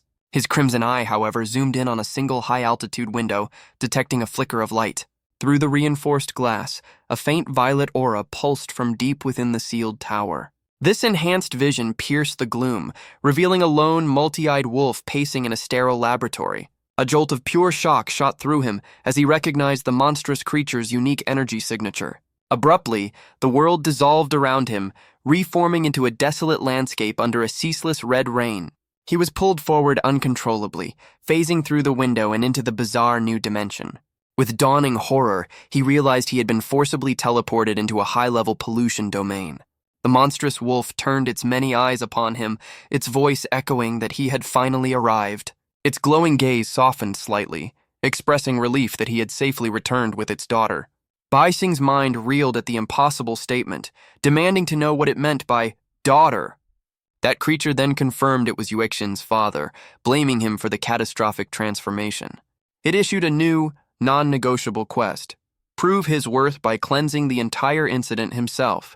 His bewildered expression hardened into a defiant glare at the impossible ultimatum. The beast warned him not to flee, revealing an absolute domain rule that made escape impossible. He found it impossible to believe this was Roger G, especially with the cunning malice in its eyes. A flickering vision of the past then flooded his senses, tinted crimson by the domain's bloody rain. Within the memory, Roger realized the special glasses he'd given away had been interfering with his own perception. Bai Xing absorbed the fragmented scene, searching for a clue or exploit within the forced cutscene. The vision then showed Roger's body grotesquely twisting into a single, colossal, unblinking eyeball. Flashes of a desperate, chaotic battle between ethereal agents and twisted pollutants filled his sight. Watching the ghostly silhouettes clash, he finally understood the terrifying power of the world's true sealers.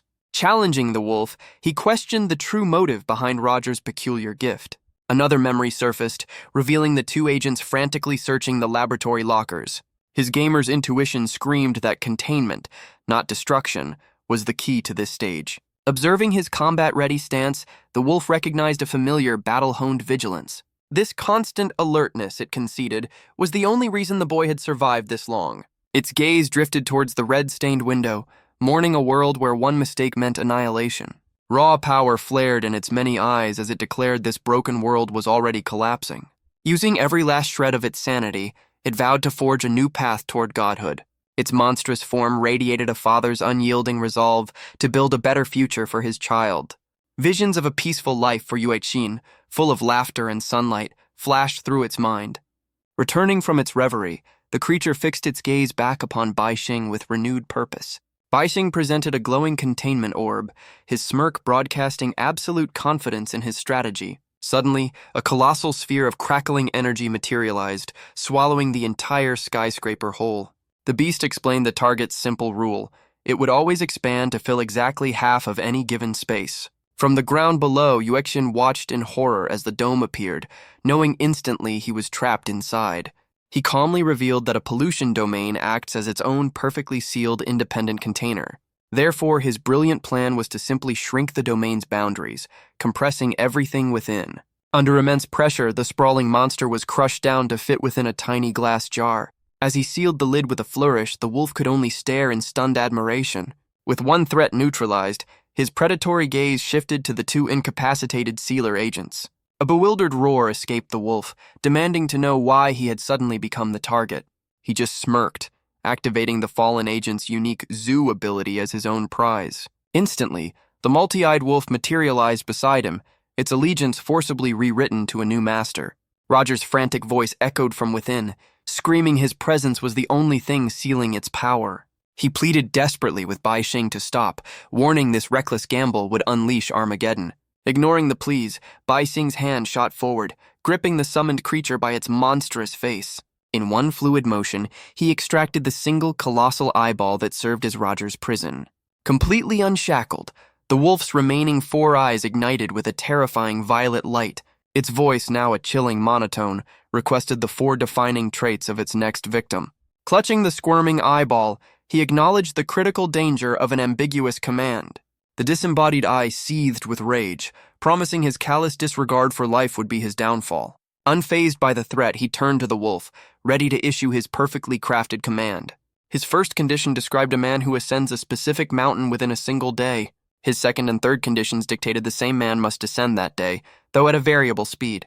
For the final, crucial trait, he declared the man's upward and downward paths must be identical. Roger's eye widened in shock, realizing Bai Xing was binding the creature with a logic puzzle. One of the wolf's violet eyes flared, its absolute rule successfully locking onto the abstract concept. A triumphant grin spread across his face as the eyeball conceded he had brilliantly weaponized the beast's own logic. He casually dismissed the now leashed monster, telling it to await his future command. Casting a final, wicked glance at the agent, he offered a silent thank you for the incredible loot drop. Roger's eye declared the crisis concluded, vowing to restore the skyscraper for his daughter. A heavy silence followed as the floating orb reconsidered the wisdom of that plan. It ultimately reversed course, pleading with Bai Xing to simply take Yuexin home. Bai Xing questioned the sudden aversion to a long-awaited father-daughter reunion. His monstrous form, the eye explained, was a sight she could never endure, begging for a lie about his fate. With a nonchalant shrug and a wave, Bai Xing accepted the somber request. While vaulting from the broken window, he casually asked what the eyeball would do now. It revealed its final purpose was to sacrifice its consciousness, as humanity was a state it could never reclaim. He coolly replied that being non-human wasn't necessarily a bad thing. Standing on the precarious ledge, Bai Xing decided his own power progression was still far too slow. He realized the fastest way to level up required absorbing more contaminants without any drawbacks. To accomplish this, he would first need a sprawling information network to pinpoint new outbreaks. A new primary quest now active, he shot off into the night as a streak of violet energy. Yuexin gasped in surprise as he suddenly rematerialized directly behind her. His strangely corrupted hand swiftly and securely clasped her by the waist. Effortlessly, he swept her off her feet, launching them both away from the devastated scene. He told her simply that her father was detained on urgent business and he was her ride home. She looked up at her mysterious savior, her expression clouded with deep worry.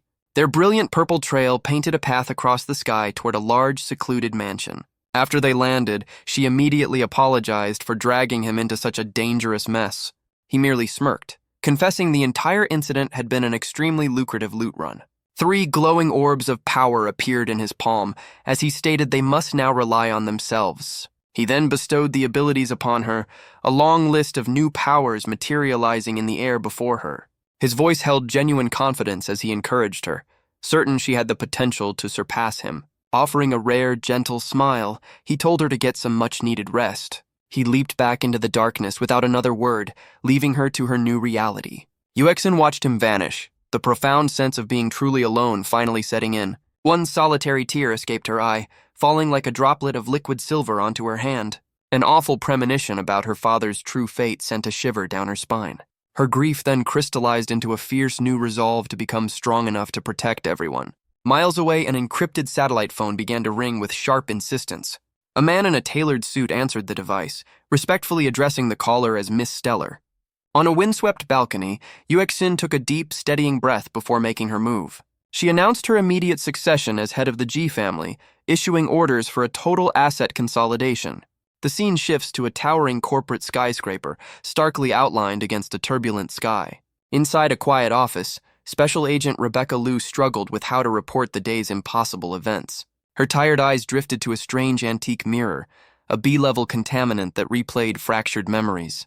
A shimmering vision of Principal Pushkin appeared on its surface, claiming time was merely a human illusion. He calmly elaborated that to the mirror, all moments in history were happening at once. The principal's ghostly image then extended a chilling invitation for them to step inside and see the complete truth. The principal's apparition warns that any deviation from the past requires an immediate, forceful seal. Rebecca coolly confirms their plan, certain they can synchronize the mirrors to trap rogue visions. His ghostly form simply scoffs, reminding her that predicting a pollutant's whim is beyond any human. Alone in the oppressive silence, she debates risking a 3-minute trip into the mirror's fractured reality.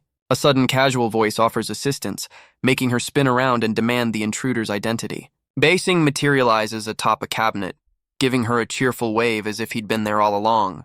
Relief washes over her face as she admits with a smile that she thought he had skipped town. He explains his recent career change to Sealer, adding that her office was the best place to find a gig. Her professional demeanor returns instantly, realizing the school's sole survivor holds all the answers. He comically attempts to bolt, stammering a pathetic excuse about needing to visit his mother-in-law. She effortlessly blocks his path, her eyes narrowed on the unmistakable mark of contamination on his hand. His feigned panic melts into a sly grin, offering to spill everything if she has the nerve to listen. He proclaims that in this brave new world, society is just a ghost running on momentum, its laws long dead. Betrayal then reveals he's already cleared the instance, having contained the pollutant and figured out all its rules. His offer is a quest. She abandons her investigation and he'll provide 4 legendary tier rewards. Intrigued by his sheer audacity, she leans forward and asks him to name these supposed gifts. The loot drop includes a full debriefing, a powerful new enforcer, and the unique skill she has always coveted. For his final prize, he offers his own formidable self as her completely loyal subordinate.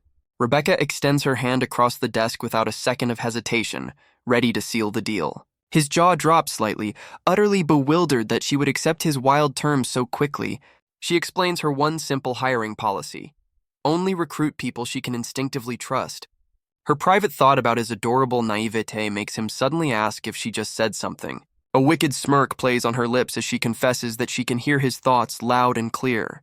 Their handshake finally connects, forging an unlikely alliance between a schemer and a mind reader. She then perches confidently on the edge of her desk, taking full control of their new dynamic. He will be her shadow until he meets the other candidates for her team in precisely 3 days. His first mission, effective immediately, is to draft a comprehensive report on the entire school incident. A wide shot of the gleaming city at dusk sets the stage for the political games to come.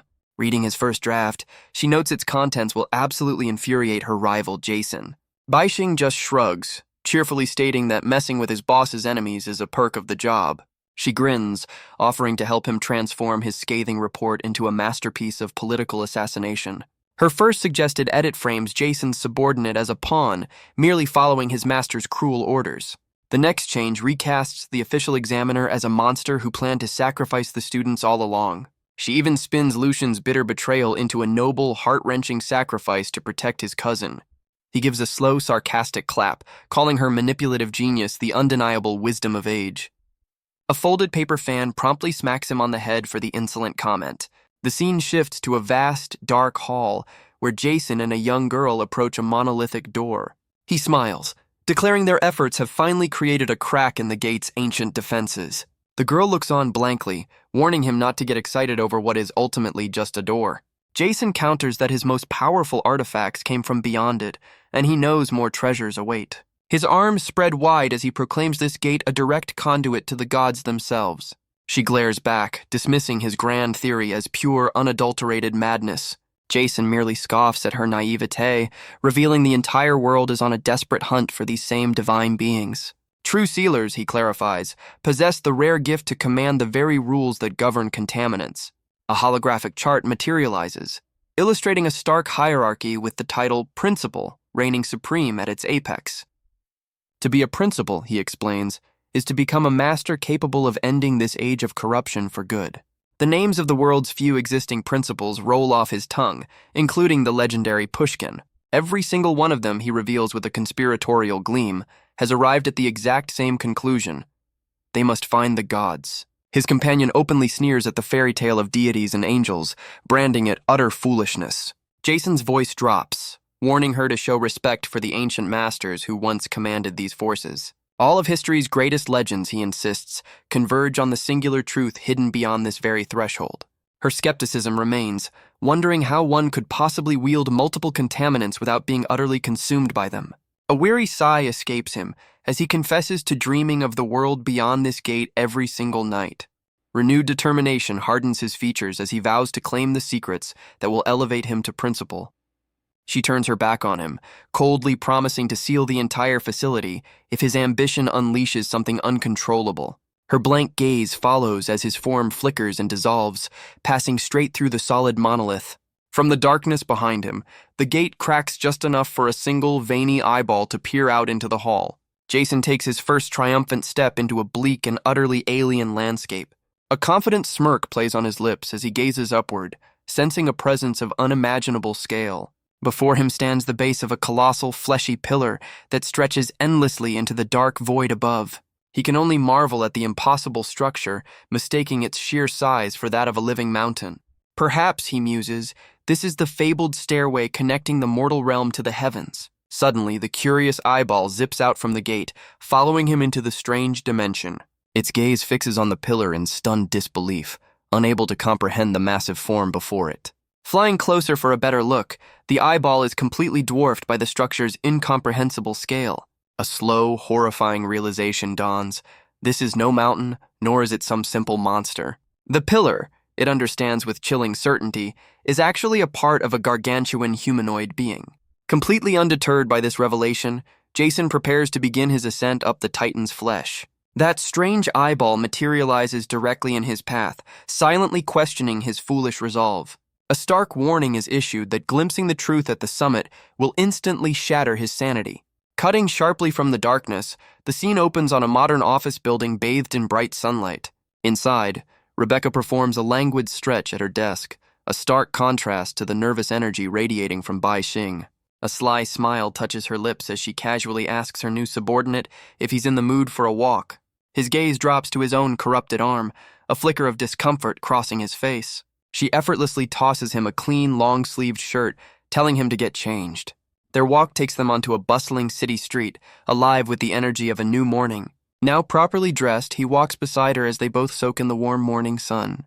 Rebecca remarks that in a world as chaotic as theirs, a long life is a luxury few can ever count on. Someone with great power, she continues, must inevitably bear the responsibility of protecting the powerless majority. Bai Xing can only scoff, countering that he has never once witnessed the strong showing any genuine kindness to the weak. She poses a simple question: what would he do with absolute, unfathomable power? His corrupted hand tightens into a white-knuckled fist. A devilish smirk spreads across his face as he declares his intent to simply delete humanity. Her amusement only grows as a faint blush colors his cheeks, him insisting it's a well-reasoned plan. Unfazed, she coolly commends him for having a clear goal, much to his utter disbelief. His juvenile brand of nihilism, she explains, is nothing compared to the twisted ambitions she has witnessed. Changing the subject, she begins a story about her father, a businessman who championed humility above all else. The man was a genuine philanthropist, she recalls, who could not stomach the sight of another's suffering. He correctly deduces the man was betrayed, just as Rebecca offers him a cold soda. Popping the tab on her own can, she admits her father died with his pride intact, even if she once scorned his ideals. Sensing an opportunity, Bai Xing offers to be her instrument of vengeance, knowing her position limits her. Downing the entire drink in one go, Rebecca lets out a long, satisfied sigh. Her father's core belief, she explains, was to truly understand the weak, a path she now walks herself. This philosophy stands in stark contrast to Jason's, whose faith rests solely in the intervention of gods. Bai Xing immediately challenges the logic, questioning why the world remains a chaotic mess if gods are so mighty. Reaching out, she playfully pinches his cheek, calling his genocidal fantasy an adorable tantrum from a powerless heart. With a mischievous wink, she surprisingly encourages him that his success could ironically save everyone. Scoffing at the very idea, he warns her not to place such a ridiculous burden on his shoulders. Getting back on track, she asks what specific support he needs for the upcoming candidate event.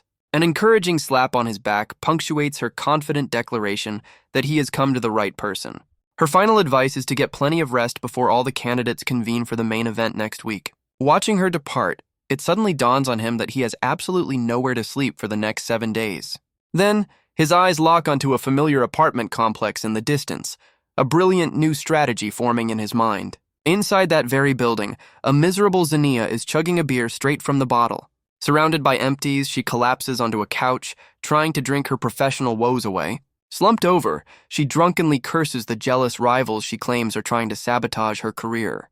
Her drunken rage soon shifts to Bai Xing, that infuriatingly arrogant kid she just cannot seem to shake. Taking another deep swig, she vows to teach him a lesson about respecting his elders the next time they meet. Suddenly, an unseen hand plucks the bottle right out of her grasp, mid-swallow. Exploding with fury, she scrambles to her feet, promising to dismember the thief who dared take her booze. All murderous intent evaporates upon seeing Bai Xing kneeling before her, a smug grin plastered on his face. Flustered, Xenia demands to know how he got in, to which he cheekily admits he wanted a front-row seat to her monologue. Without preamble, he demands a room as fair payment for having saved her life. Peeking at him from behind the couch, she flatly refuses, deeply suspicious of his true motives. His devilish grin widens as he correctly guesses she was professionally sabotaged, offering to help her get even. Xenia is struck completely dumb by his unexpected and incredibly tempting proposal. As tears well up in her eyes, he simply slides a box of tissues toward her and announces it is time for business. He proposes a straightforward deal, his help with her problem in exchange for intel on contaminants. Through her tears, she eagerly agrees, starstruck by the thought of his impending power as a candidate.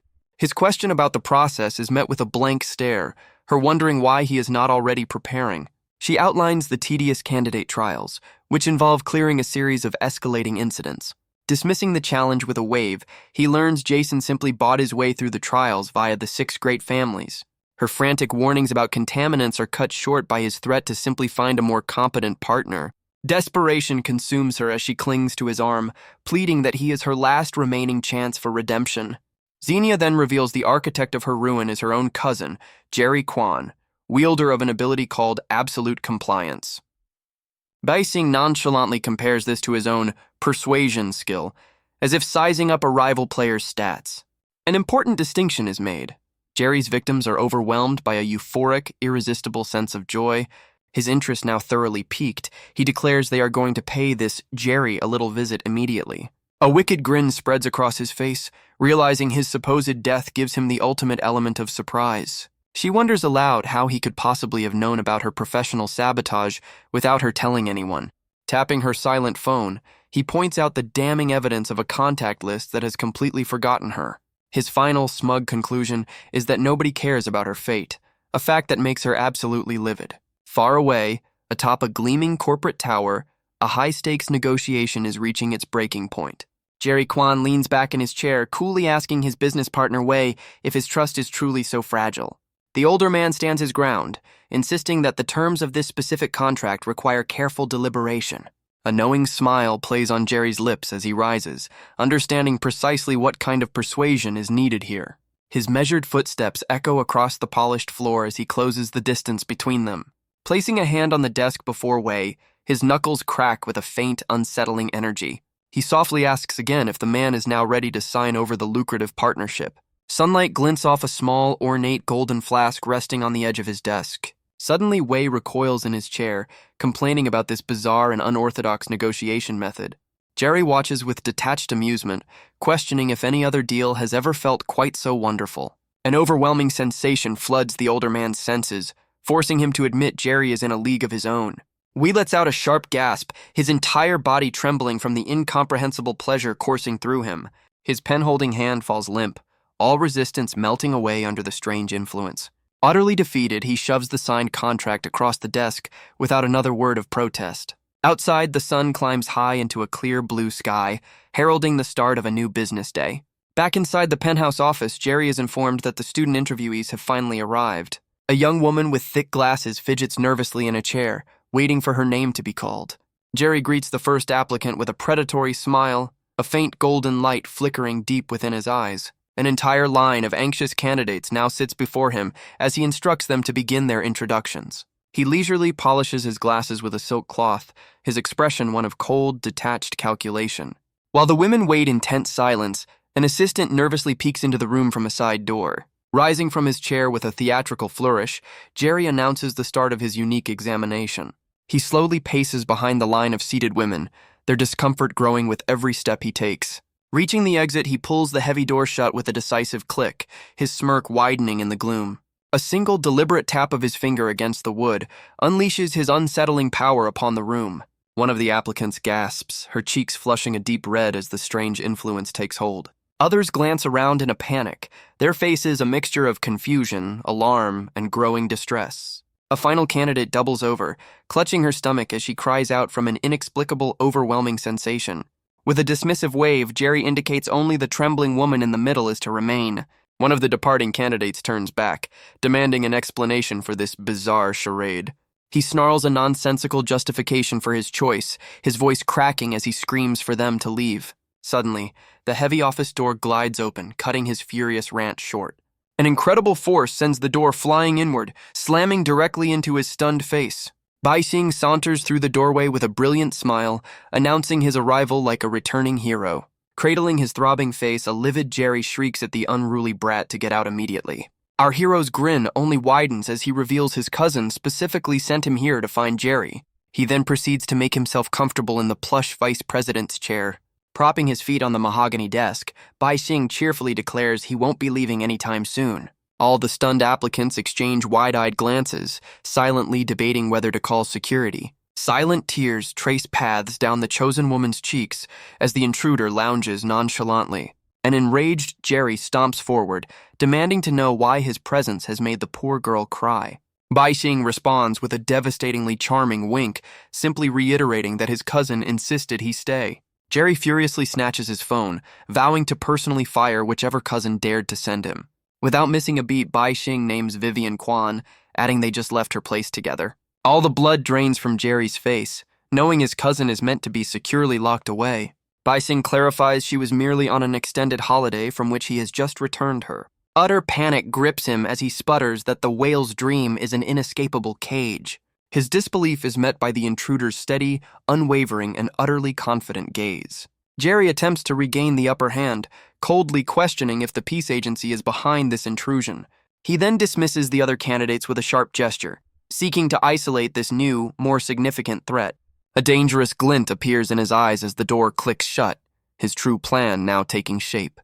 Forcing a placating smile, he pretends to cooperate while mentally preparing his ambush. Leaning forward, Bai Xing gets straight to the point, demanding the contaminant Jerry controls.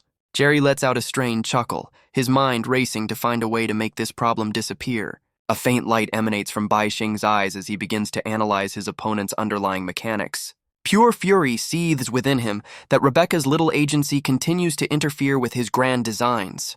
His calculations conclude he has precisely 10 minutes to permanently eliminate this unexpected obstacle. Bai Xing suddenly changes topics, casually asking his opinion on the existence of parallel worlds. A wicked smile spreads across Jerry's face as he confirms that those worlds can synchronize with devastating effect.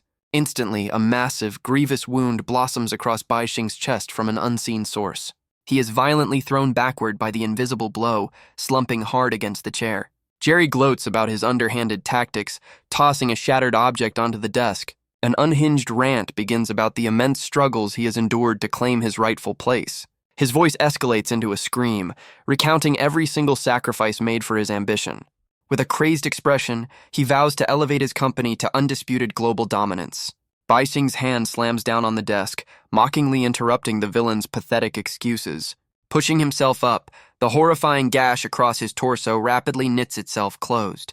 Jerry's jaw hangs open, completely unable to process how his opponent is still alive. Ominous energy gathers in Bai Xing's palm as he announces it is his turn. Countless violet orbs erupt from his fingertips, swarming toward their target. Jerry scrambles desperately to evade the relentless homing projectiles. They weave an inescapable pattern of destruction through the trashed office. Suddenly, his opponent vanishes from sight completely. A brilliant sphere of light bursts forth from Bai Xing, a miniature sun in the room. This radiant dome expands exponentially, swallowing the entire skyscraper in an instant. With a casual snap of his fingers, he issues a silent, absolute command. Every soul inside the building materializes safely in the plaza below. Confused murmurs erupt into chaos as the crowd grasps the unfolding disaster. Bai Xing's luminous barrier then begins to compress, squeezing the space around the tower. An interesting clash of powers reveals his opponent's domain is now trapped within his own. Amusement dawns on his face, realizing Jerry is merely hiding in a pocket dimension. His gamer instincts kick in, analyzing the boss mechanics of this invisible foe. Verdant light envelops his chest as multiple healing skills activate simultaneously. Letting out an exaggerated yawn, he feigns utter boredom to bait the hidden enemy. Carelessly, he sprawls out in the chair, announcing his intention to take a nap. Closing his eyes, he leaves his light and dark orbs to stand silent, vigilant guard. From his invisible prison, Jerry fumes over where Rebecca found such an impossible ally. Pure disbelief consumes him that his ultimate attack was suppressed so easily. Frantic pounding on the invisible barrier confirms his worst fear. He is completely trapped. Jerry's gaze fixes on the sleeping intruder, whose placid face shows not a hint of concern. A spectral version of him materializes, vowing to see what happens if he removes his opponent's head. Muttering a cryptic blessing to his brother's shoes, he activates a new insidious power. Each step he takes leaves behind a glowing, ethereal footprint on the floor. Ripples spread through a hidden layer of reality as his foot sinks into the violet trail. Without warning, Bai Xing's own foot splashes down, perfectly mimicking the unseen step. Sheer terror contorts Jerry's face as his perfect ambush is effortlessly exposed. The shimmering form solidifies, a malevolent purple aura pulsing with his mounting rage. Rising from his feigned slumber, Bai Xing crosses his arms, his own power flaring in response. Jerry sneers, explaining how his domain grants him absolute control over the parallel world within. Stepping into the footprints, he boasts, allows one to perceive their alternate self. Fingers of pure spite wrap tightly around Bai Xing's throat, victory finally within his grasp. Wicked satisfaction spreads across his face as he promises a swift and painless end. The decisive twist is met not with a snap, but with an unblinking, terrifyingly manic stare. Memories surface, a young voice echoing, "Brother, do you see it?" Years earlier, a younger Jerry straightens his tie, brimming with confidence. Proudly, he announces his promotion to manager of an entire business unit. Skepticism colors his brother's voice, questioning the truth of his sudden success. Gazing at his reflection, Jerry insists with unwavering certainty that every word is true. A strange question about parallel worlds hangs in the air between them. Cynicism drips from his brother's retort, naming money as his only faith. Bitter words spill forth about their crushing poverty and his own fruitless search for work. An uncouth comment about easy money earns a swift, cutting glare from Jerry. Justification comes in the form of a story about a classmate who found wealthy patrons.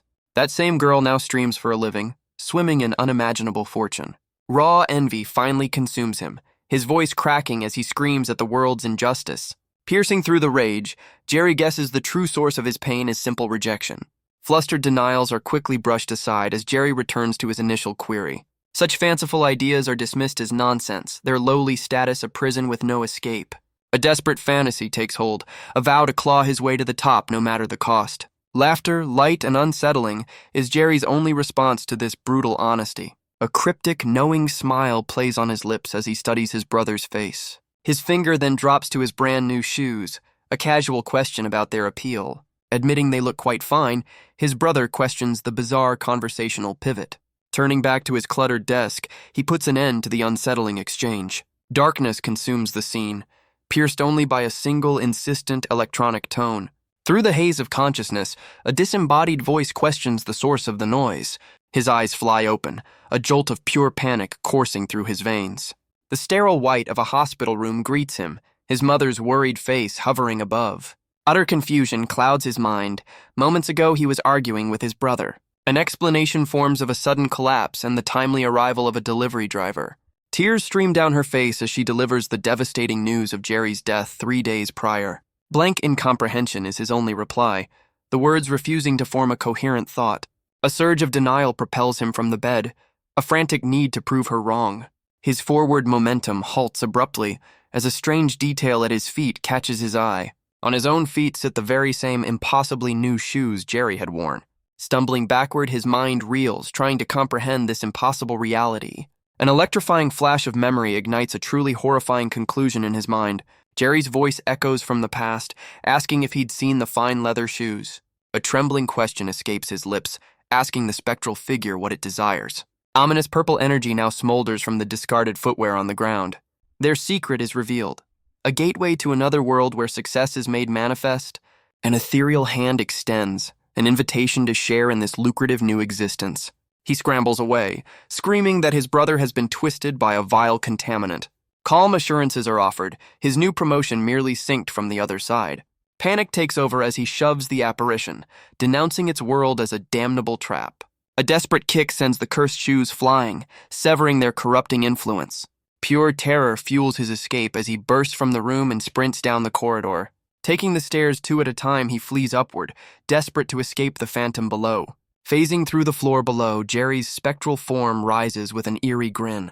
He bolts into a grimy back alley, frantically seeking any path to safety. Waiting for him at the dead end is Jerry, extending a hand with an offer of ultimate success. Staring into those hollow eyes, he understands the brother he knew is well and truly lost.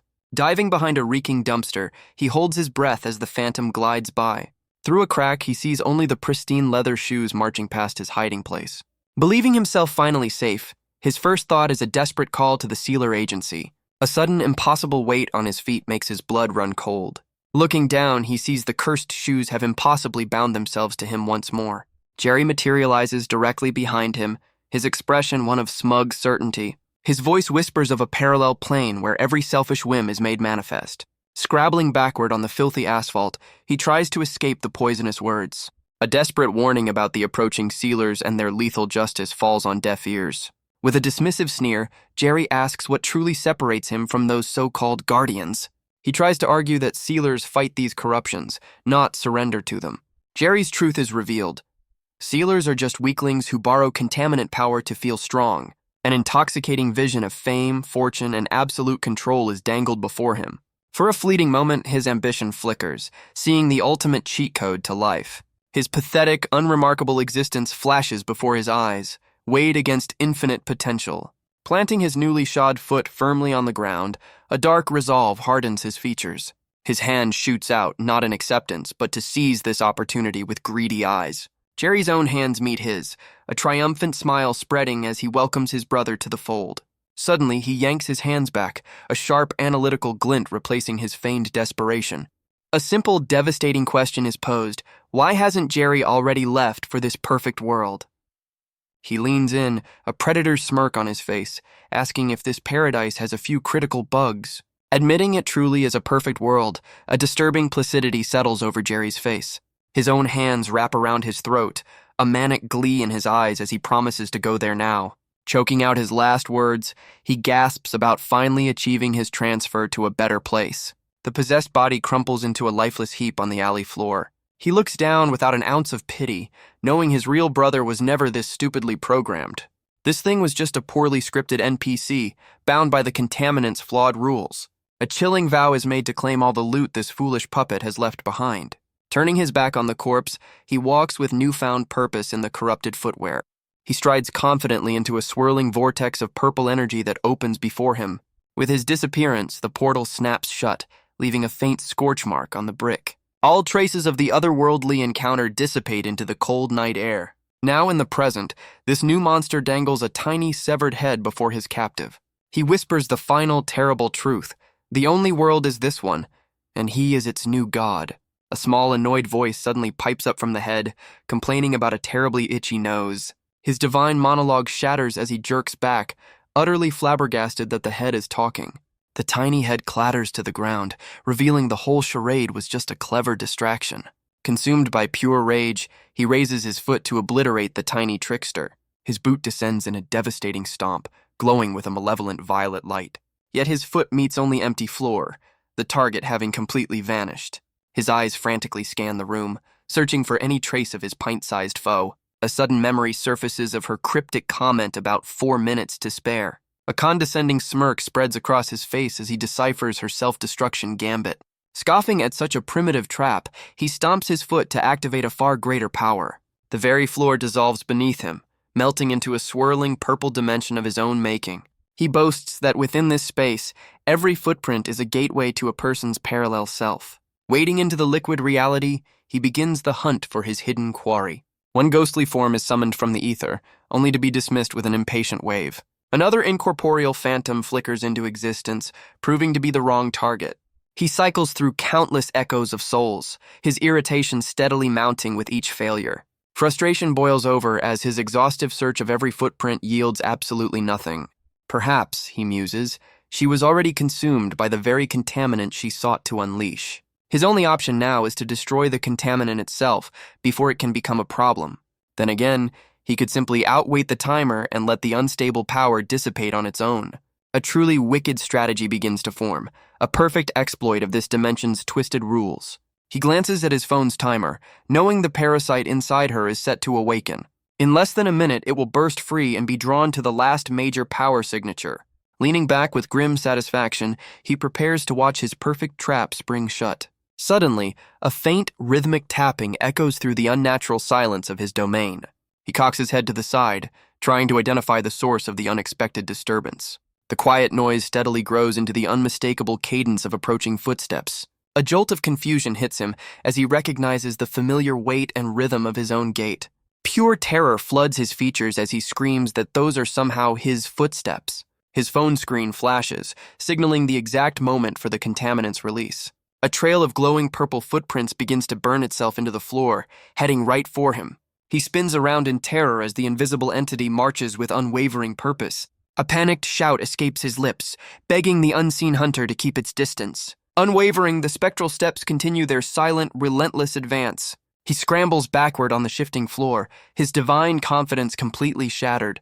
Trapped within his own creation, he pounds on the sealed exit, screaming to be freed. The invisible hunter's approach never falters, its pace steady and maddeningly assured. Cold sweat pours down his face as the sound of his own inverted doom grows louder. His phone's clock ticks onward, each second a monument to his spectacular miscalculation. Overwhelmed by absolute terror, he collapses against the wall, gasping for breath. A small, disembodied head with a crudely stitched neck materializes right before his eyes. She offers a cheeky grin, asking if he's a fan of her brand new leather shoes. A spectral replica of himself materializes from the swirling chaos before him. His gaze locks onto the crude stitched gash encircling his doppelganger's neck.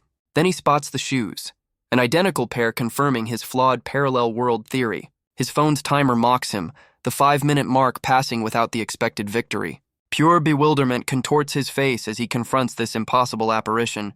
Suddenly, the ghostly twin lunges forward, its hand crackling with ominous purple light.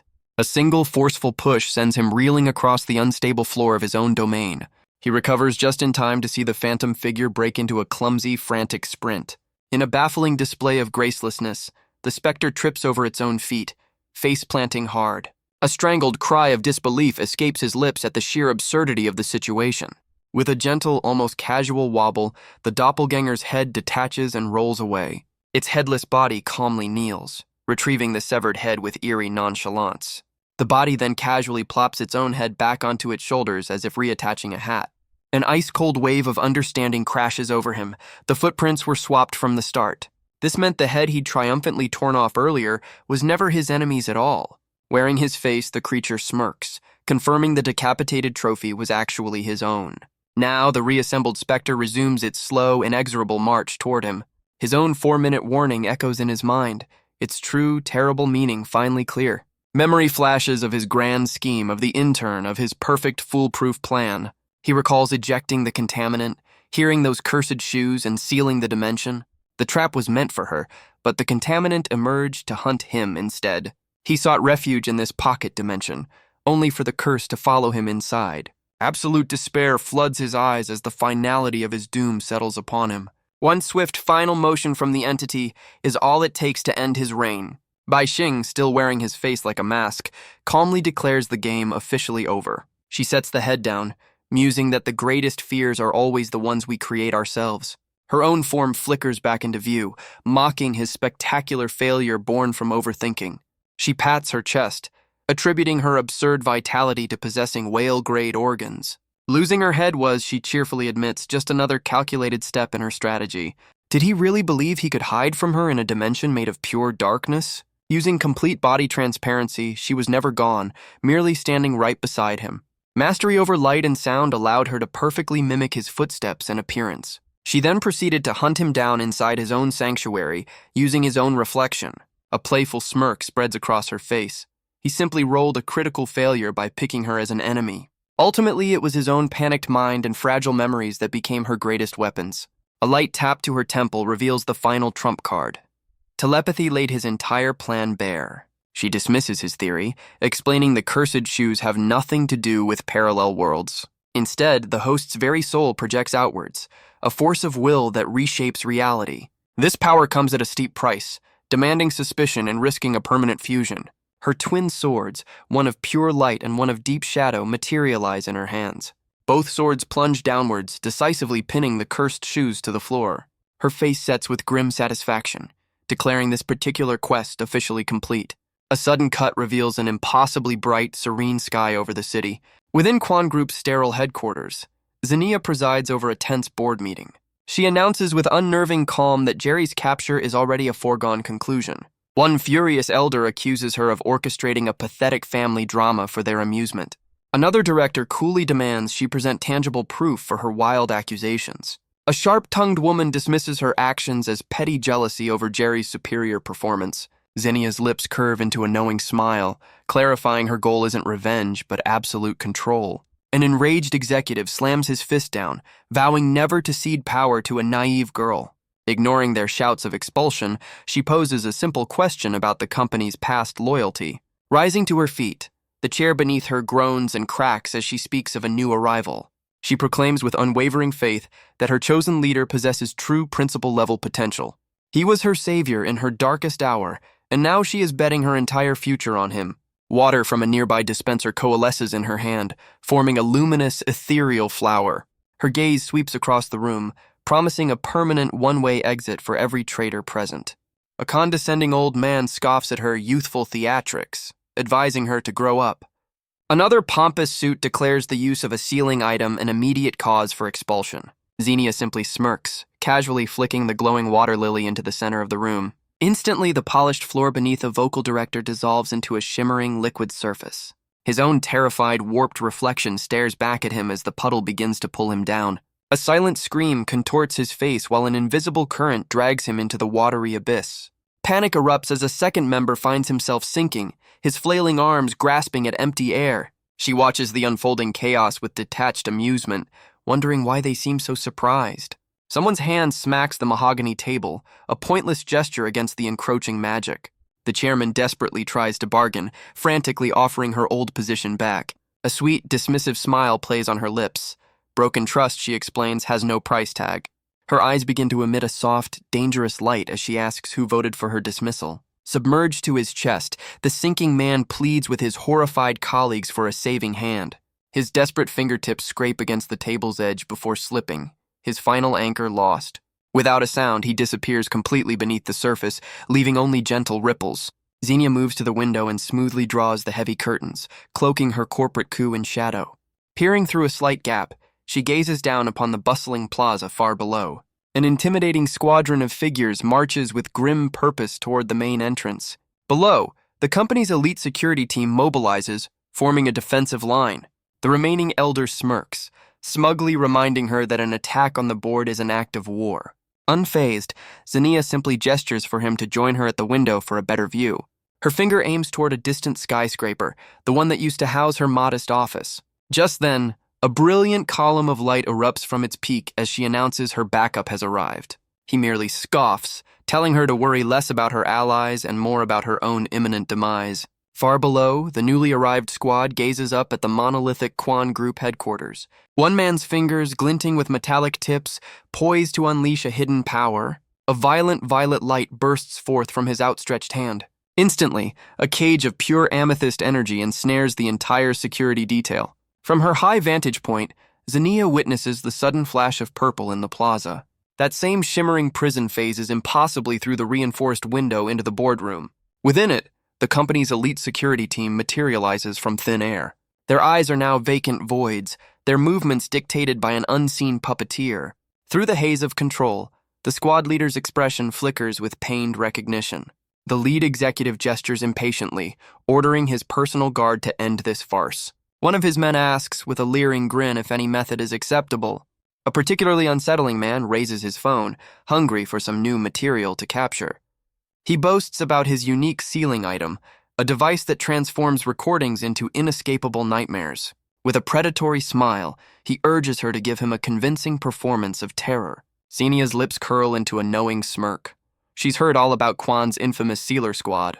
A system window identifies Scar Hank, a specialist who transfers his own damage to others. Next appears Elevator Andy, whose touch dictates directional momentum.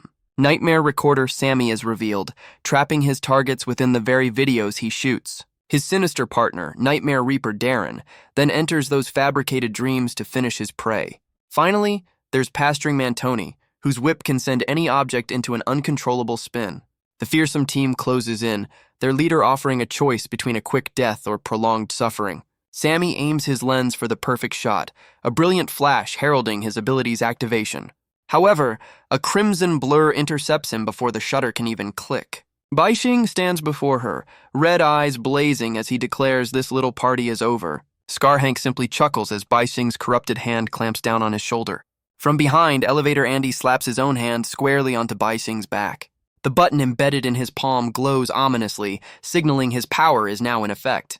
Andy flicks his fingers with a theatrical flourish, bidding his foe a swift farewell. Immediately, the arcane symbols branded on Baixing's back ignite with overwhelming force. He is violently launched skyward, a human rocket aimed directly at the ceiling.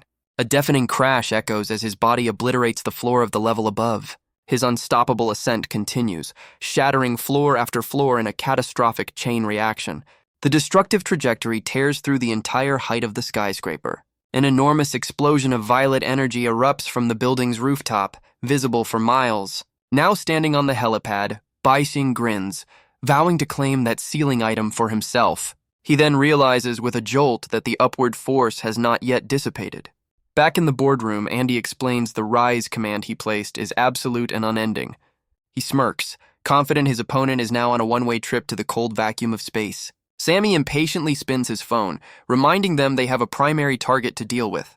Xenia turns back to the stunned board members, mocking their utterly pathetic choice of allies. Xenia smirks, completely unfazed by the chaos unfolding around her. High above the city, Betrayal floats with an annoyed expression, still rising. His corrupted hand summons a glowing sword of pure light. He plunges the blade downward, trying to counter the relentless upward force. Realizing his sword's rule is useless, he knows he needs another power to fight back. He activates his light domain, enveloping himself in a massive sphere of energy. The domain traps him in a glowing cube, halting his uncontrolled ascent. With a flash of light, the entire domain descends back toward the skyscraper. Betrayal reappears in the boardroom, his calm return shocking the Sealer squad. Elevator. Andy stares in disbelief, screaming that his return is impossible. He frantically taps the button on his hand, trying to make his power work again. Betrayal realizes he can't teleport while this new rule is active and must be careful. Andy pushes harder on the button, his hand cracking under the immense strain. His teammate warns him to stop, shouting that he'll be corrupted by the power. Another squad member realizes Betrayal's counter rule has broken Andy's will. Xenia mocks the squad for only showing up after their sealer has lost control. She laughs dismissively, saying it's fine since he's one of their own. Andy collapses to his knees, consumed by a dark, corrupting energy. The whip-wielding Tony steps forward, declaring he'll stop the corrupted sealer. He warns the others not to move, explaining a contaminant is now wearing Andy's body. Tony knows that striking the ceiling item itself will cause a dangerous backlash. Scarhank calmly notes that the corrupted being isn't even targeting them. The dark energy swirls around the possessed Andy's face. He looks up with a wicked grin, his eyes glowing with a menacing light. His hand cracks as he presses the open door button while Rise is still active. The squad panics, remembering Andy's warning about using both buttons at once. A glowing purple portal materializes in front of Betrayal and Xenia. The portal cracks open, revealing a strange, dark space within. Betrayal's eyes widen in shock as he sees where the portal leads. He stares into a dark, dilapidated hallway, realizing it's an abandoned hospital. A ghostly nurse materializes inside the purple portal, her aura dark and menacing. Betrayal stares in shock, wondering if he's seeing a ghost or a corrupted sealer. The single nurse suddenly duplicates, two identical figures now walking forward.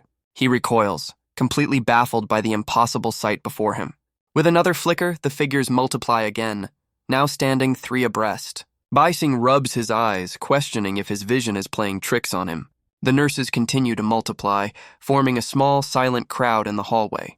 He realizes with dawning horror that they increase every time he blinks. The Sealer squad watches his terror, warning each other that curiosity can be fatal. Scarhank explains Andy's ceiling item came from a hospital abandoned for 30 years. He recounts how a contaminated caretaker caused a terrible incident there long ago. Betrayal understands the key to escape lies with the corrupted Andy himself. The ever-growing army of nurses advances, their presence overwhelming. He forces his eyes open, knowing he can't afford to blink again. Desperate, he wonders if simply looking away will stop their multiplication. But their numbers continue to swell, their faces blurring into a terrifying legion. With a determined look, Betrayal reaches out to grab one of the board members. The executive is suddenly pulled from his chair by an invisible force. Betrayal appears behind him, his corrupted hand closing around the man's throat.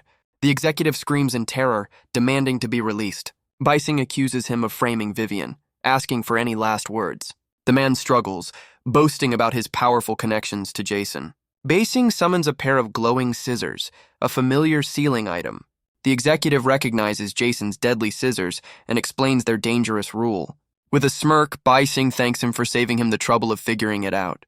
He shoves the terrified man toward the portal, offering him as a reward to the nurses. The executive screams for the Sealer squad to attack and save him. Bai Xing grins wickedly, questioning if they'll dare to interfere.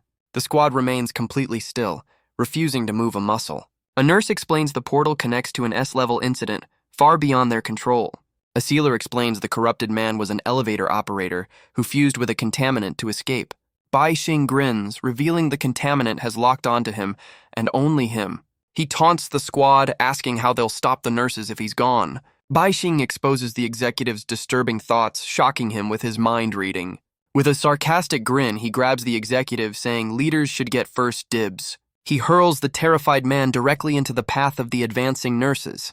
The executive lands hard on the floor, his face a mask of pure terror. He scrambles away from the silent crowd, desperately begging for help. Bai Xing smirks at the squad, warning them not to even think about interfering. He exposes the executive as a coward who lets his underlings face every danger. Bai Xing tells the squad their boss believes only his own life matters. Xenia watches in confusion, wondering why Bai Xing seems so drained and weak. She offers to test the rules for him, ready to help figure out a plan. He coldly dismisses her offer, telling her to just stay away. The executive pants in terror, completely surrounded by the silent nurses. He screams for them to stay back as their hands reach for him. A dark, corrupted hand grabs the executive's head from behind. Dark threads begin to pierce the man's terrified, wide-open eye. His eyelid is gruesomely stitched shut by the contaminant's power. Bai Xing taunts him, calling this a once-in-a-lifetime chance with the ladies. An agonized executive claws at his face, one eye now magically sealed over. Bai Xing calmly assesses the battlefield, a flicker of understanding in his gaze. Enraged by the delay, Scarhank lunges forward to personally crush the obstacle. His face twists into a mask of pure fury as he bellows a final deadly command. Yet a lazy, confident grin is the only response, welcoming the telegraphed attack. Hank cleverly averts his eyes from the spectral nurse, exploiting the obvious game mechanic. Tapping a jagged mark on his neck, he promises to share his most treasured injury. A lightning-fast hand brands an ethereal copy of the fatal wound onto Bai Xing's throat. Leaping back with theatrical flair, he snaps his fingers to trigger the deadly curse. Utter disbelief washes over his features as the ultimate technique yields absolutely nothing. Sammy quips from the sidelines, wondering if their target just rage-quit the server. With a guttural roar, Scarhank shreds his shirt, revealing a torso webbed with pulsing crimson scars. One finger traces a particularly nasty gash, setting it ablaze with malevolent light. He then rips the very concept of the wound from his flesh, weaving it into a ribbon of raw power. Roaring with newfound strength, he vows to dismantle his foe piece by painful piece. Beside him, Tony silently coils his whip, his focus absolute and grim. The scar whip is unleashed in a vicious arc, screaming through the air toward its target. Crimson tendrils instantly envelop Bai Xing, constricting him in a cage of conceptual pain.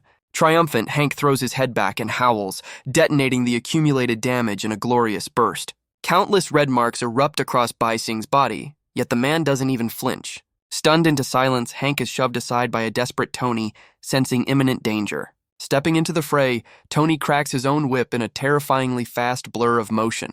Golden light erupts in a blinding sunburst at the very point of impact. Tony stares in disbelief, his attack having no effect. He explains his whip should make contaminants spin and pause their rules. He wonders if the power inside Bai Xing is so strong it overrides everything. Bai Xing's eyes snap open, glowing with a menacing red light. A massive wave of red energy erupts from him, his horns growing larger. The board members cry out in alarm as the powerful energy sweeps through the room. Everyone is caught in the overwhelming red blast, unable to escape. Bai Xing pants, his demonic form now fully unleashed and in control. He declares the nurse's rules are unsolvable, leaving him no other choice. He explains the deadly rules. She multiplies when you look away and gets closer when you stare. If she touches you, a rule of assimilation is triggered.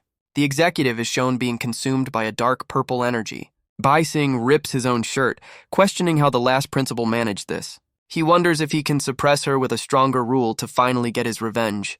The squad members panic, accusing him of dragging them down with him. The nurses suddenly begin to fall to the ground, their forms dissolving. The entire army of nurses fades away as Bai Xing's new rule takes over. The remaining nurses turn to face Bai Xing's demonic form in the corridor.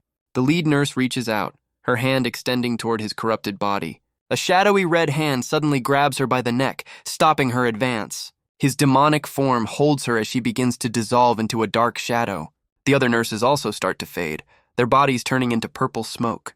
A massive, shadowy bull erupts from Bai Xing, lunging at the remaining figures. The bull's dark energy consumes the nurses in a chaotic, swirling vortex. The lead nurse is held firmly, her form almost completely gone. With a final whoosh, her body dissolves into nothing but purple wisps. Bai Xing stands before the last remaining nurse, his demonic power still raging. A squad member panics, shouting that Bai Xing has failed and they must escape. The final nurse grabs her own collar, her body covered in strange markings. A dark thread begins to stitch her own eye shut with a sickening hiss. Bai Xing's demonic hand grabs her as purple energy swirls around them both.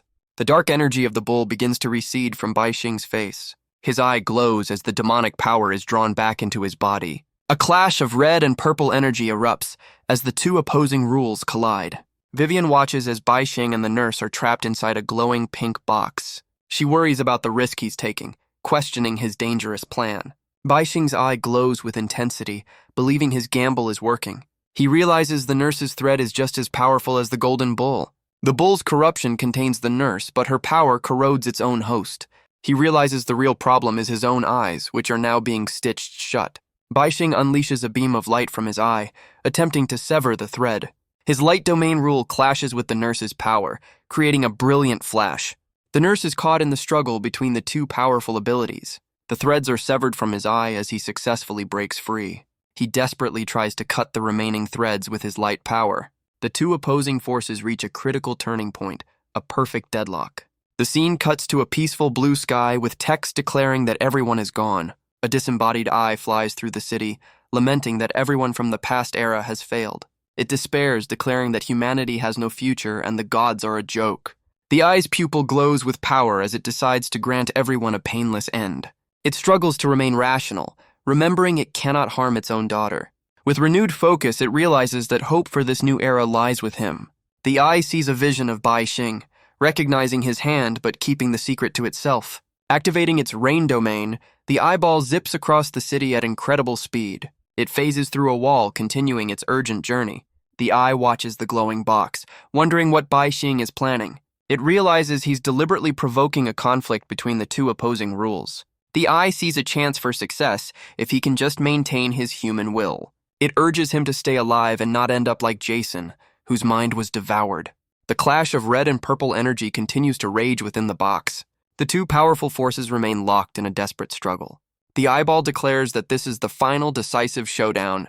Bai Xing strains with all his might, pushing his power to the absolute limit. The threads begin to snap as his light power slowly gains the upper hand. The eyeball flies forward, telling Bai Xing not to panic as it's here to help. A red tendril shoots from the eye, ordering him not to resist its power. The tendril strikes with a massive impact, shattering the energy field.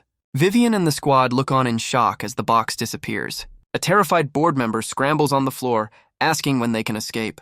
The squad leader declares their target is gone and they must disrupt the domain to get out. A swirling mass of red and purple energy is all that remains of the struggle. Vivian listens intently, realizing she can still hear a faint sound. She realizes with a shock that the contaminant inside the fallen sealer has revived. The corrupted man's body twitches on the floor, surrounded by a dark aura. He looks up, his eyes now dark, empty voids. The squad leader panics, shouting that the contaminant has fully awakened. Tony holds his whip, explaining its power to break a contaminant's rules. He explains that by connecting the head and tail of his whip, he can create a sealed domain, isolating the contaminant within. Declaring the circle a safe zone, he urges everyone to escape through it. The board members immediately start fighting over who gets to leave first. Vivian calmly stops them, asking who gave them permission to leave. Water suddenly splashes around the feet of the board members. An executive cries out as he's pulled into the floor by the water. The others watch in horror as their colleagues are dragged under. Vivian reveals her plan was to seize control, but now she'll just eliminate them all. She mockingly tells the squad they're free to go, but wonders who will pay them now. The squad leader ignores her, ordering his team to move out. He leaps through the glowing portal, making his escape. After landing safely on the other side, he celebrates their successful exit. But another man stumbles out of the portal and collapses. A third member quickly follows, stepping through the glowing circle. Tony hesitates, his reflection in the portal showing a strange expression. Vivian asks him what's wrong, questioning if he's too big to fit.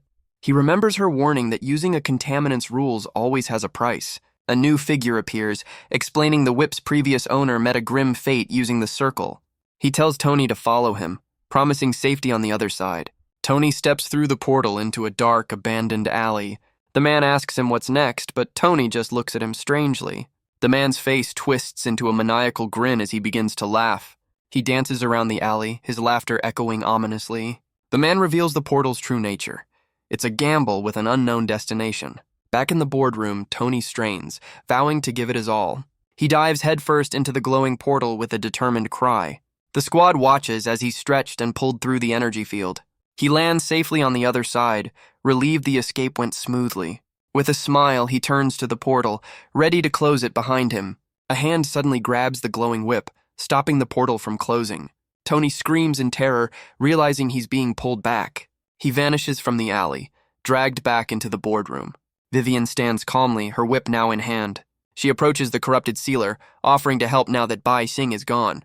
The corrupted man pants heavily, surrounded by a swirling dark aura. He stumbles forward, his body still under the contaminant's control. The corrupted sealer struggles, his form unstable and flickering. A mysterious voice orders Vivian to restrain the unruly man.